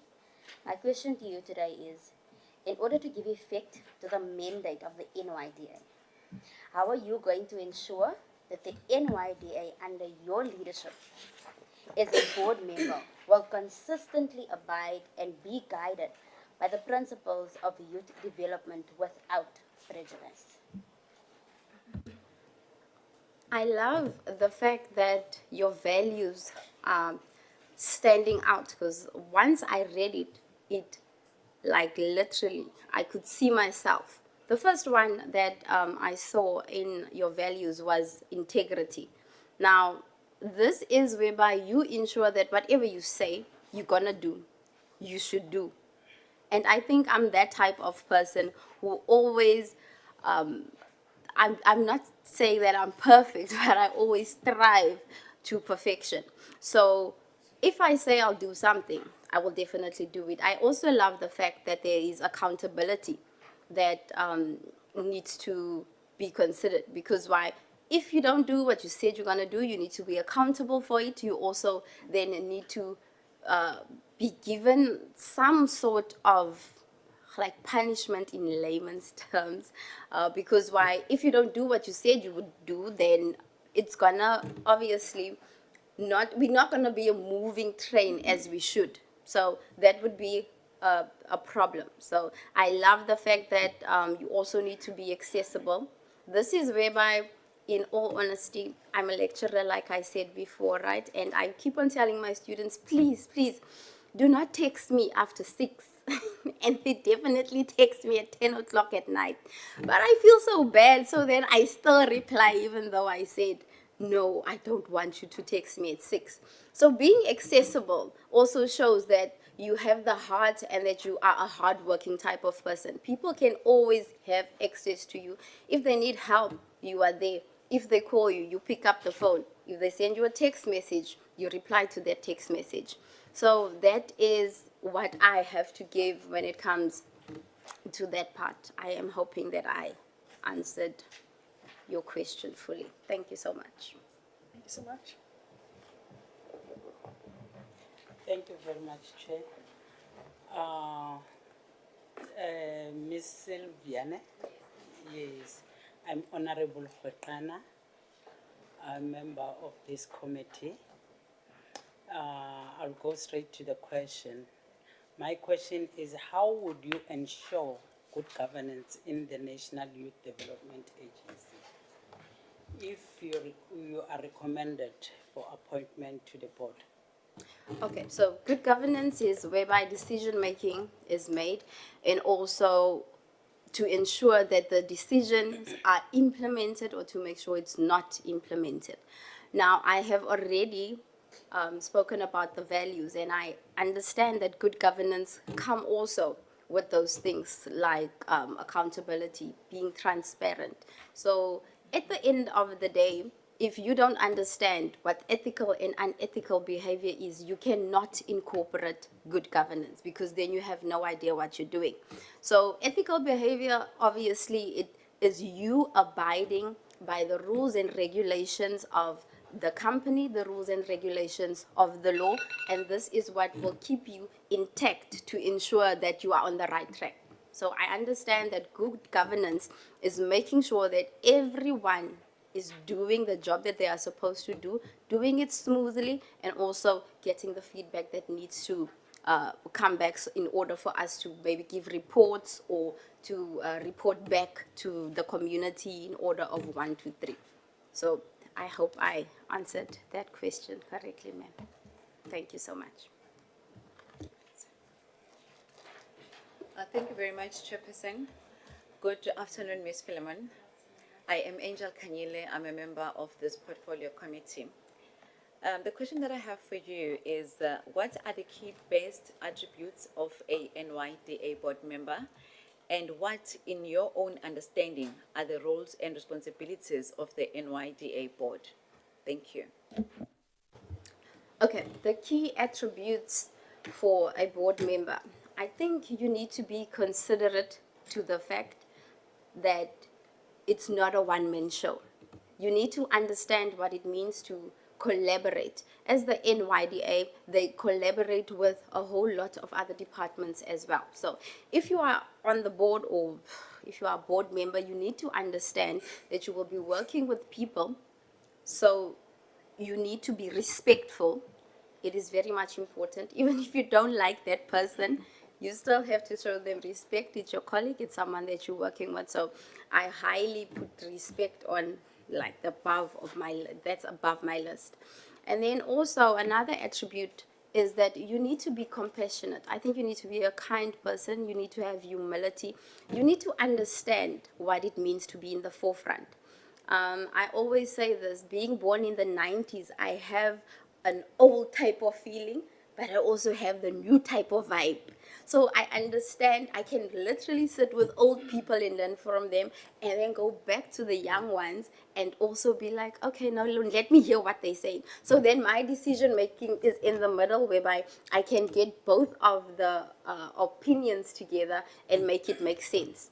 So at the end of the day, I think those are what's the top of my list when it comes to being on the board and understanding what you need to do. The roles and responsibilities of a board member. You need to understand that wherever you go, you will be classified as she is working for the NYDA. So you need to come forth as professional at all times. You can't just do what you want or just say what you want. You need to be very considerate with your words and also understand that you are now a part of a brand and we have respect for that brand. So your responsibilities will be simple to ensure that you do not let the brand down. That is my answer. Thank you so much. Thank you, Honourable Tsetsi. Honourable Tsiamo Tsotetsi.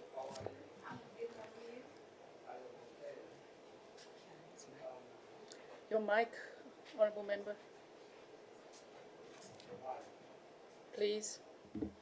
Thank you. So I am Honorable Tiamo Tsotetsi, and I have a problem that the chair struggles to pronounce my surname. I hope you can. So are you able to share with the panel your understanding of the objectives of the National Youth Policy and how the board could aid with its implementation?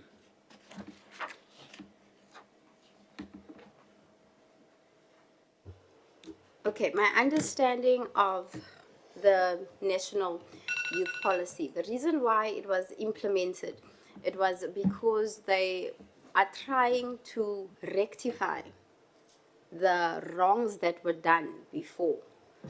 So with this policy, it ensures that we have plans as the National Youth Development Plan.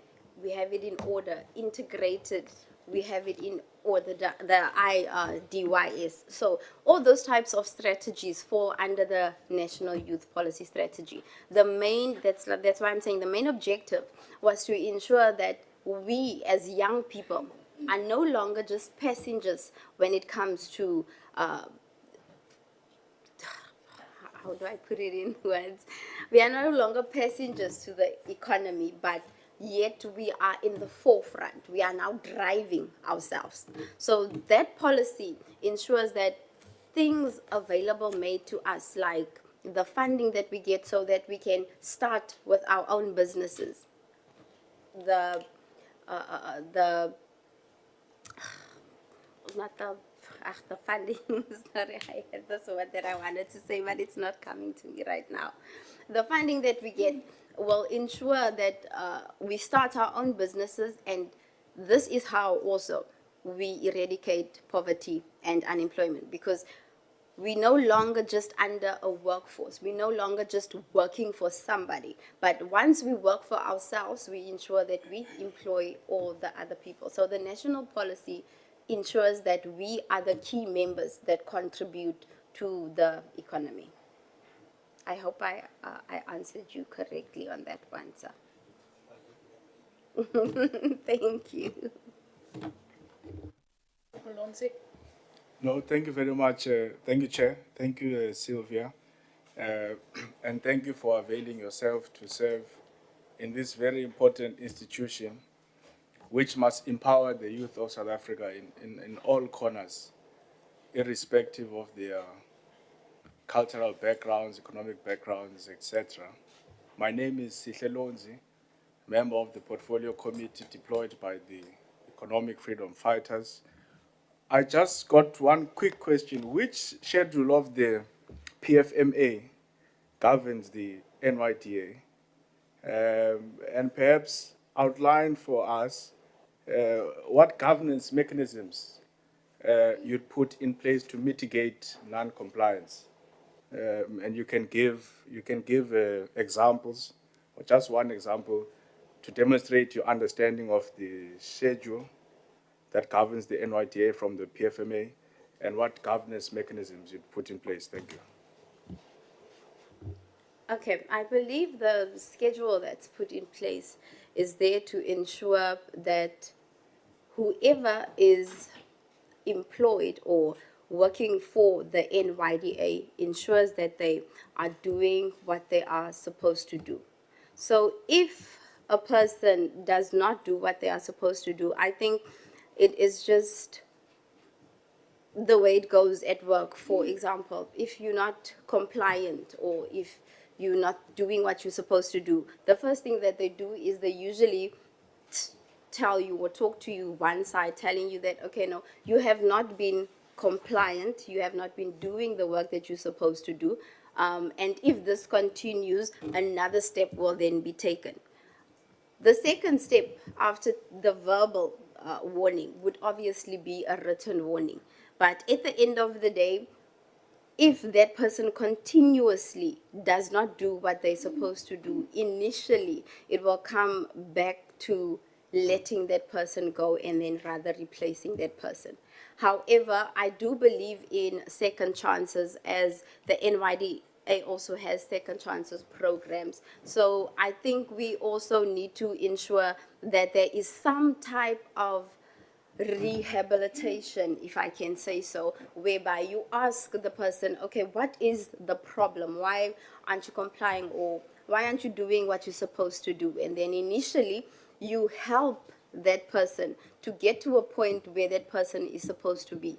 That is where collaboration comes in, that is where teamwork comes in, and that is how we will ensure that the train keeps moving at a pace that it should, because we are there to also assist one another. So I think that's also one option that can be made available. But I think most of the time we just skip that and you go directly into the verbal and the written and then letting that person go. So that is what I can say on that part.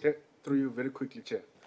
Maybe let me put it differently Okay. so that you understand it. So in the Public Finance Management Act, there are different schedules that are there and parts. So Okay. there'll be Schedule 1 and a Schedule whatever. So I'm saying, which of the ones that are there, which one governs the Oh. National Youth Development The Public Act? Management. Public Finance Management Act. Which one Yes. governs the NYDA? I And then I believe- then said, what Okay. specific governance mechanisms would you put in place to mitigate non-compliance? So which schedule? So you'd say it's this one, and then these are the governance mechanisms I would put in place to mitigate non-compliance, for example, and then you give your practical example. Okay, so I must refer to the public Yeah, please tell us management the one schedule, and then, yeah. okay. So I believe it's the Public Management Act. I don't know if I am 100% sure of how you say it, but I understand that that act, it informs or ensures that managers start to manage, and it ensures that there is a low corruption and low fraud when it comes to the public's money. So that is what I understand there. If you're referring to that and then non-compliance to that, is that what you are you asking me? I'm referring to a specific schedule in the remember the Public Finance Management Act is the big document, and then there's a specific schedule that deals with the NYDA. So I'm asking about that one, if you know it. Okay, I just know the public. I just went through some Okay. of No, the thank- act, so thank you, Chair. That's why I was referring to the public management one, because I was thinking you're referring to that one. Thank you so much, Ms. Philemon. Can I ask Dr. Leklape and our whip, Ms. Chalke Adonis? Very much, Chairperson, and good afternoon to our candidate. Wishing you a successful interview process. I know we're right at the end. My name is Tsegofatso Megan Chauke Adonis, a member of this portfolio committee.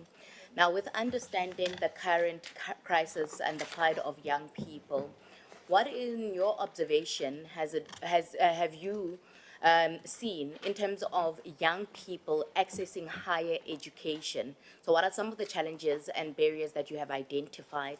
And additionally, in terms of the National Student Fund Financial Aid Scheme, National Student Financial Aid Scheme, how has it helped or aided young people in accessing higher education? Thank you so much for that question, ma'am. Okay, I am also still busy with my own studies. And the reason why I am still busy is because there is definitely issues when it comes to higher education and funding. So because of funding, it is impossible to continue to study for me at this point. But what I have realized the main problem to be is I saw the amount of people that actually applied at the varsities, and then the people who got in and the people that were declined. So the problem there is that we do actually have the students. The problem is that we don't have the premises. So we need to understand, or we need to come to terms to the fact that we need to expand, we need to get more like varsities, or we need to expand the current ones that we have so that it can, the capacity that they have there, or the capacity of students that they get, be put in the higher education varsities or colleges or such. Another problem also is that the young people see varsities as this big achievement, and then they see colleges as, I don't want to go to college, just imagine. So I think we also need to change their mindsets when it comes to going to a college after school, so that they can train themselves, get the skills that they're supposed to get there, and then come into the workforce. So I think that is the main problem that we have when it comes to higher education.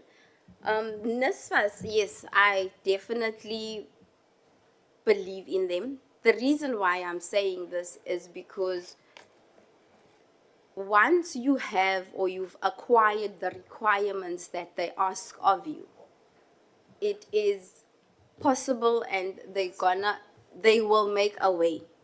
My sister, actually, she's at Wits now, and we didn't have funding, so we were stressing. And then another lady helped us, saying, "No, you can apply for nurses."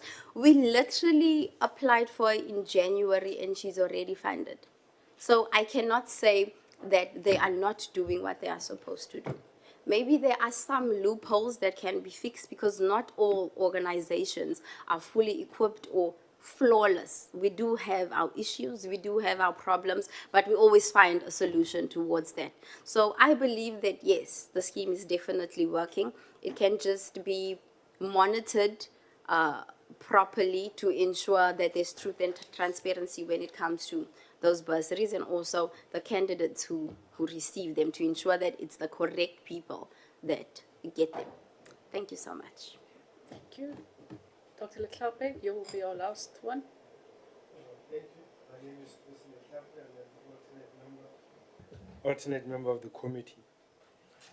Now, what role do universities in South Africa play in improving access to higher education for youth? And what has the NYDA offered to assist youth in acquiring what the universities have to offer? Okay, can you just repeat the question? I was busy writing it down. Sorry so much. What role do universities in South Africa play in improving access to higher education?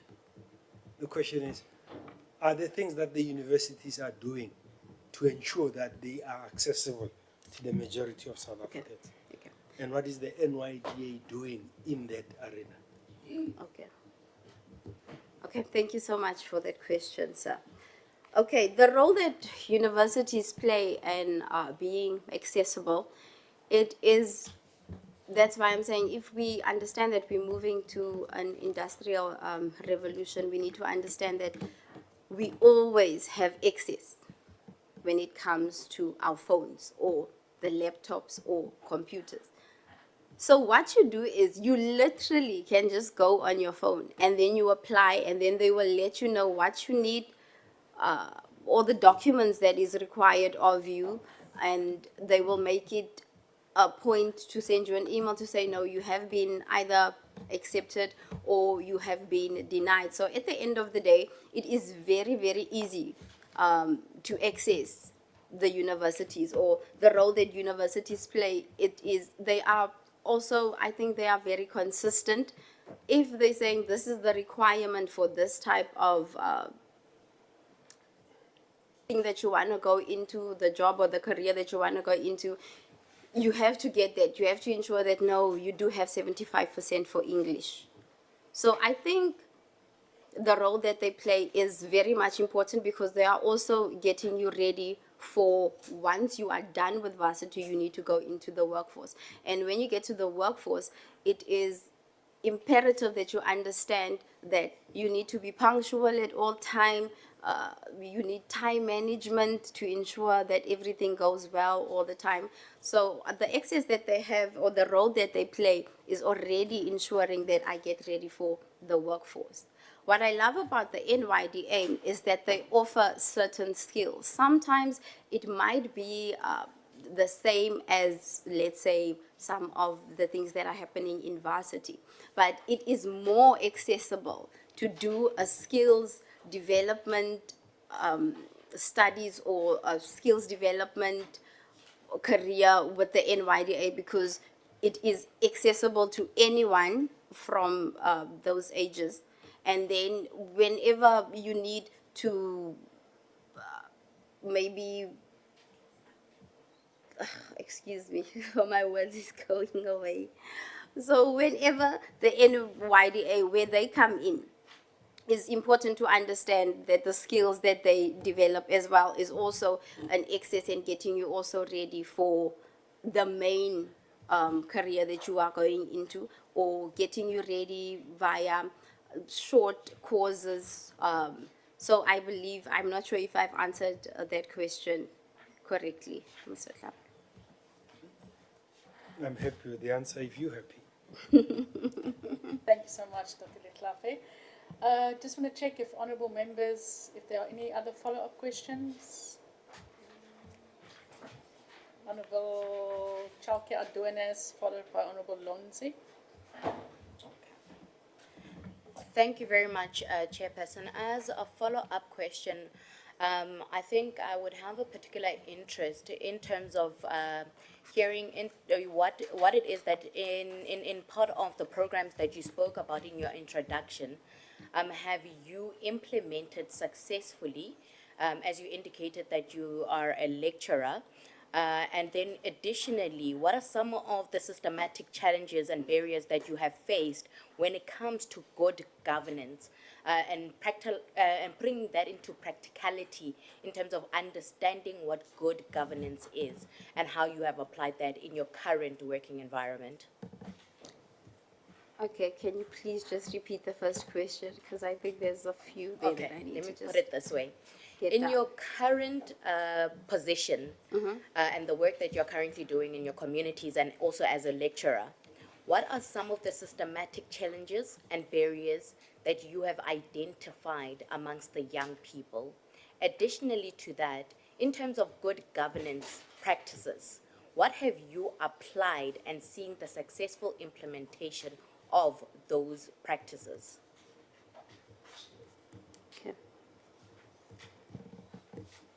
Okay, so as a lecturer, I often deal with young individuals, and the main problem is they are looking to acquire skills by being spoon-fed instead of actually working through the program. So it's an issue to get them to literally study, because you can stand in front of the horse, but you can't make it drink if it doesn't want to drink. So the main barrier is just them being in a sense of, I'm just here and I just want to fly through this course, or I'm just here to get the corrections because I didn't do the work. So that is basically the main problem. Also, when it comes to them being punctual, pitching up all the time, it is also a problem, as some of them or most of them are also like unemployed, so they don't have a source of income. So it makes it a bit of a problem for them to travel. But at this point, what I have done is I've created like a WhatsApp group whereby I usually send all the work that I do during that day, and then just tell them, okay, if you have an issue or if you have a problem or if you have a question, you can then just ask me on this, because I do understand. Some of the students, they are also working students. So that is another thing. So they are not in class all the time. And for the subject that I'm teaching, it is imperative for that person to be in class all the time, because that's how you will basically learn. You can only do so much over a WhatsApp group or WhatsApp conversation, and most of them don't really like talking over the group. So they would want you to be there in person so that they can talk to you face to face. So I've tried to implement that, and also working after hours if they need assistance, or staying late in class after someone maybe came late or that person couldn't be there the previous day. I will stay an extra hour for that day if that person is there, so that I can just get that person to catch up. Another, we have a lot of barriers when it comes to young people, is also the fact that they are too relaxed when it comes to getting control over their lives. So I'm there every day and I'm trying to get these learners to understand that if you don't make a move now, when will you make a move? And then it's like they just look at you like, ah, man, we have time. I think that's what they think because they look at me in that sense. And I'm just thinking to myself that, do you know that time is running out and this is your time now? Being a young person in South Africa today is so different. It's an honor to be a part of this South Africa because I have seen changes in Parliament. There is so many young people. I cannot believe I have literally seen the change from that era to the era of now. So making them believe in themselves, it's also a problem. And then we have the whole drugs problem, because sometimes they will just do it once they are there.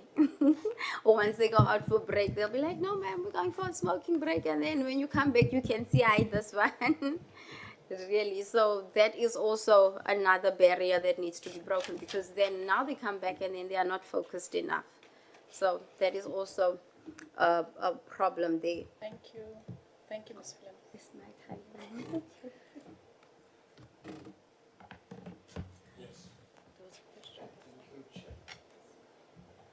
Let Honourable Lonzi go first and then you, Honourable Tsiamo.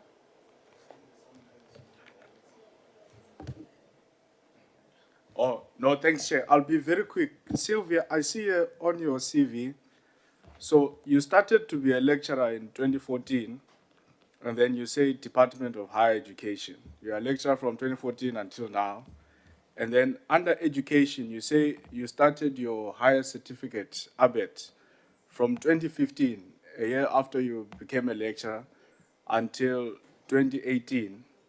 And then from 2020 until now, you're busy with your junior degree. Which institution do you lecture at? And what do you lecture there?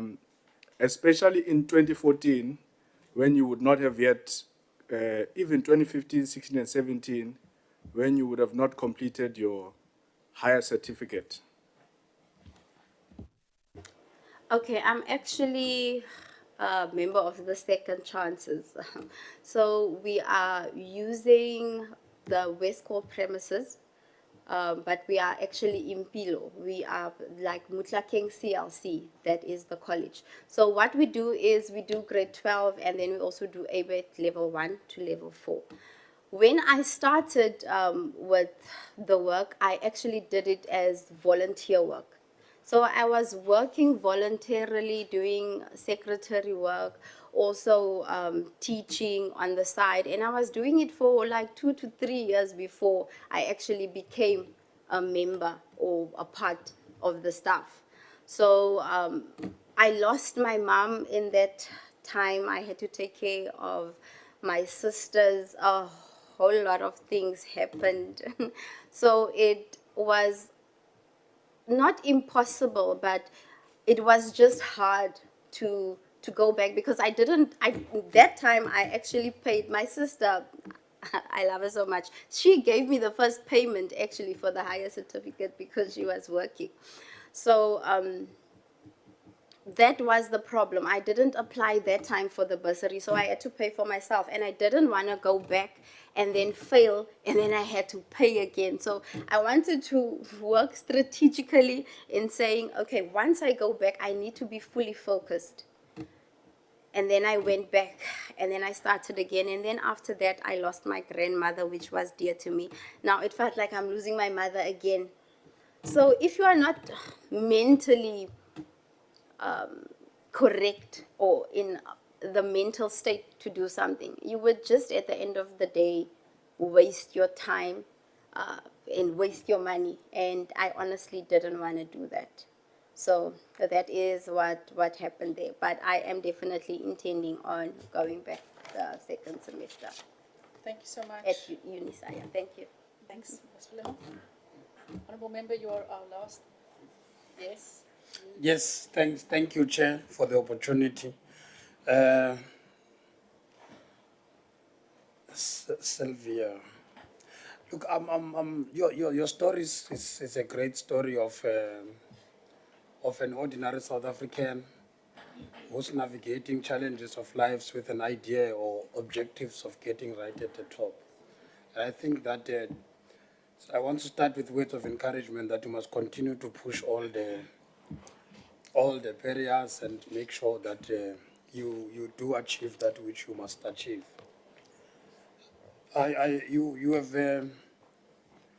You have articulated the services offered by the NYDA in good light. I just want to find out if you have at least two things that you think the NYDA must do to improve its services. Okay, I do believe in truth and transparency. So if we can get more of truth and more transparency, it would actually put the NYDA above the rest, because that is what South Africans want today. They just want to be told what is really going on, what is really needed, where can we get it, how can we access it. So if there's truth and transparency, those are the main two things that will top the NYDA.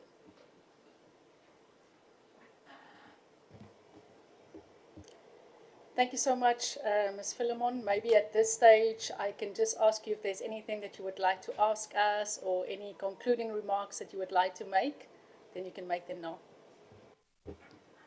Okay, no, I just want to thank all of you for having me here. It is such an honor and a pleasure. You would not believe it was my first flight in my entire life.